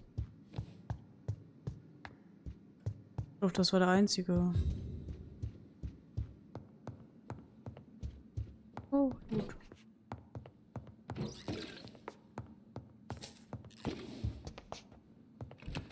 Das war vorher nicht auf.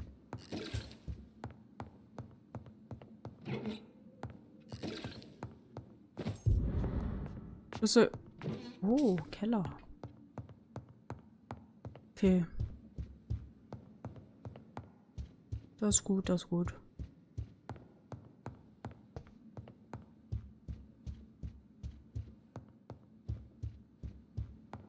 Dann ab in den Keller. Also hier nur ein Vampir ist hier.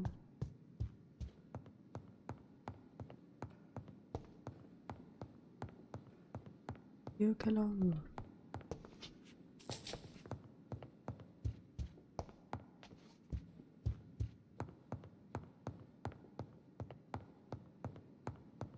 Ah. Okay. Guten Tag. Du darfst mich nicht direkt angreifen. Was ist? Okay, wir reden erstmal mit ihm. Good evening, Lord Redgrave. What are you doing here, traitor? I shall smite you for this audacity. I'm not here to bicker, Lord Redgrave. I can put an end to this epidemic, but I need your assistance to do so. Good.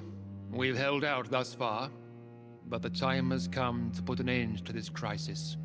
Tell me, what do you need? The blood of William Marshall. The blood of William Marshall? Of my maker? Are you mad? This blood is the purest of all. My maker proffered it to me on the battlefield. I cannot hand it to you.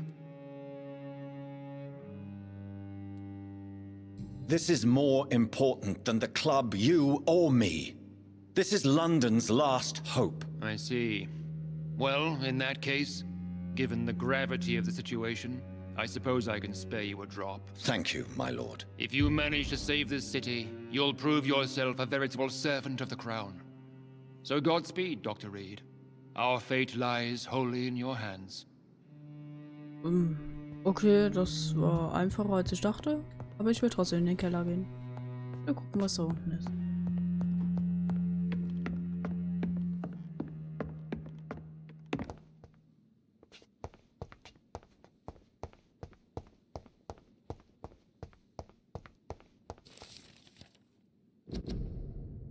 Zum gelegentlichen Privatkonsum von Blut. Als Mitglieder des Ascalon Clubs beachten wir immer die Etikette. Mein Gott, es wird zu spät. Wir verkehren in jeglicher Hinsicht in den besten Kreisen der Gesellschaft und sind anerkannte Persönlichkeiten des öffentlichen Lebens. Anders als unsere Gegner behaupten, frönen wir keine Orgien oder Blutbädern. Warum denn nicht? Wird aber einer der unseren bei solch absurden und unmoralischen Akten ertappt, treffe ihn die angemessene Schmach. Doch was ist mit dem Blut? Was ist mit dem gelegentlichen Privatkonsum? Können wir Ekstase ablehnen, die uns das Zinnoberrote Ambrosia erbietet? Womit sollen wir anstoßen, wie es doch in jeder guten Bruderschaft Brauch ist? Regeln für den Umgang innerhalb des Clubs besagen zu dieser delikaten Frage das Folgende. Solange der ursprüngliche sterbliche Gefäß nicht in den Mauern des Clubs gebracht wurde, dürfen Mitglieder trinken und mit Freuden teilen, was ihnen beliebt. Trinken sie, was sie wollen, und verfahren sie mit dem Gefäß, wie es ihnen beliebt. Nur tun sie es außerhalb des Clubs. Außerdem bilden natürlich äußere Anlässe, die ich persönlich autorisiert habe. Ausgesetzt, bla bla bla. Habe ich? Warte, das muss ich mir kurz angucken. Hat man denn die Sammelobjekte jetzt gesehen? Hier. Guck mal. Mir fehlt noch nicht mal so viel. Ich weiß zwar nicht, wo der Rest ist, aber 3 habe ich nicht gefunden. Ich glaube, mehr finde ich jetzt auch nicht auf Anhieb, aber ich war sehr gründlich. Das war's nur für dieses Sammelding? So sind hier wieder 300 Markierungen. Ich weiß es nicht. Nächstes werden wir zum Friedhof gehen.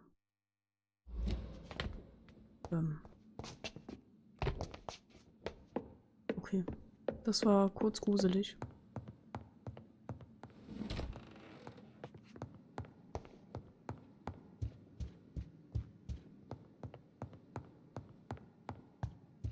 Okay.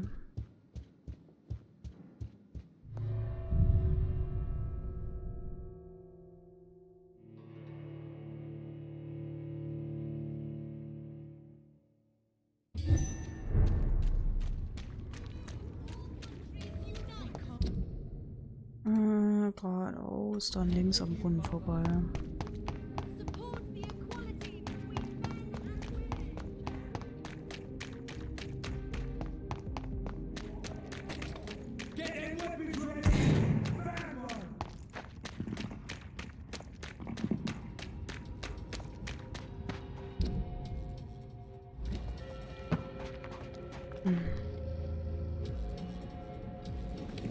Okay.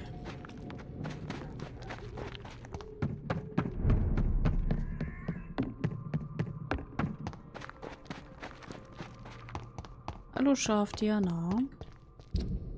Alles fit?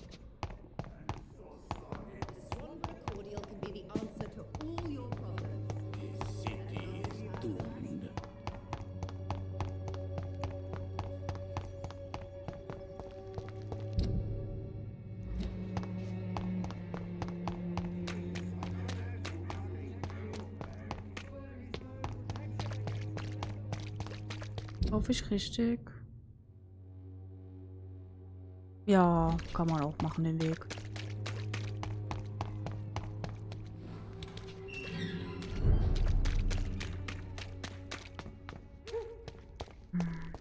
Der Typ. Ich will nicht auf die Nerven. Kein Bock auf dich. Lass mich wirklich in Ruhe. Das ist gut.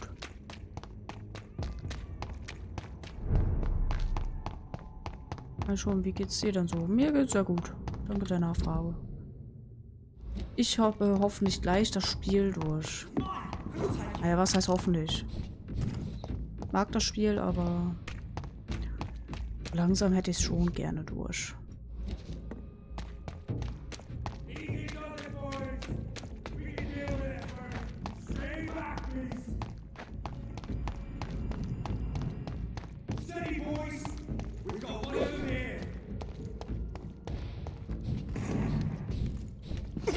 Wow. If McCullum really drank the blood of King Arthur, then I may have found another vital ingredient for my recipe.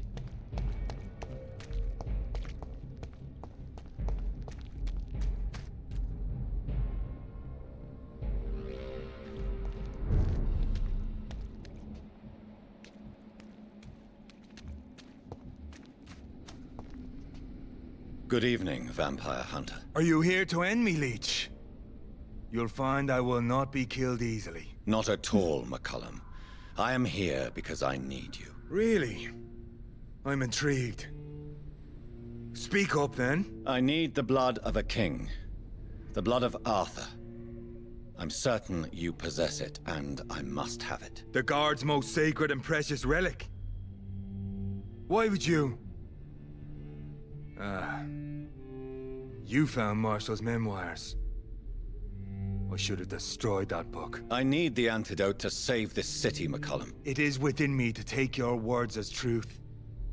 I want to, but I must know more. What precisely are your plans?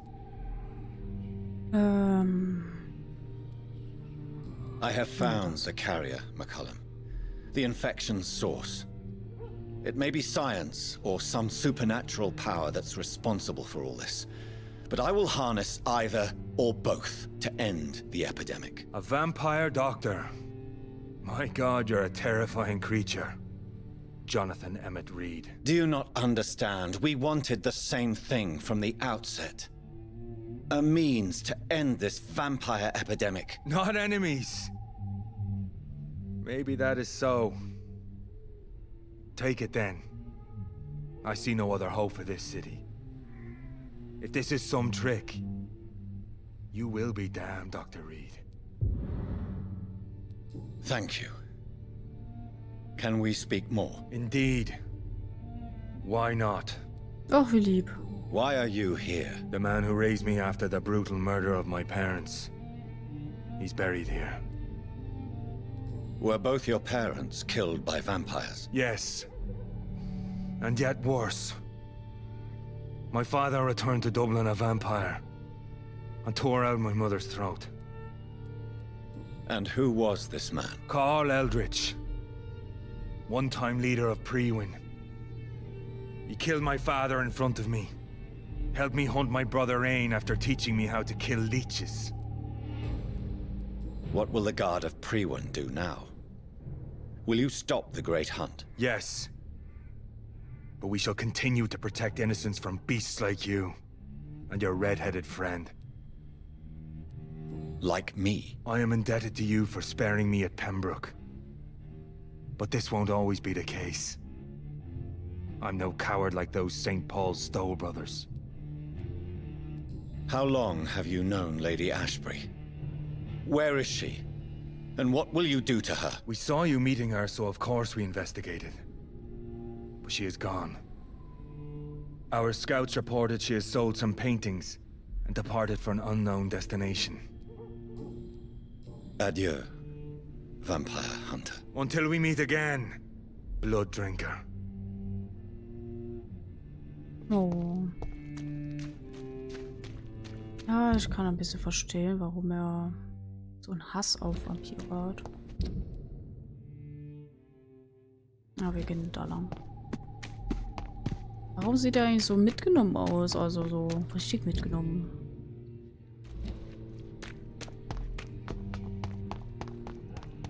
Als ob er verwandelt sei. Aber wir haben den nicht verwandelt. Weil wir lieb sind.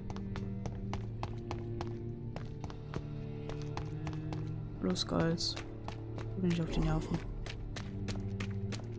Das Pirat nicht. Muss mit euch kämpfen, ne? Boah.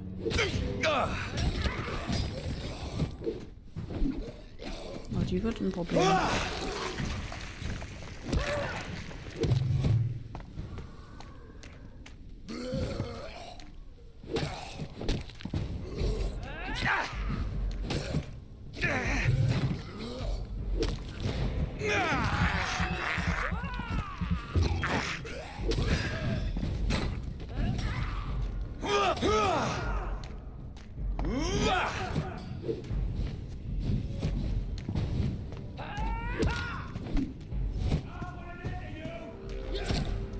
Ach, kümmert euch. Sehr schön. Macht ihr mal euer Ding, ne? Ich verpiss mich. Tschüss.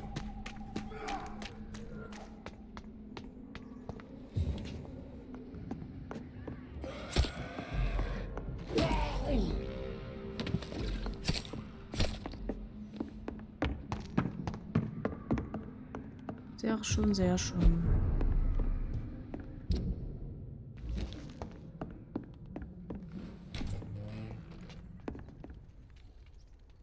Oh, Bauzi.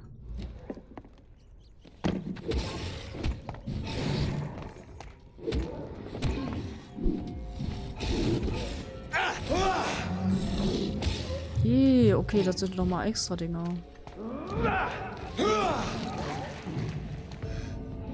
Bin gestorben. Sind auch alle Vampire in dem Game so halbtot aus, außer die eine. Stimmt, aber der Vampirjäger ist ja kein Vampir. Wo lande ich jetzt? Oh, bitte nicht am Arsch der Welt. Oh, Gott sei Dank. Aber warte mal, bevor ich gehe, Moment. Würde ich gerne... Oh. Ein Nachtzapfer Tränen des Engels. Achso, okay. Ja, habe ich... Jetzt habe ich nichts mehr.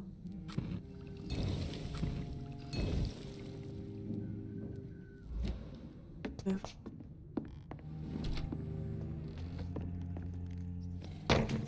Ja, alles klar.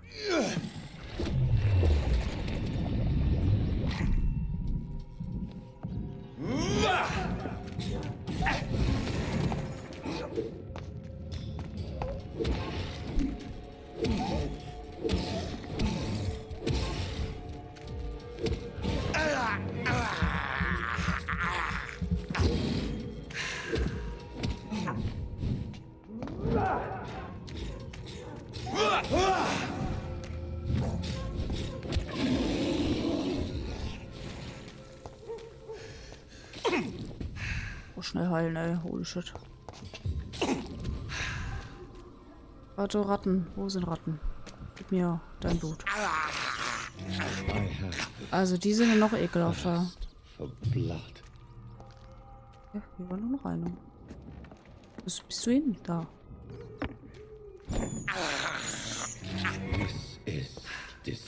Vampirjäger passen sich der Beute an. Ach so.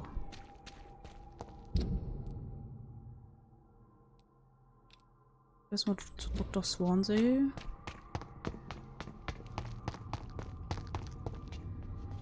Achso, das war das.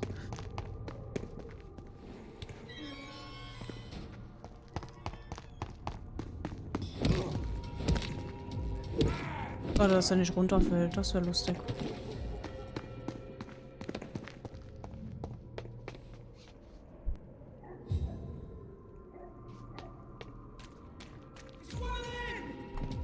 Oh Gott. Moment, nachdenken, da lang.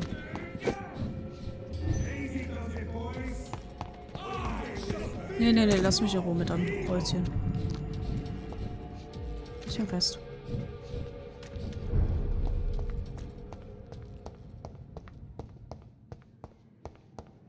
Alles geschlossen. It's locked, all right.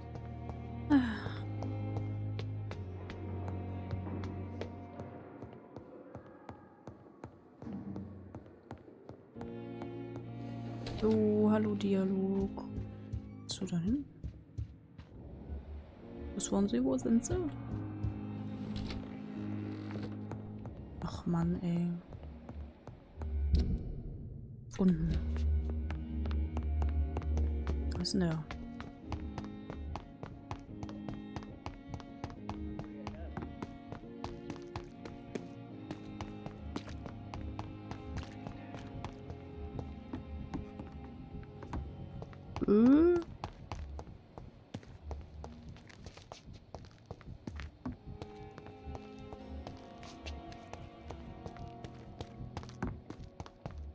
Was ist denn der?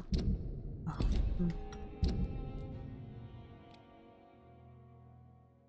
Neuer Dialog verfügbar. Ja, den Dialog würde ich gerne führen.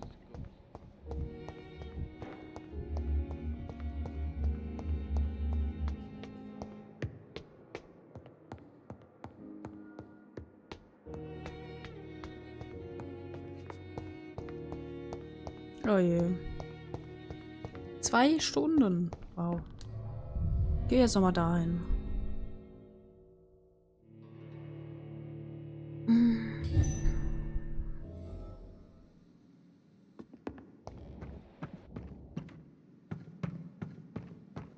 Hm. Auf hier ist noch irgendwas.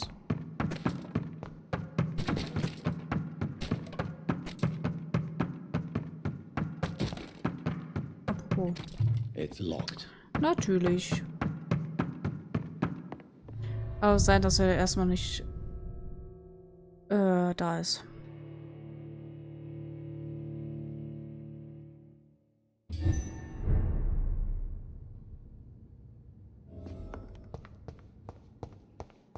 Gut, dann machen wir Quest weiter. Ich weiß nicht, wo er ist. Kann sein, dass er erst nach dem Tag wieder da ist. Hab ja noch nicht geschlafen. Wo sieht das? Das mache ich gleich. Ich muss ja so oder so gleich dahin.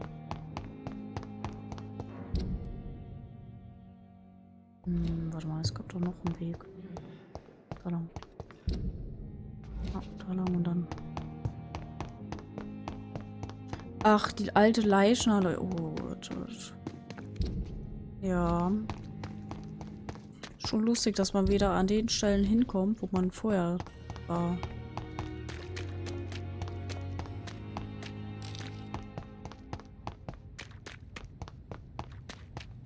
I cannot use garlic, but there may be a substitute in the Pembroke Hospital drug storage. Mhm.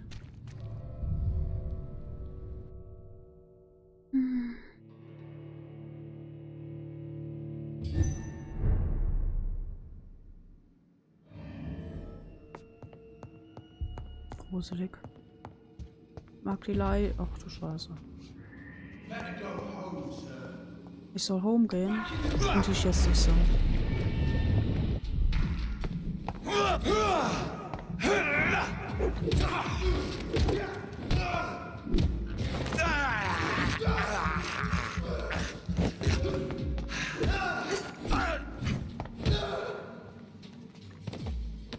Die werden immer ekelhafter. Eine Insulin in der Weichschnalle. Kein Problem. Oh.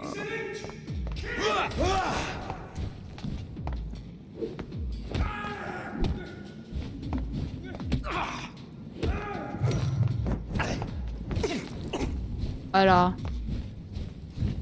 Na, bitte hör auf anzuvisieren. Verpiss dich einfach. Verpiss dich einfach. Obwohl, ich kann keine Türen öffnen, verdammt. Scheiße. Ich sterbe. Uff. Das ist sehr schwer gerade.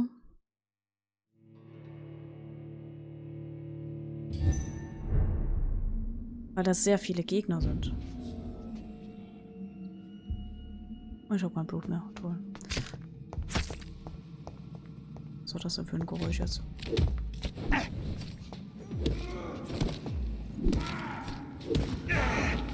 Ich bin immun.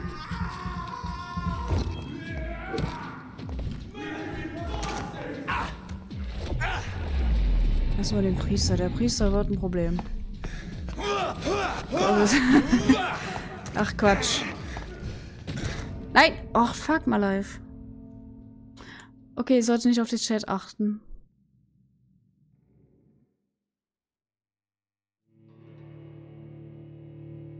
Warum sind das denn 300.000 gefühlt, ey? Level 28. Ich will niemanden töten. Was ist das? Komische Geräusche. Ich will es gar nicht wissen.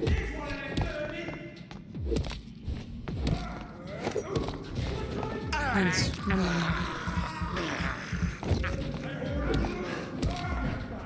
Nein. Oh. Nein, mein Blut. Mein Blut. Ah, warte. Heilen.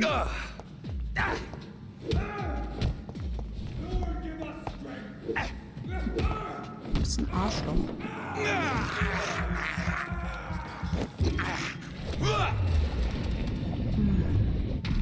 Wow. Stirb doch endlich, du Hurensohn, Alter. Nein, warum? Oh,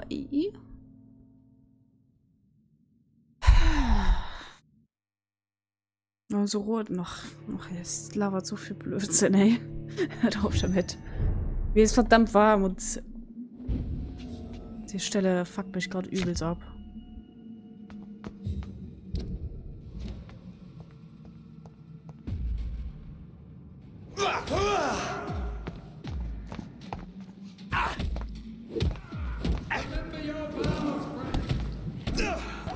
Mann! Verpiss dich, verpiss dich, verpiss dich, verpiss dich. Gib mir dein Blut, bitte. Ich hab kein Blut.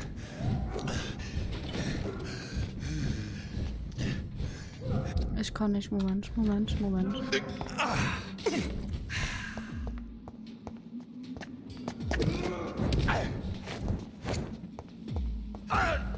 Ach Mann, was bist du für ein Spacko?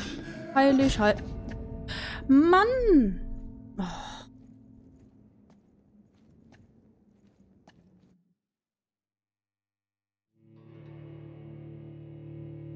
Ich muss, glaube ich, Leute umbringen, damit ich EP bekomme.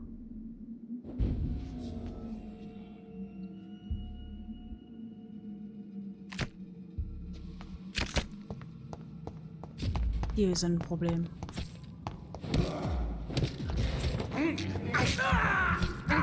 Die Leute schießen, sind ein großes Problem. So.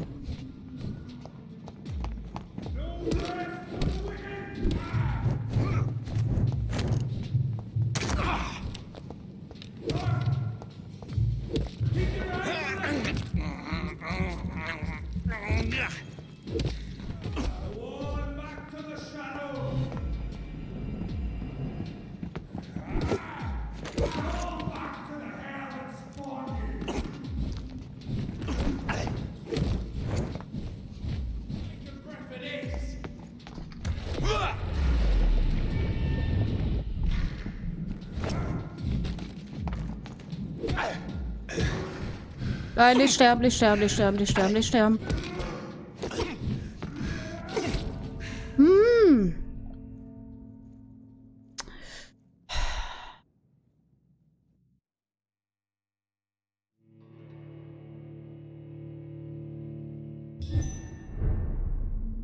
Okay. Wir machen's anders.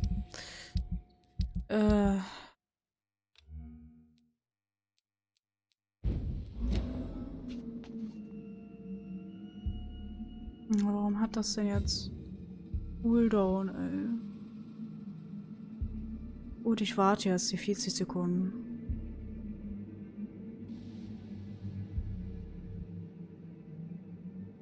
Obwohl, ich glaube, ich brauche dafür Blut, oder? Ach komm, ich versuch's jetzt nochmal. Erst die fucking Leute, die schießen. Nein! Oh, Kamera, ey.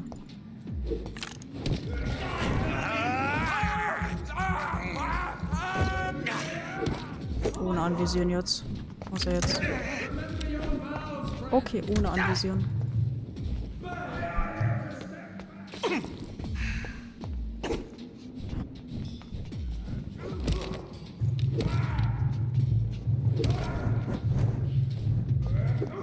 Keine Ausdauer mehr. Kleiner Wichser. Bist du dich?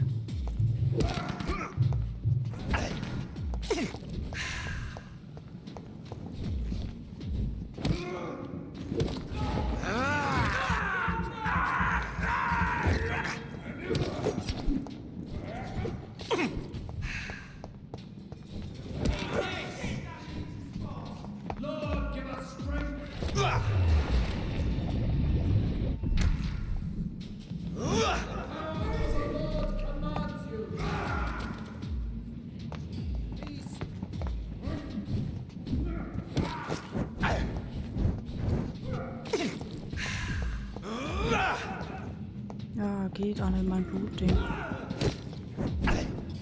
Verpiss dich ja, so scheiß Fackelarsch, Alter.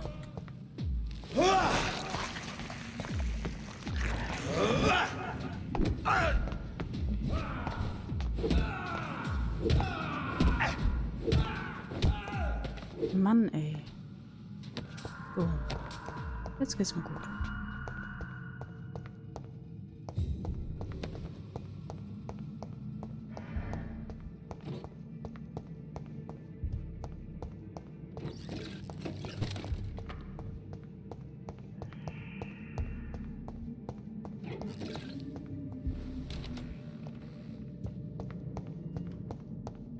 It's locked, all right.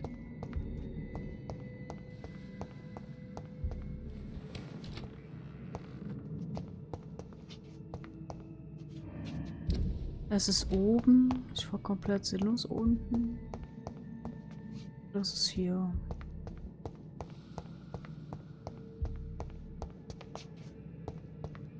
Es ist oben. Ja gut, egal. Oh, Quatsch. Gefühlt gar keine EP gebracht, sehe ich gerade. Und wer ist respawned? Oh. Okay.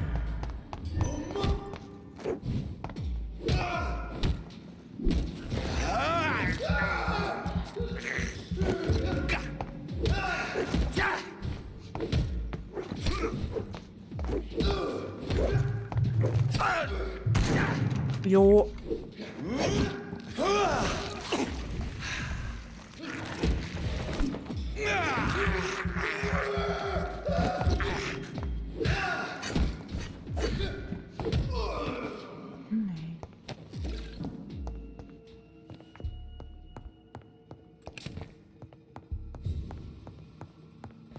Das Spiel macht mich gerade ein bisschen aggressiv. Merkt man das? Ich weiß nicht.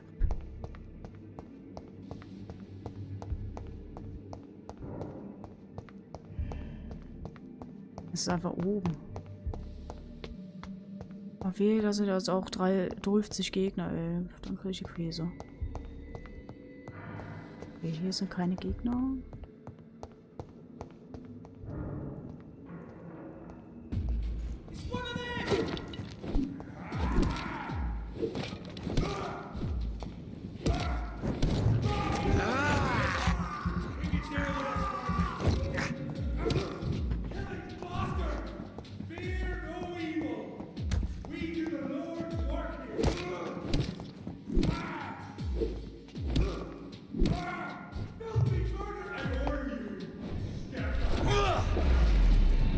Gegner wären cool. Nee. Dann habt ihr definitiv keinen Spaß mehr beim Zuschauen, weil ich dann durchgehend Rage. Also wirklich.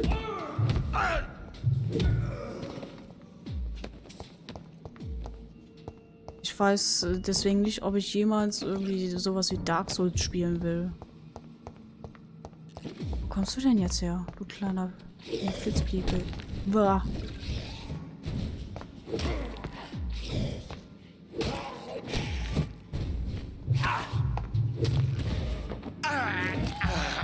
Ach, Mann, oh. Wird jetzt fertig? Oder will noch jemand? Danke. There it is. Danke, danke, danke. Much more efficient than garlic against blood poisoning and sepsis, and much less dangerous for me. Thank you, Dr. Polescu. So, er ist nach unten. Mega, ob da oben irgendwas ist. Ich will einfach nur raus. Da geht's raus, oder? Ja.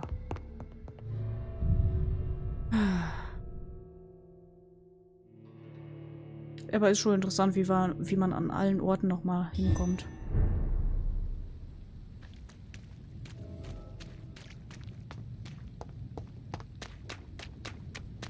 Und jetzt regnet's. Ui.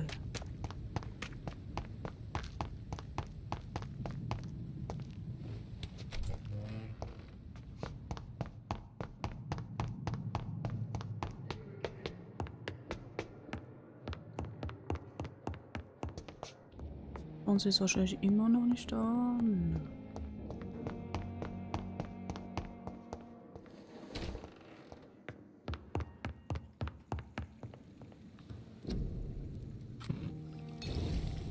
The blend seems stable.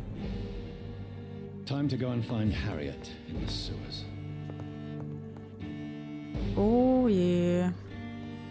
Ich glaube, Harriet Jones wird unser Endgegner. Jetzt glaube ich es doch mehr.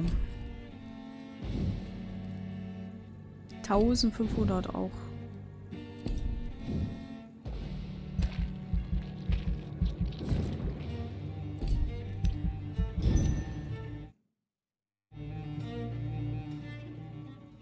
Yep, das wird auf jeden Fall. Oh, über Unfalltode. Die Bewohner Londons leben in Angst vor Ärzten, verzögerte Eingriffe und unverfrorene Bevorzugung und experimentelle Behandlungen. Ihr Leiden haben tiefere Wurzeln als unsere. Dieser Mangel an Professionalität kristallisiert sich am Pembroke Hospital in Whitechapel heraus, wo Pflichtethik schon lange niemanden mehr interessiert. Die Verwaltung des Pembroke versteckt sich hinter einer Fassade aus Hingabe und Rechtschaffenheit, aber wer einen ihrer Patienten kannte oder noch schlimmer, selbst zu ihnen zählte, weiß um ihre Falschheit. In diesem Tempel des Schreckens. Okay, danke. Aktualisierung? Mein Gott. Schrecken müssen sie für den Bett bezahlen. Fangen sich Krankheiten ein, von deren Existenz sie nicht einmal wussten, und in der Leichnam erleichtert man ihre Überreste um ihre Besitztümer. Hier sterben die Patienten über Nacht an Verletzungen, die sie bei ihrer Einlieferung gar nicht hatten. Sie bezeichnen sie das als Unfälle. Der flüchtig befragte Dr. Swansea, Leiter der Verwaltung, rezitierte pedantisch Timor mortis contubat me. Die Angst vor dem Tod verwirrt mich, ehe er uns der Einrichtung verwies. Lateinische Sinnssprüche werden uns nicht von ihrem Morbidität fernhalten.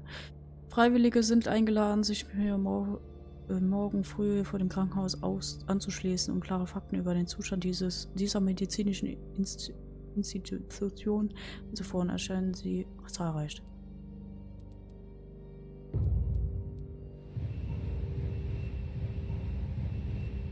Ja, alle gesund, ja. Und ja, gut.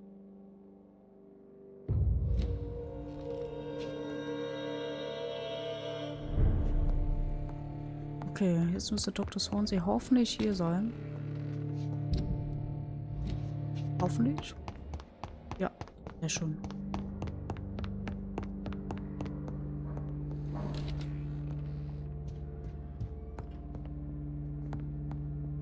Jonathan, my dear, I can never thank you enough. Thank me? For what? Come now, you know what I mean. Well, I'm just like you. Have you no shame?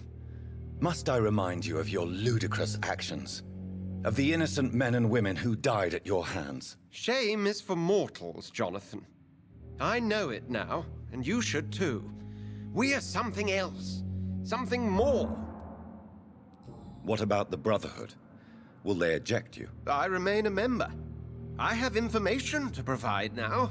Intelligence from the other side, if I may say so. They won't banish you? Not so long as I behave. How do you feel since you changed? Absolutely fine. Did you know I can determine the health of every patient or nurse just by looking at him? Fascinating. Have you taken a life yet, Edgar? Don't you think that's a private matter? I would not ask you such an indiscreet question. Do you feel the hunger? Yes. It's very peculiar, not like mortal hunger at all. It's like I'm never sated. Fortunately, blood is no rare commodity at Pembroke. What will you do now that you are immortal? Experiment, my dear colleague.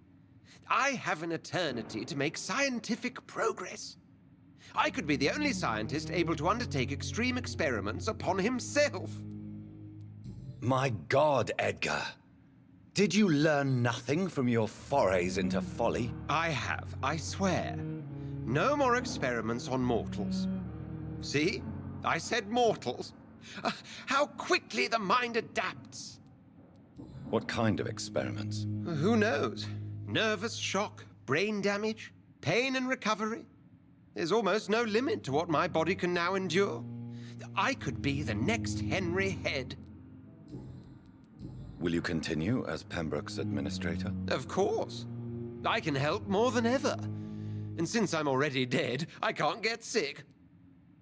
Are you not afraid Priwen will find you?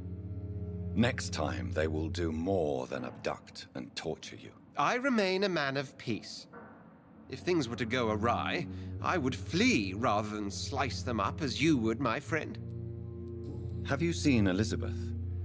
Has she passed this way since you returned? No. And I'm terrified to see her again. I really am, Jonathan. She could very well tear me to pieces for what I did. Goodbye, Edgar.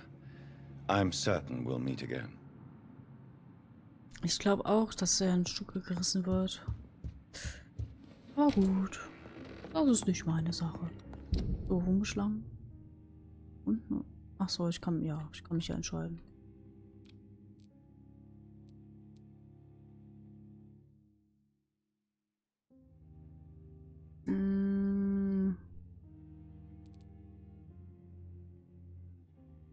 Mal schauen.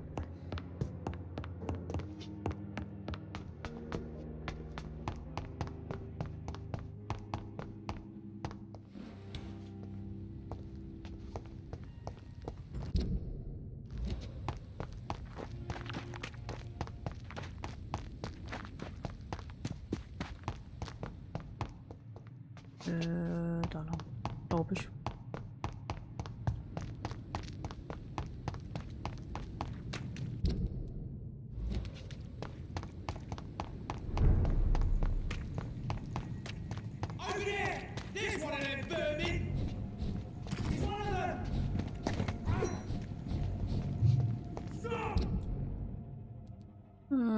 Ja, ich werde hier weitergehen.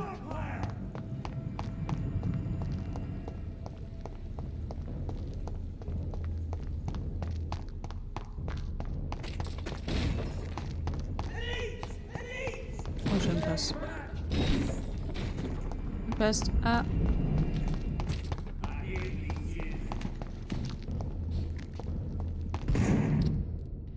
Na, geradeaus.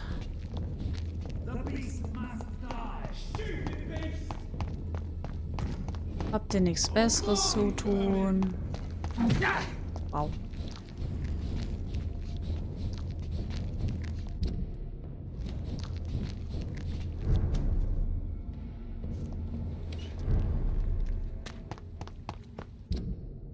So, da gleich rein.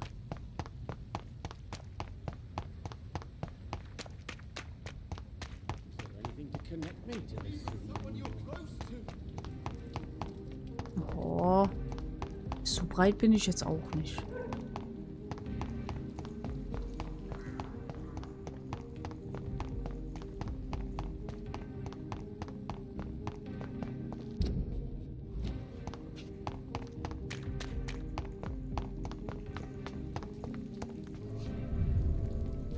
Ich glaube, Harry Jones wird ein Kampf, der Endkampf wahrscheinlich sogar.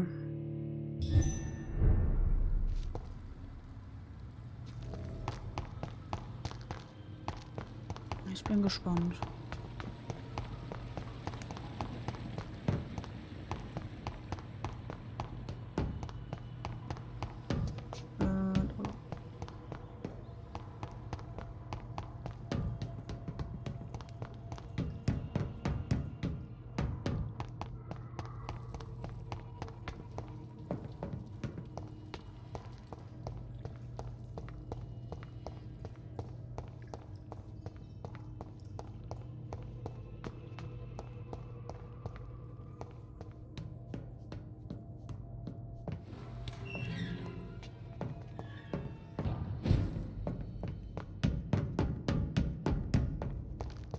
Ne, ich muss ja runter. Ja.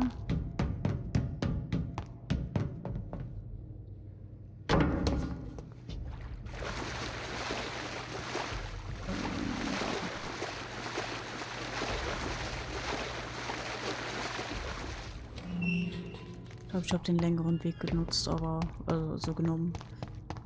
Egal. Im Endeffekt ist es der gleiche Weg.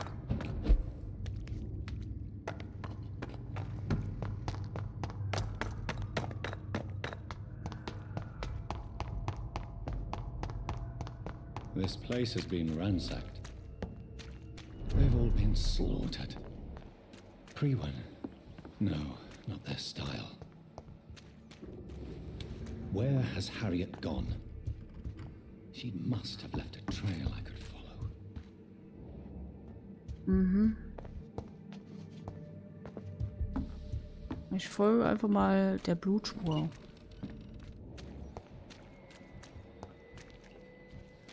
Wo ich höre. So ein Herz. Achso, das ist noch Ratte.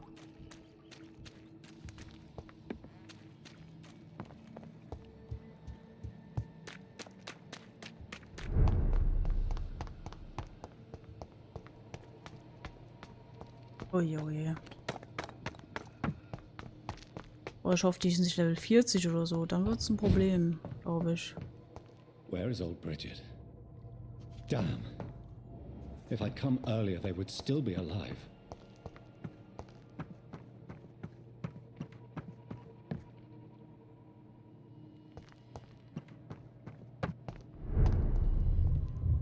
Oh.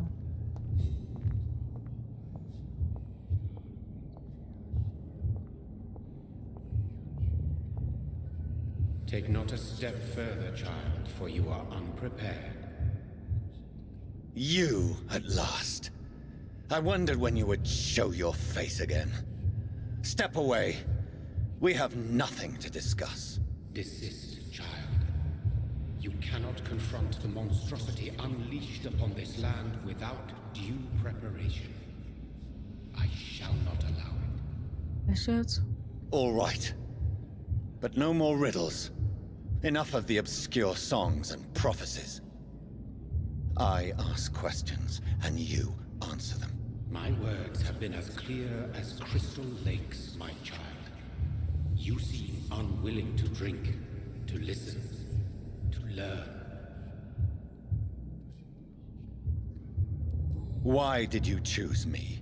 Only you could provide a modern, scientific answer to this ancient, mystical threat. What kind of modern answer? Disease, contagion, and contamination. How they course through veins is your dominion, my child. Your choices have made you.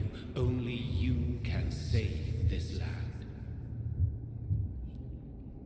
Speak to me of this ancient threat.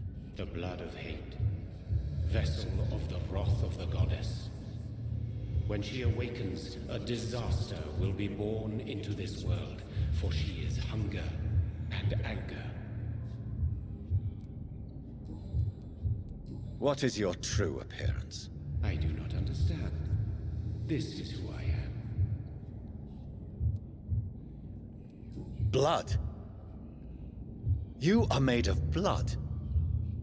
Surely you are joking. Why would I?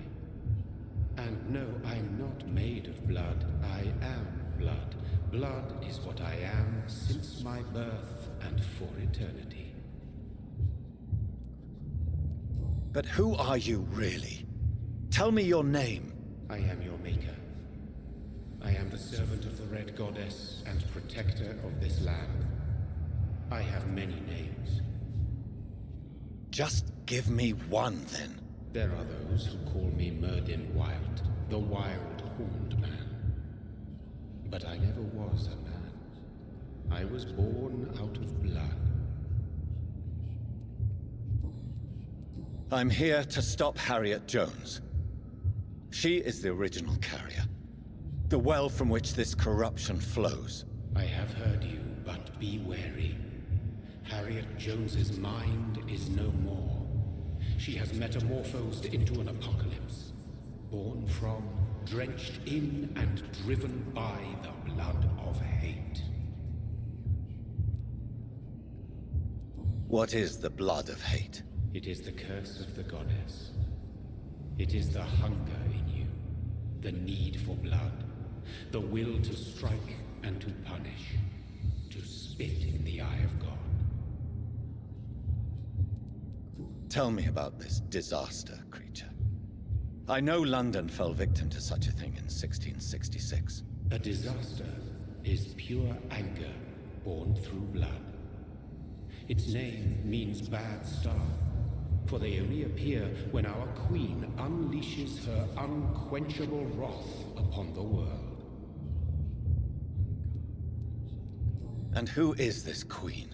She is the Red Goddess, the queen of blood. In my youth, 100 lifetimes ago, she was worshipped as the Morrigan. She is my mother. She is yours, too. The Morrigan? The Celtic goddess of war? Is this a ruse of some kind? She has been worshipped in many forms throughout the ages. The true nature of the Red Queen is beyond your comprehension, eluding even mine. But know this. She is a vengeful mother. So the disaster is some sort of accident. A disease vampires carry dormant in their blood, waiting to emerge. That's your modern answer. But a disaster is at the same time both less and more. Tell me what it is then, in your own words. A disaster is the pure will of our queen. Whenever she dreams of walking this earth, she awakes in this putrid vessel. I only wish to know how to put an end to this epidemic. To perform an act so noble, you must protect yourself from its poisonous kiss, my child. I know. McCullum used such a serum when trying to kill me. However, I have produced a more efficacious version of the antidote. Your final task awaits you at the end of these tunnels. I've known for ages you were worthy of this challenge, my champion, Bittersweet. What will happen thereafter? What future awaits me beyond these dark tunnels? Your fate, my child, and the fate of this land. A disaster is about to enter this world to smite us all and teach us humility. You are our final hope. Will it be over then? Once I've defeated this creature? Yes. The threat will dissipate like so much smoke, for you will have purified its source. And then what? What will become of me? How would I know? I am no god, and your fate is in your own hands. For you are our champion. You tricked me. My sister died for your schemes. I have brought suffering and tragedy into this world. I am not, nor will I ever be your champion. Very soon you'll come to know that sacrifice is sometimes necessary. I understand the grudge a child bears towards his father and mother. Be brave, my child. Okay. Sehr viele Infos.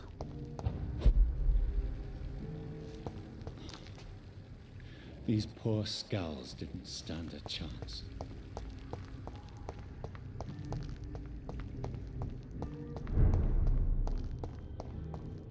Ja, guck, wo es da hingeht.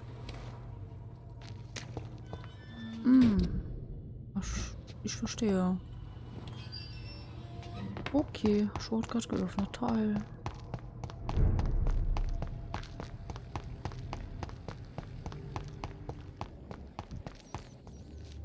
Ne. Ich nicht. Oh.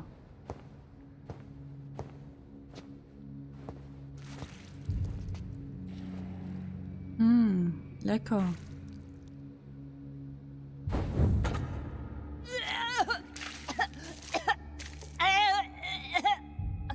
Oh, I'm sick. So sick. Doctor, help me, please.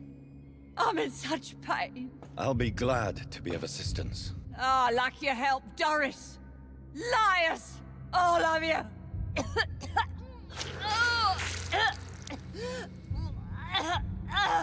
Oh, my poor baby. I've been such a bad mother. But the Queen herself forgave me. Gave me another chance. Harriet, you must stop all of this. I can't let you infect anyone else. How dare you interfere with the Red Queen's plans, Doctor? How can you stop the course of nature?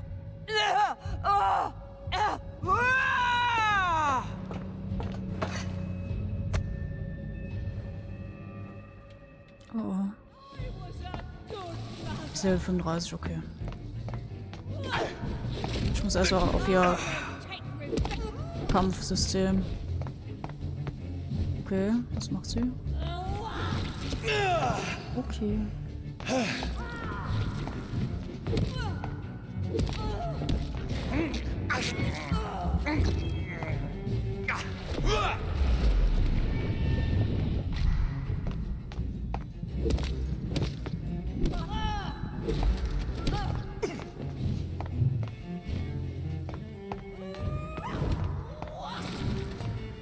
Oh, wunderschön.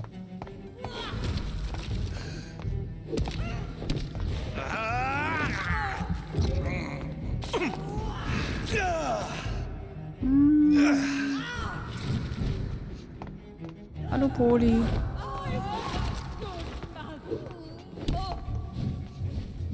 Warte mal kurz, ich brauche Heilung.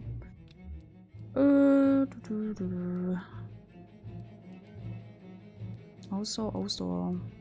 Lebenspunkte.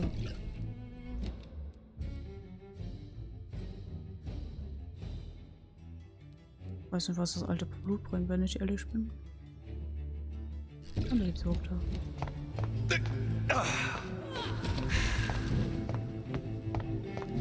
Ich glaube nicht, dass es so einfach ist. Das glaube ich nicht. Ich glaube, die hat mehrere. Nein, das wäre zu einfach. Ich wusste es. Nein, was? Oh!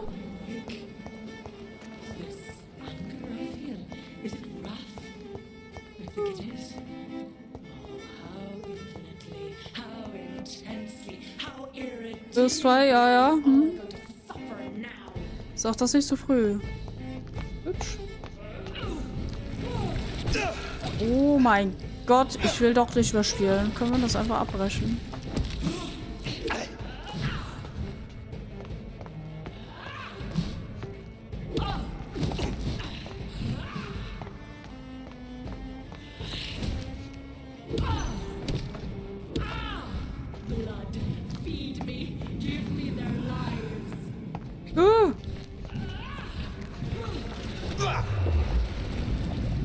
Wie geht's dir so? Mir geht's gut.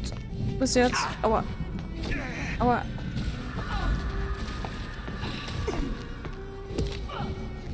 Und wie geht's dir? Ich muss mich ein bisschen konzentrieren gerade.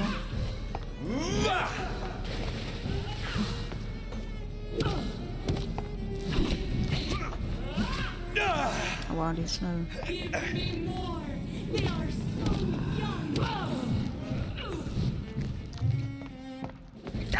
Ich hab keine Ausdauer.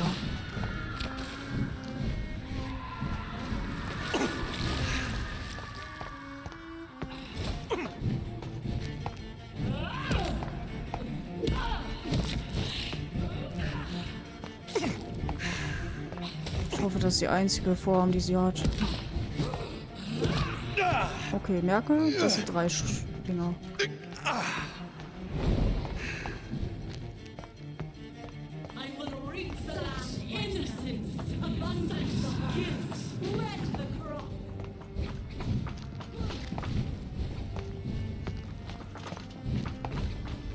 Soll ich sie töten?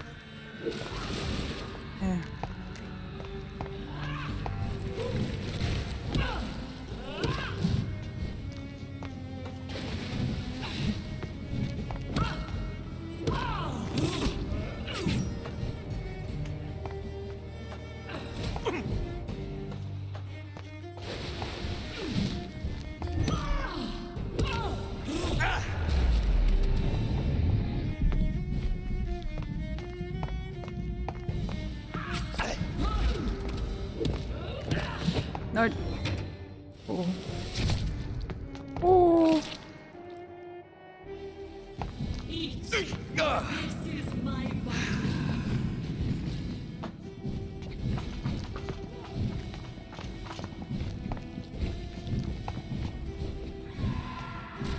Sterben alle nach einer Zeit. Das ist gut.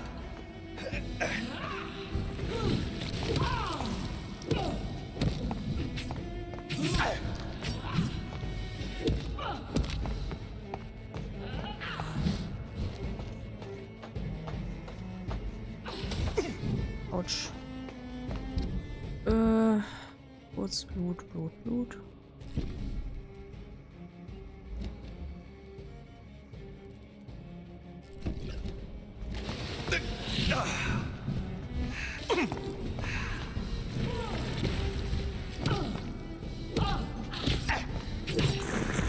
Oh mein Gott.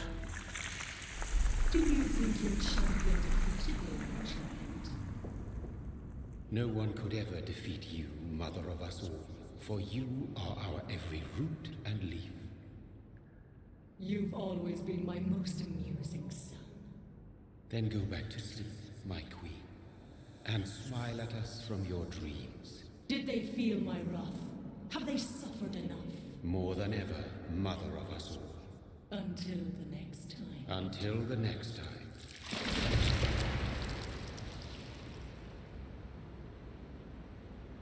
Als ob das jetzt so einfach war. Was?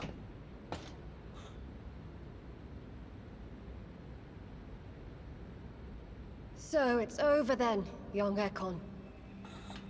You have put an end to this terrible menace. Old Bridget? What are you doing here? This is my realm, Ekon. This is Suaskal territory. But they were all massacred by the monstrosity that Harriet became. Others will come, engendered by deceitful vampires. I don't mean you, of course.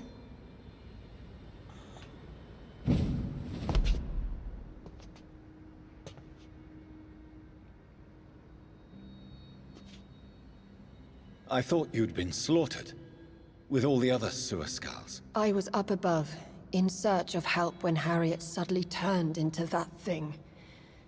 I have no idea what it was. It's over now. London is no longer shrouded in the disaster's shadow. We're all safe. Yes, you prevailed in the end. I hope you'll forgive me for the way I treated you when first you presented yourself at our gate. No need to apologize, really. Perhaps there will be no stories told or songs sung of what happened here today. But I'll know the truth. Jonathan Reed, newborn vampire, stepped forward and saved us all. I'm honored to be part of this city's legend. Thank you, old Bridget. May I ask you just one question? How could I refuse you anything now? I'll answer just as I answered Lady Ashbury when we met a few nights ago. Who are you? Really? I was born with the name Bridget Eleanor Wellington. In 1738, my beloved and immortal husband decided to preserve my beauty and youth forever by making me drink his blood. You were Lord Redgrave's wife. Then the pompous fool rejected you, did he not? It was about 200 years ago. Peace found me in time. And I sincerely hope it will find you too, now that all is over. No, it's not over. I may have ended the vampire epidemic, but I still need answers from the woman I love. I feared you would say that. Go then, young Ekon, and face your fate. Just remember that I'll always be here for you.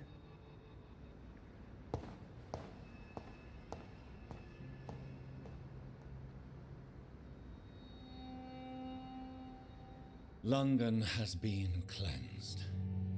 This catastrophe came about when an ancient malignant will crossed paths with mortal imprudence. For now, we are safe. For now. My craving for blood remains.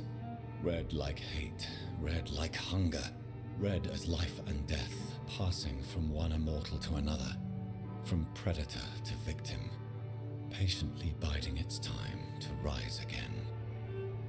London has been cleansed for now, but there's a simmering hatred, fear, and old grudges. When will we succumb, mortals and immortals alike? The next disaster is only a matter of time. My only hope now is to catch the woman I love, to understand why she fled, and unmask the secret that has been lurking in her blood for so long.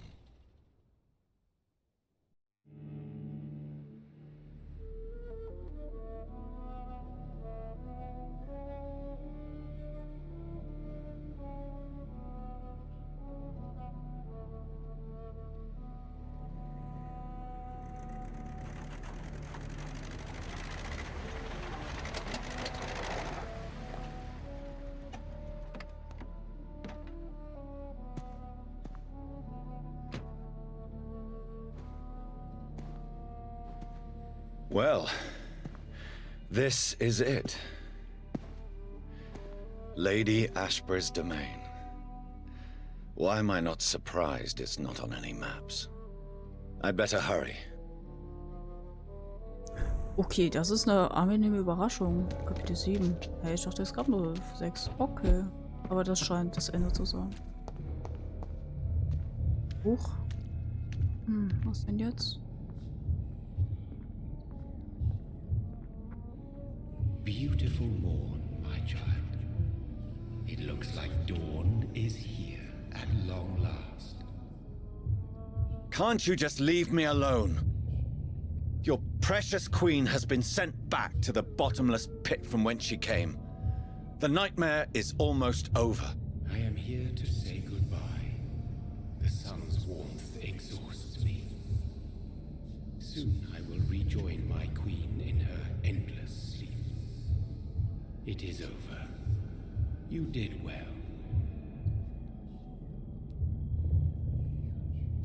So our beloved mother will just go back to sleep, now that enough people have suffered. Is that it? No, Jonathan. The Morrigan has been appeased because you dared confront her.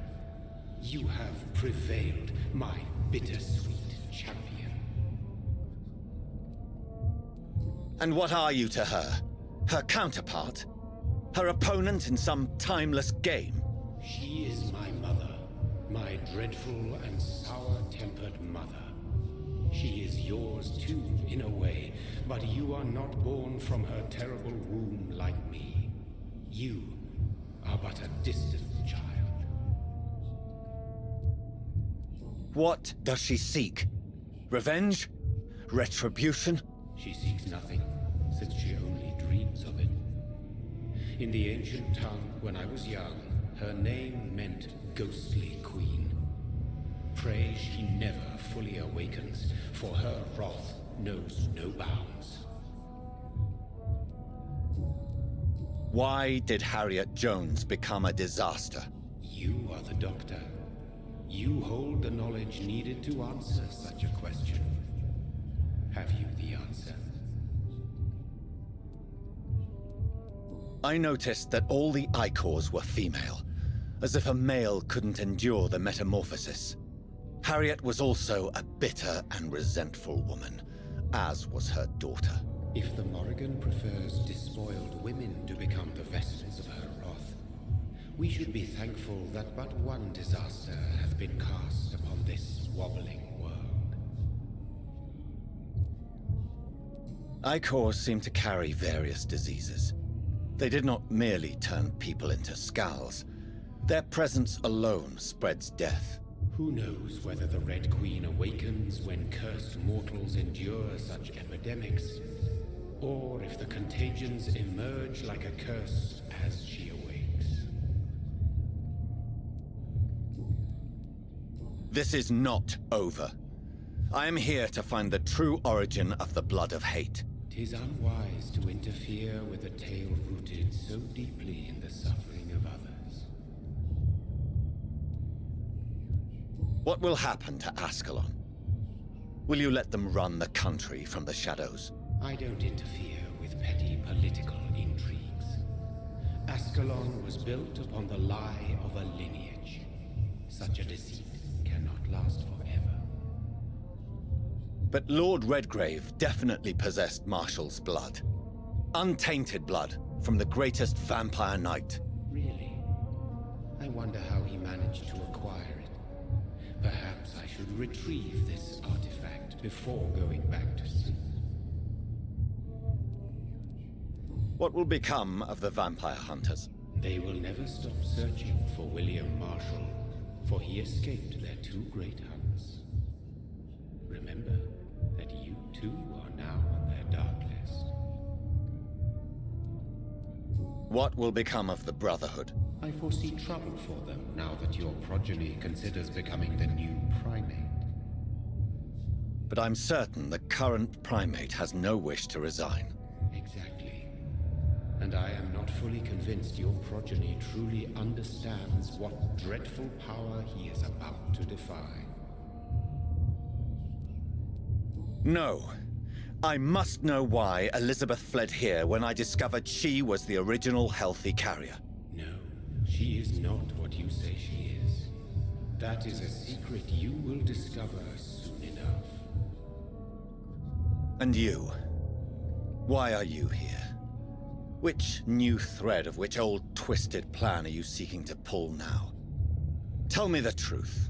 I am just here to salute my sons, and to bid them fare thee well. Your sons? Plural? My God, will you ever stop speaking in riddles? Perhaps I am too old for your spoken language. Perhaps you now have so many subtle words you no longer hear the simplest ones. Tell me about William Marshall. Why is his blood so strong? He is not stronger than you, only older. You are strong, Jonathan Reed. A champion of your time, chosen to defeat a threat spawned of this generation. Is he here? Is William Marshall here? Is that why you're here now, too? Have I not already answered that question? His blood was not tainted. The blood Lord Redgrave possessed. That which I used in the serum. But what if it had been? Then you would have failed, I suppose. For the blood of hate would have corrupted you too. When he fought me, Geoffrey McCullum used a serum made of King Arthur's blood. Since then, I have discovered that it was vampire blood. Whose blood was it? You just said it. It was the blood of a king. The blood of the champion I chose to save this land in its time of greatest peril. King Arthur was also your progeny. Why am I not surprised? Yes, he was. But he failed in the end. And for centuries the land suffered his defeat.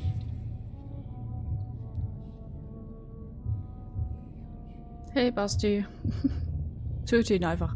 Ach, Skysa, sei doch nicht so aggro hier, ja? Wir können nicht immer alle töten. Who are your sons?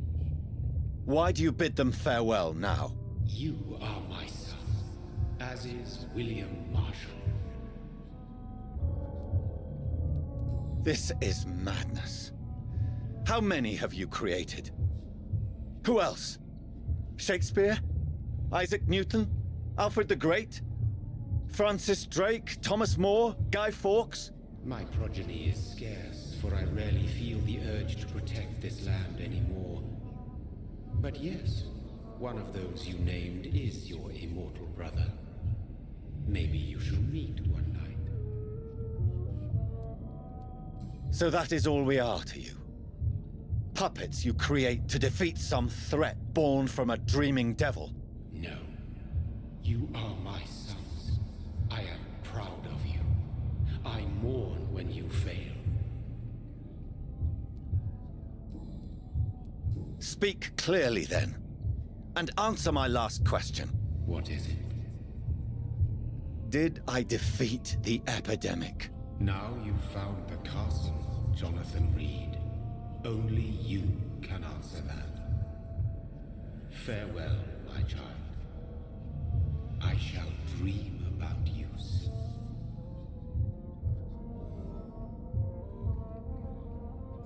Oh, Oh, das viel Text.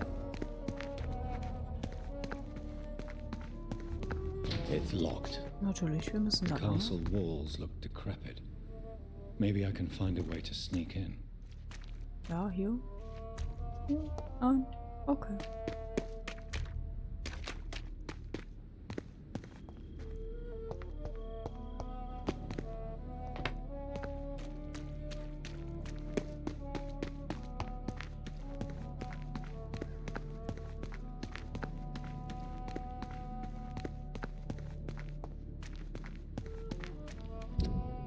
Ein bekanntes Gebiet, okay.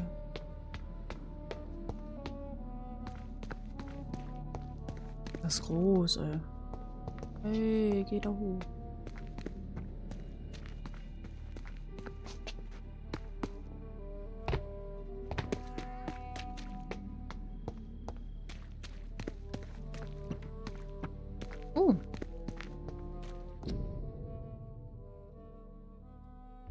Okay. Das... Ich weiß es nicht. Ich komme langsam nicht mehr hinterher mit der ganzen Story, wenn ich ehrlich bin. Ich kann mir auch einfach keine englischen Namen merken. Und das ist auch so. I cannot enter. The lady of the manor isn't expecting visitors. Ja.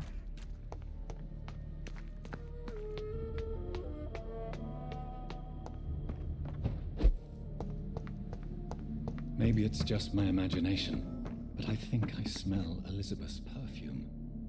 She must be here somewhere. Vampire tragen Parfüm? Echt jetzt? Ach du Scheiße, so viel Text.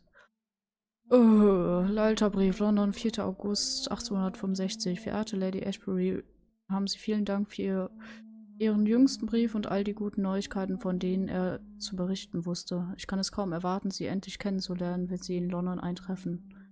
Der Garten liegt unter dem Sommerhimmel wunderschön da. Ich habe aber nicht vergessen, dass Sie aufgrund Ihrer anfälligen Gesundheit Hitze und direktes Sonnenlicht zu meiden wünschen. Sie sind jederzeit willkommen. Wir können dann über Ihre wundervolle Idee sprechen, ein Waisenhaus für junge Damen nach dem Vorbild des französischen Maison Royal des Saint-Louis zu eröffnen. Leider wurde dieses Jahr geschlossen, als die Franzosen sich entschieden, oh Gott, ich will diese Worte gar nicht zu Papier bringen, ihrem König den Kopf abzuschneiden. Für einen solchen Ort der begabten, aber armen Waisenmädchen Zugang zu guter Bildung gewähren würde, können meine Freunde hier in der Stadt sich mit Sicherheit begeistern. Sie können darauf zählen, dass sie mit meinem Einfluss dabei unterstützen werden, ihr Vorhaben zu einem großen Erfolg zu machen. Hochachtungsvoll Gräfin Alexander Somerset.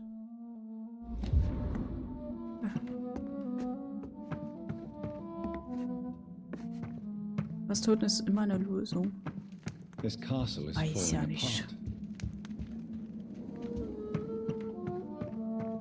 Ich weiß ja nicht. Oh, schöne Bilder. Okay, das ist gruselig, das ist schön.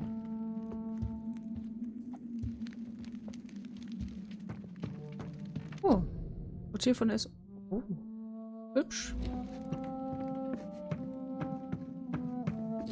Nicht noch mehr. Anschrift eines Briefes, Schloss Ashbury, 21. September 1795. Verehrter Mr.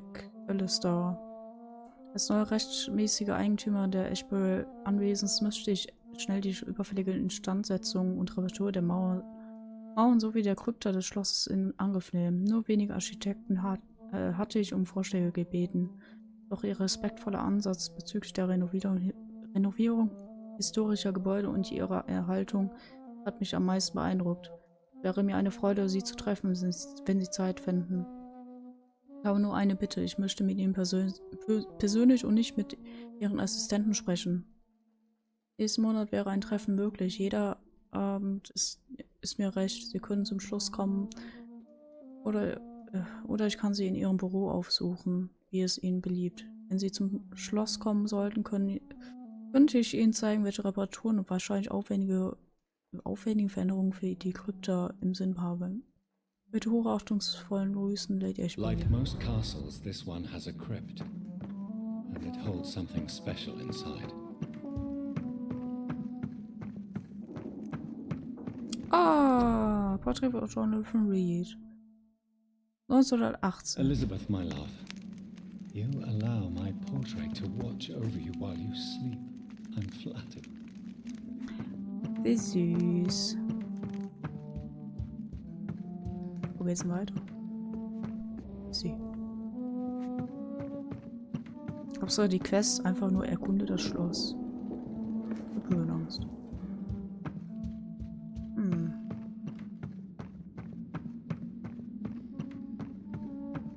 Habe ich irgendwas übersehen? Ein Schlüssel vielleicht?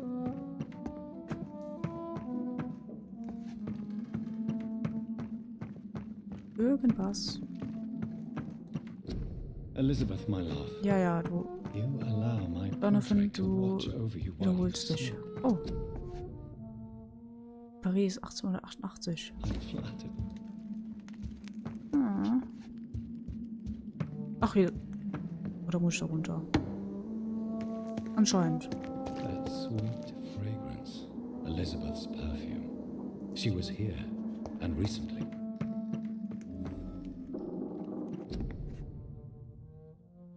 Von Vincent van Gogh. Alles klar. Cool. Legal Blackwood. Interessant. Oh nein, noch ein Brief.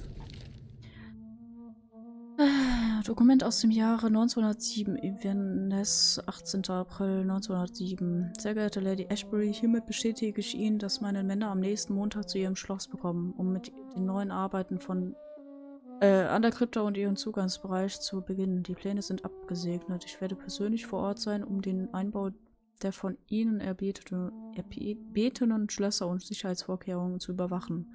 Seien Sie außerdem versichert, dass meine Männer die Anweisung haben, niemals die Krypta selbst oder den ersten Stock des Schlosses zu betreten. Ich muss zugeben, dass ich stolz bin, die Arbeit fortzusetzen und zu verbessern, die mein Urgroßvater damals 1795 ihre Vorfahren begonnen hat, mit hochachtungsvollen Wilson Angus McAllister. Uiuiui. Das ist ein Kamin, ne? Holy moly, ist er groß. Ah, alles klar, das scheint ein Geheimgang zu sein. Natürlich, immer am Kamin irgendwie.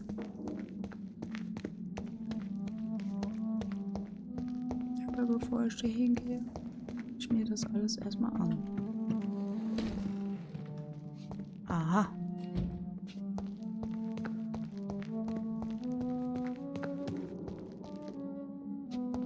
Wir raten es zu. Okay. Der Rüstungen, Teil.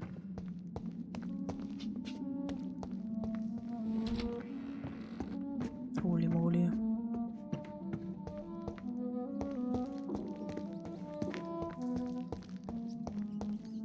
This painting looks suspicious. Oh ja. Ratte. I have thirst for blood. Aber wenn das der... Jetzt bin ich verwirrt. Okay, Moment. Ich glaube, das Spiel geht nicht weiter und gibt mir selber die Chance.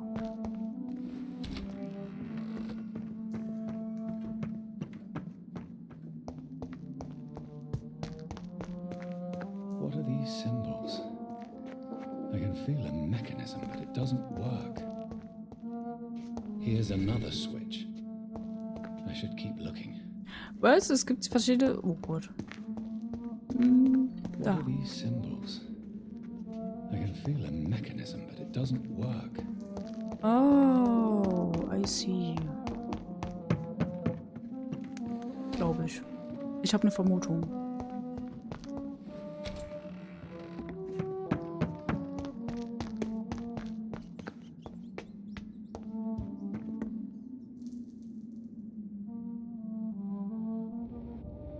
A sword and a moon are the symbols I should look for. Okay, Mond und Schwert, alles klar. War jetzt irgendwie einfach. Altes Dokument, Inverness, 11. Februar 1807. Verehrte Miss Ashbury, Sie halten mich um die Überführung eines großen Sarges von der Temple Church in London in die Krypta von Schloss Ashbury in Schottland gebeten. Ich freue mich, Ihnen vermelden zu können, dass Ihr Ersuchen endlich genehmigt wurde. Meine Kutscher wurde darüber informiert, dass der Sarg aus Sicherheitsgründen stets von Wachen beschützt werden muss. Sie haben diese Personen angeworben und sie werden uns in London erwarten. Außerdem wurde sie informiert, dass die Kutsche Flüsse nur über Brücken, niemals aber per Boot passieren darf, da es das wertvollste Holz des Sarges und die Relikte in ihm auf keinen Fall Feuchtigkeit und Nässe ausgesetzt werden dürfen. Ein ausführliches Angebot für den gesamten Auftrag liegt in diesem Brief bei. Nach erfolgter vollständiger Zahlung können wir umgehend in London aufbrechen mit verzüglichen Hochachtung Samuel Levis, selbstständiger Unternehmer. Okay.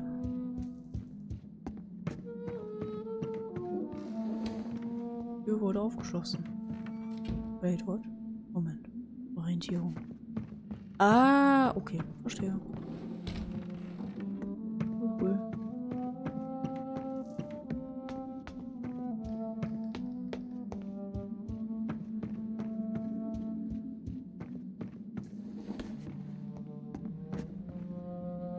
Nice.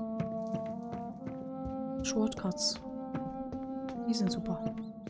Okay, was war das? Ein Schwert und ein Mond, ne? Ja, Schwert und Mond. Mondschwert, wie auch immer.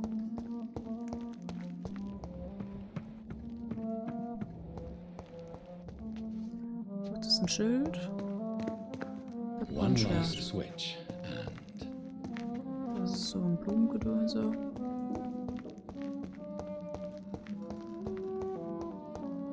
Es scheitert jetzt an dem Mond. So, das hat Neuerer Brief. Dunbarrows Sanatorium, Schottland, 27. Juli 1909. Verehrte Lady Ashbury, ich danke Ihnen für die vorherigen Briefe und die leidenschaftlichen Diskussionen über volkstümliche Vampirvorstellungen. Ganz offensichtlich sind wir einer Meinung, dass ein wissenschaftlicher, moderner Ansatz hinsichtlich des Verlangens nach Blut und der Heilung der Abhängigkeit notwendig ist. Ich muss gestehen, bei unserem Treffen im Dunbarrows Sanatorium hat mich ihre freundliche Art sowie ihr gütiger Umgang mit armen Patienten beeindruckt. Ich war hoch erfreut, als ich vom Führungsposten im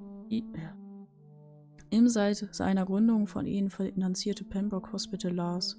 Aber einige Tage lang überlegt und möchte Ihnen mitteilen, dass ich Ihr Angebot gerne annehme. Es bietet mir die Gelegenheit, nach Jahren als Staatsdiener im schönen, aber deutlich ruhigeren Schottland endlich wieder treffen und weiter... warte, was? Wo war ich jetzt? Verdammt. Schottland endlich wieder durch die geschäftigen Straßen Londons gehen zu können. Ich freue mich, Sie dort zu treffen und weiter mit Ihnen über die Unsterblichkeit, ihre Vor- und Nachteile und unsere und wirklich Verbesserung ihres Zustandes diskutieren zu können. Unseren nächsten Treffen sehe ich freudig entgegen mit hochachtungsvollen Grüßen, Dr. Edgar Swansea. Jojo. Wo ist jetzt das letzte Ding? Ist doch 1 Stunde 45 fast dann. Dann ist ein neuer Tag, ja, ich weiß.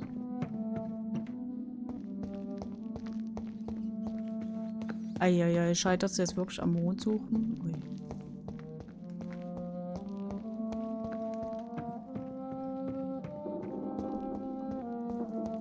Das Schwertchen habe ich schon gefunden. Das ist ein Blümchen. Pflanze, wie auch immer. Oh, da habe ich es auch aufleuchten. Das ist ein Mond, nice. voila.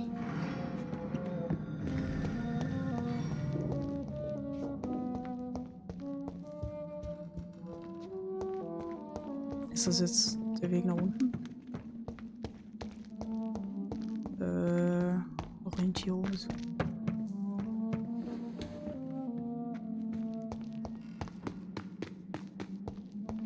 Was ist jetzt hier? Wo ist denn die Krypta? Oder ist sie das gewesen?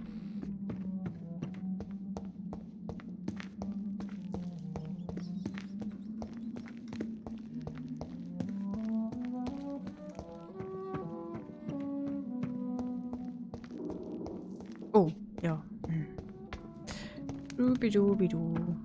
Vergiss das. Hey, noch mehr lesen. Yay. Oh nein. Okay, ganz ehrlich, ich möchte das nicht lesen. Die Leute auf YouTube können einfach pausieren. Ich werde das jetzt langsam runterscrollen, ein bisschen über was heißt das? Überfliegen. So. Das wäre jetzt doch zu viel Text. So.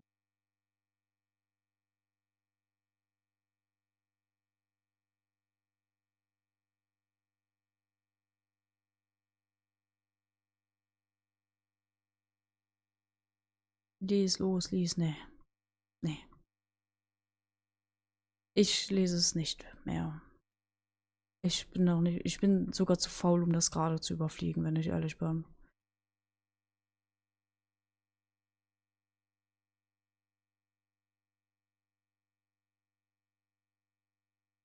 Ich kann es mir nachträglich durchlesen. Aber gerade laut vorlesen ist eine Qual für mich.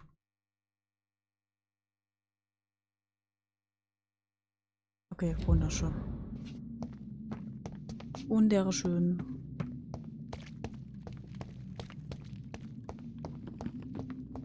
Jetzt bin ich gespannt. Was wird das Ende? Wie wird das Ende gehen? Passieren, wie auch immer. Was ich interessant finde, dass ich den Boss so easy Drop your sword, Father.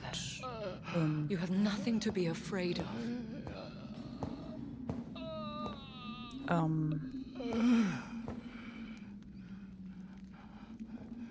Shall we abandon this then? Shall we lower our heads? No. Never. You taught me that. Blood is approaching. Old but young. How strange. Shall I drink it? Smite it? No, Father. He is a friend. Please, rest. I'll take care of it. Caution, Elizabeth. Deceit runs through these veins. I know, Father. What took you so long, Jonathan?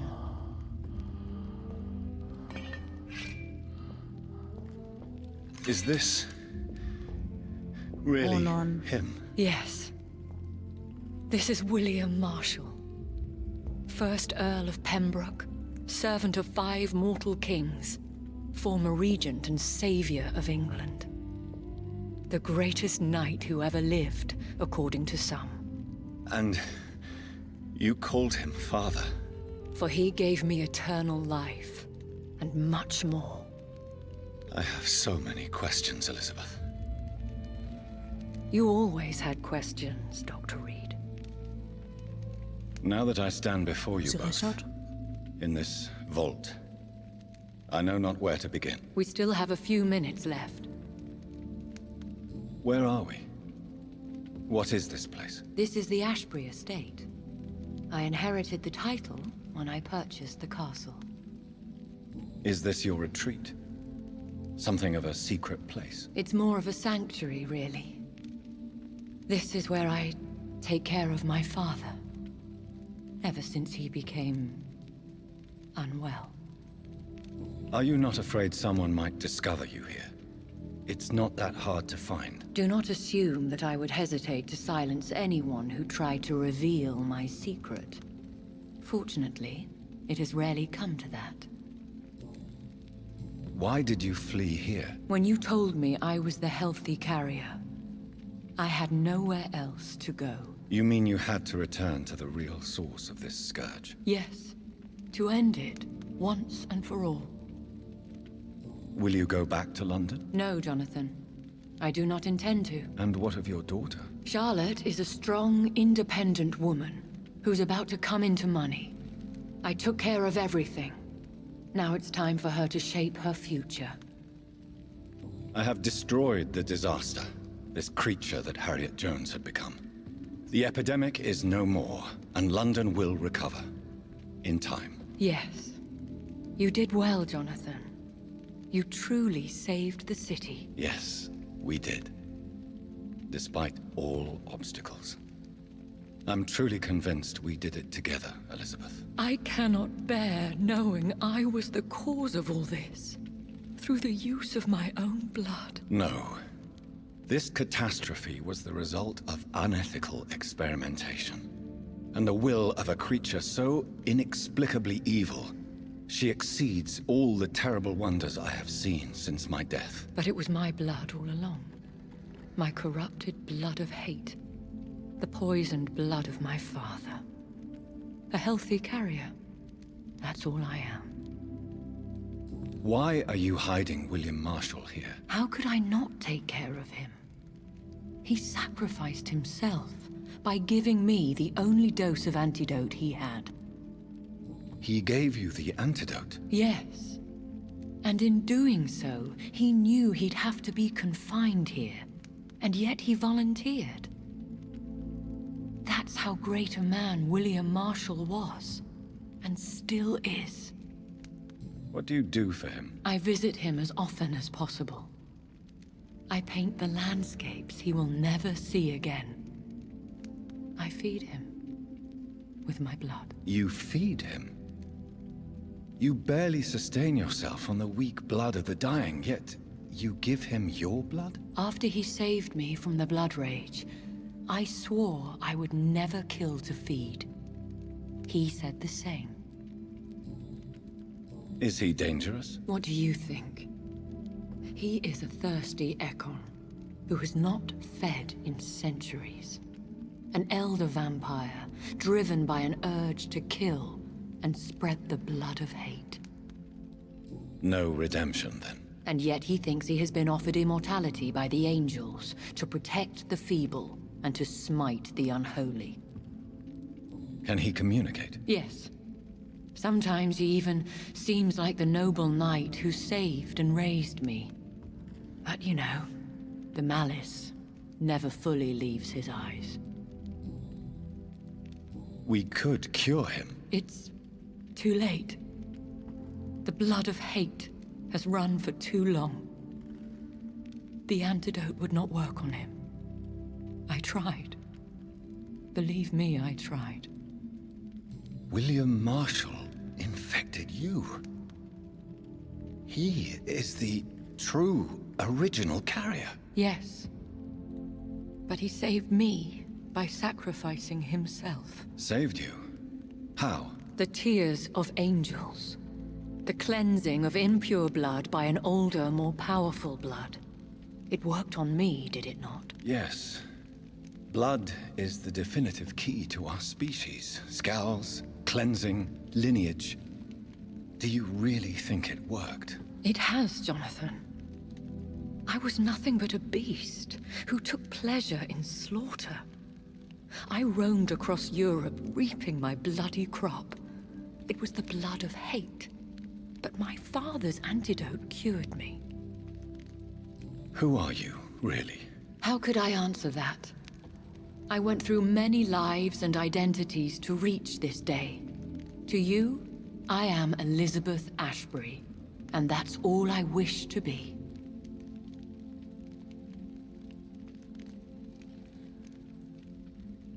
I understand. And I respect your desire for privacy. Thank you, Jonathan. How did you meet William Marshall? He was an Ekon for centuries when he found me. He saved me from certain death by making me his progeny. Why did he choose you? You should ask him that. Did you ever blame him? Not even when he was infected and bit me. He is my father. He raised me. He taught me how to behave. What about us? What do you mean? You know my feelings towards you, Elizabeth. But you left without a word. So I'm worried about your feelings towards me. I love you, Jonathan. I've loved you since the moment I saw you rescue poor Mr. Hampton in that filthy slaughterhouse, forgetting the danger as you turned your back, like the newborn fool you were. You should have told me. No, Jonathan. The William Marshall myth lies at the heart of so many hostile plans. I could not risk jeopardizing his safety. So why did you come here? You knew I would follow you. I can't let you go. Because I know now the blood of hate is still in my veins. No one but I can put an end to this tragedy. I can help you. You can trust me, Elizabeth. I know, Jonathan. You have been the most loyal ally these last few weeks. But this is my duty. Would your protege agree to speak with me? I have so many questions for him. Go on, Jonathan. But be careful.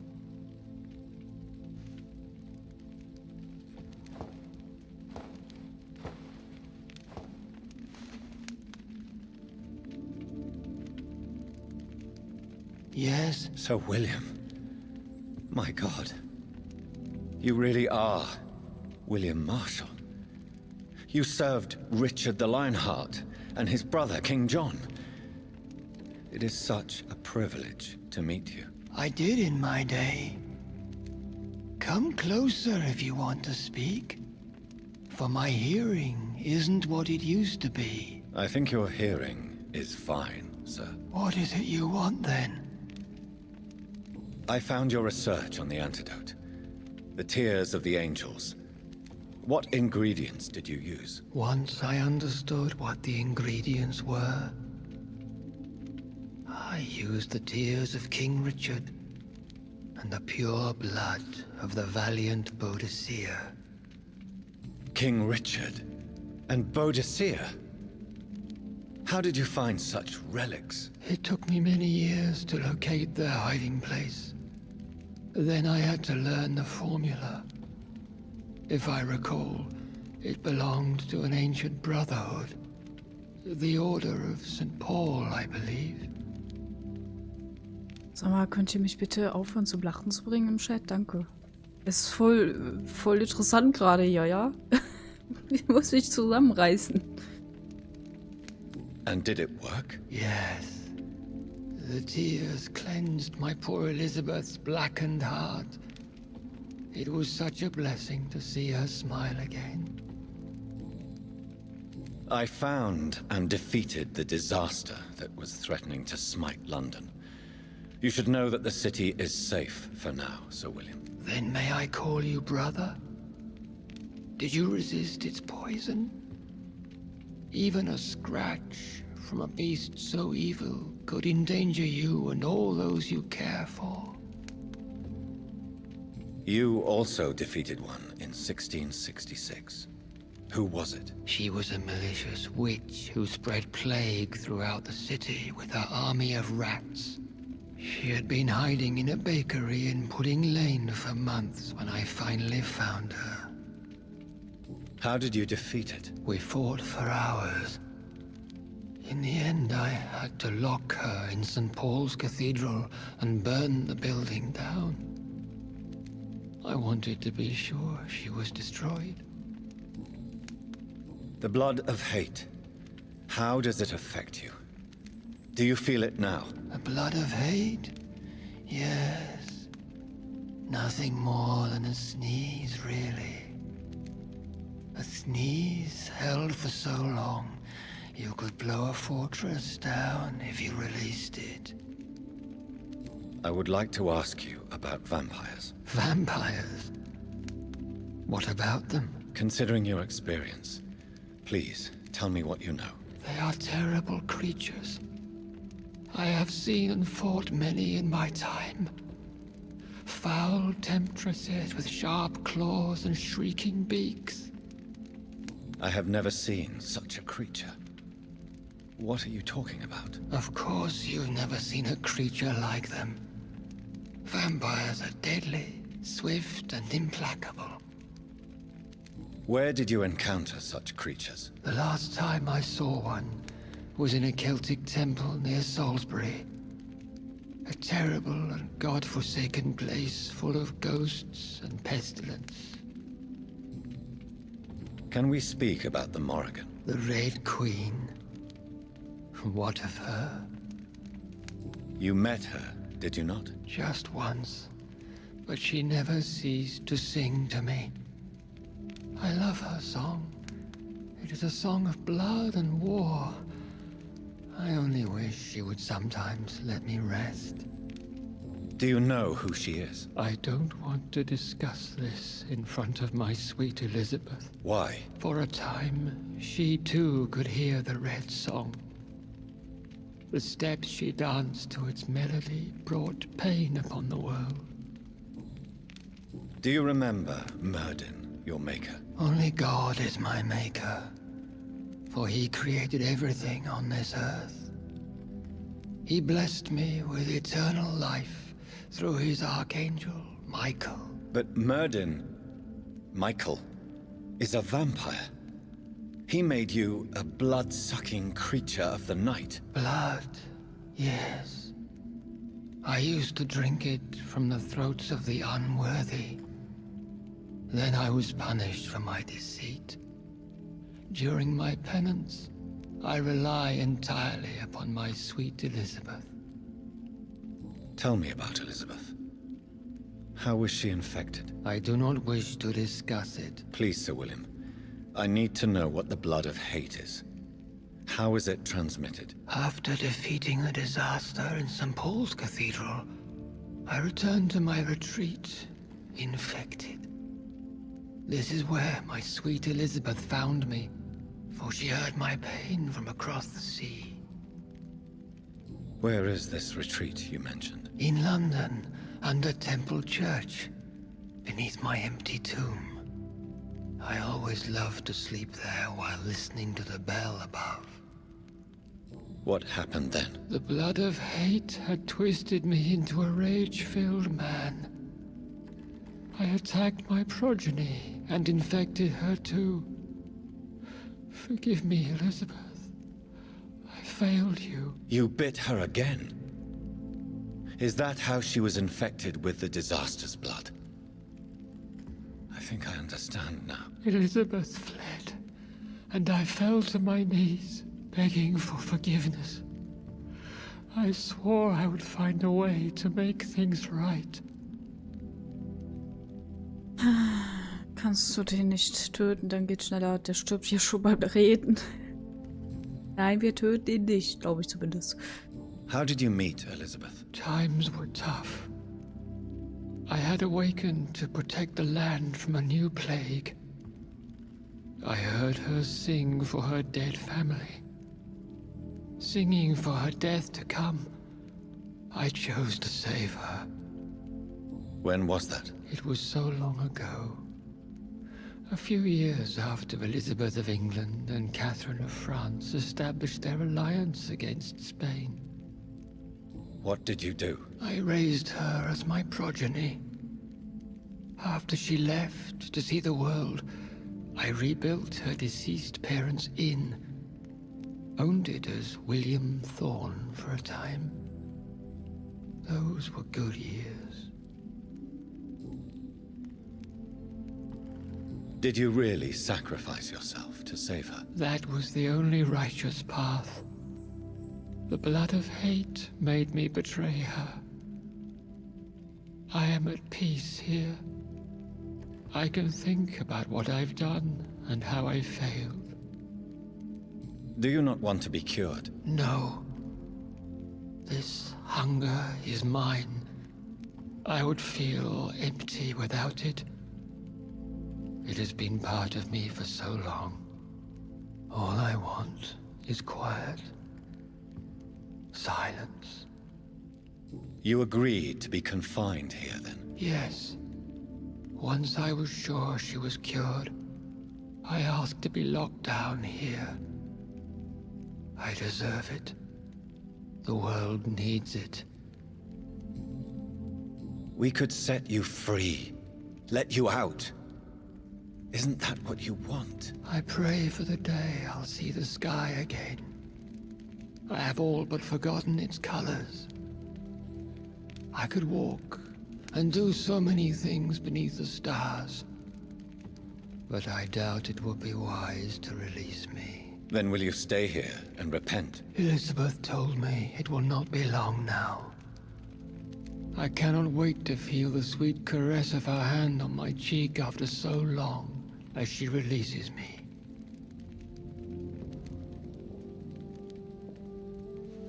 Has the time come? Yes, Father. Why not unleash me then? To see the sky a final time? You already are the sky, and all its stars. I'm not defeated, for I welcome the sword you bear, for it is mine.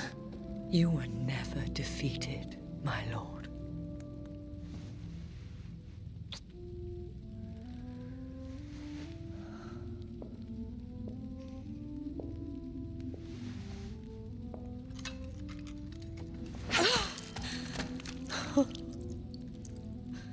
Farewell, Father.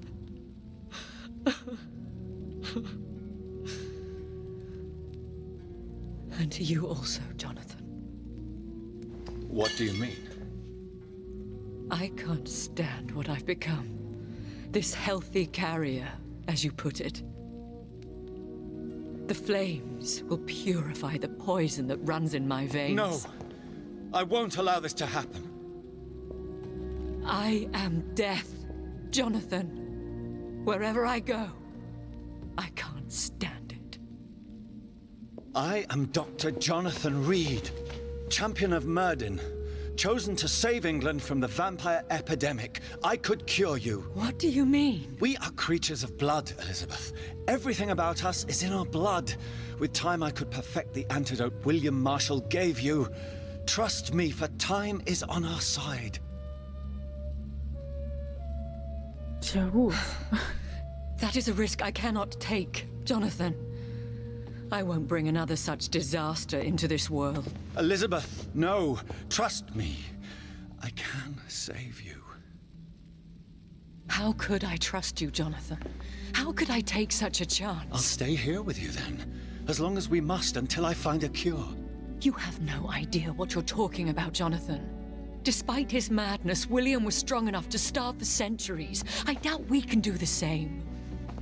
That's where you're wrong, Elizabeth. Since I murdered my poor Mary after my rebirth, I vowed to never take a life again, and I've succeeded.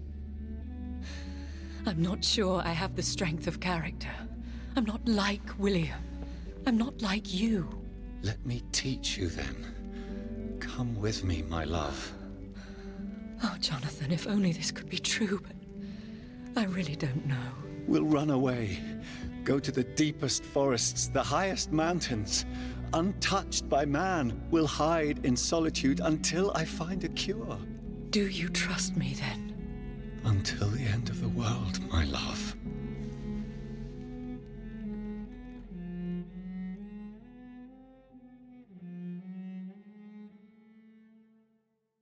Das nenne ich mal Liebe.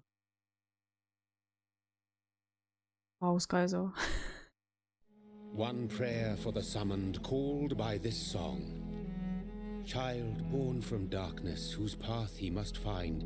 Now the song is sung and your path chosen. England is safe, for you have prevailed. I wish you a peace duly earned for the centuries yet to come. And they will come. I bid thee farewell, my champion bittersweet. My queen sleeps once again, and I'll soon join her slumber. Until alas she rises, woken by the hunger never fed.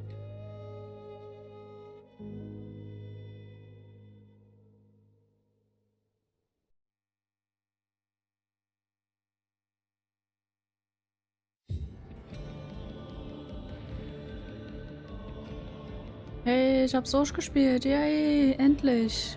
Doofes Ende. Oh.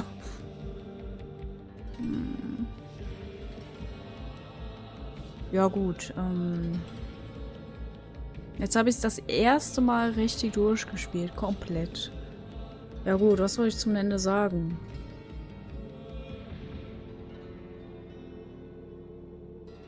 Irgendwie ist das Ende echt scheiße. Entschuldigung, aber... Aber ich wusste auch ehrlich gesagt nicht, was ich erwarten soll. Also gleich Stochbau und alles tut, was geht. Nein. Aber dafür gibt es bestimmt auch eine Errungenschaft. Ich habe gerade so aus dem Augenwinkel gesehen, dass ich die Errungenschaft habe, das Spiel abzuschließen, ohne einen Bürger zu töten.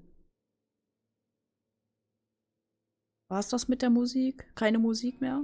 Ah doch, da kommt Musik.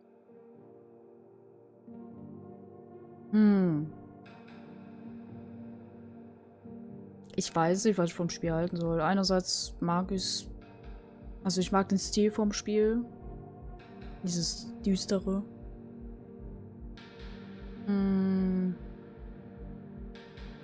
Wie gesagt, das Kampfsystem habe ich mich schon oft genug beschwert drüber. Das ist einfach katastrophal. Ansonsten habe ich nicht viel zu sagen.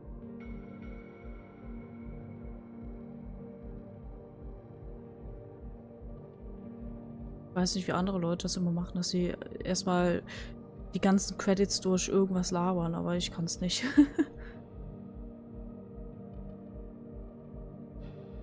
Was? Ich bin auch düster, wenn ich dieses Liebesstulzenende sehe.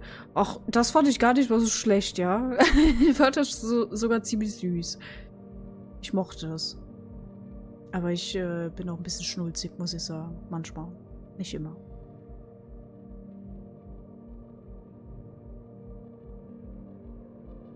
Aber ich bin froh, dass ich niemanden getötet habe. Auch wenn ich manchmal mir dachte, also ich brauche EP, ich möchte mehr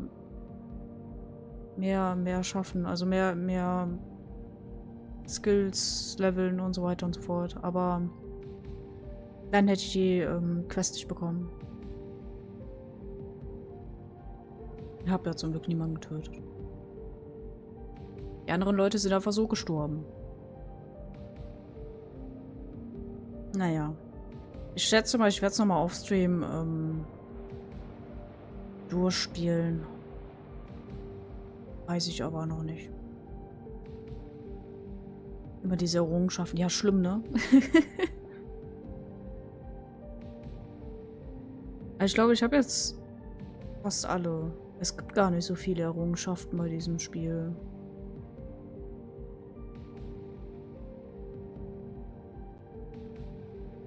Ich weiß nicht, wie viele ich habe. Müsste ich nachgucken. Aber ich lasse die Credits jetzt erstmal durchlaufen. Ja, haben wir nach, sagen wir 6 Stunden, 6,5 Stunden ungefähr. Ja, ungefähr haben wir das jetzt durchgezogen. War erst im Überlegen, ob ich doch lieber einen Cut mache und am nächsten Tag das weitermache, aber ja. War im Endeffekt doch gut, dass ich einfach weitergemacht habe. Das Ende wurde halt sehr, sehr, sehr stark in die Länge gezogen. Was irgendwie gefühlt bei jedem Spiel ist. So gegen Ende, die letzte Quest wird so richtig nervig, wo man einfach nur irgendwas suchen muss oder sammeln muss. Jetzt mit diesen 3 Zutaten für das Blut. Was ich interessant fand, dass der Endkampf einfach extrem easy war. Keine Ahnung, das war irgendwie... Ich habe den beim First Try... Ich habe den einfach im First Try geschafft. Bei Mary habe ich 14 oder 16 Versuche gebraucht. Bei seiner Schwester.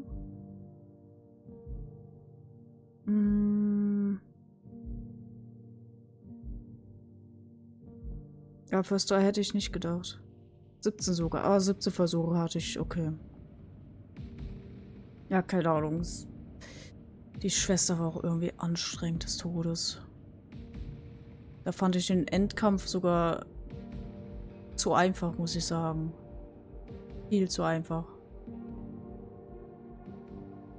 Dann davor noch den Kampf mit dem Typen, mit dem Vampirjäger. Der war ein bisschen kniffliger, aber der war okay. Wow, es war also wow. Ach ja. Also ich mochte die Synchro von dem Spiel. Ich finde es trotzdem irgendwie schade, dass es keine deutsche Synchronisation gibt, obwohl es wäre auch ein bisschen seltsam. Ach so, dass die... Ah, okay, die Voices. Ja, krass.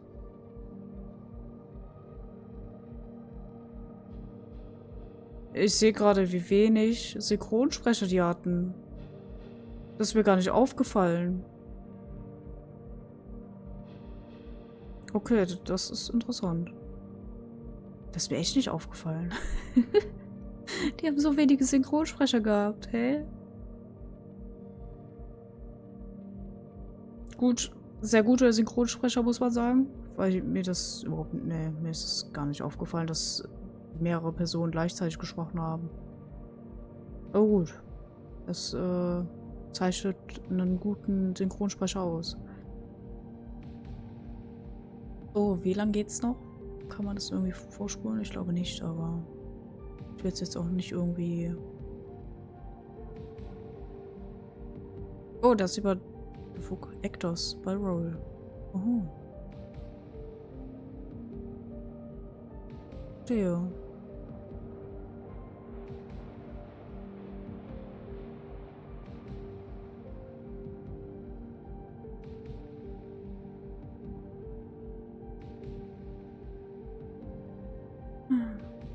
Ich glaube, gleich sind die Credits vorbei. Haben nicht so viele Leute gemacht. Glaube ich. Hoffe ich.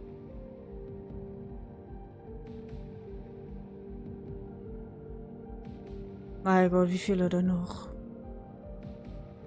Naja, ich bin ganz froh, dass das Spiel nicht so groß war. Ob es jemals einen zweiten Teil geben würde? Ich glaube nicht. Ich glaube, dafür war das Spiel doch eher ein Flop, würde ich schon fast sagen. Ich weiß es aber nicht. Vielleicht war es ja auch voll der Erfolg und ich habe es nicht mitbekommen. Und zumindest habe ich das Spiel nie wirklich bei jemandem gesehen. Auch als es rauskam. Ist irgendwie bei vielen untergegangen, glaube ich.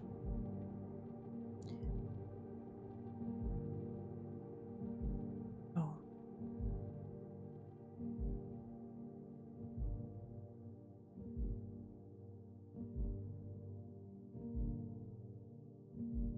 Teil. Die ganzen Danksagungen. Und das Unreal Engine Logo. Okay, das ist wohl das Ende.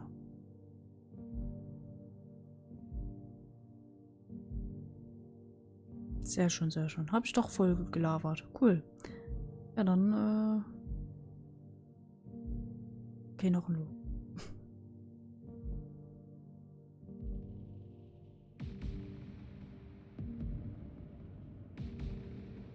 Sehr viele Studios und Logos. Ah.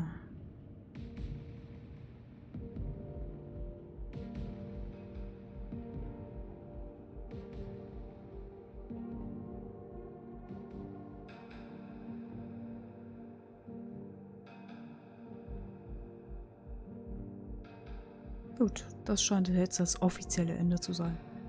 Sehr schön, sehr schön.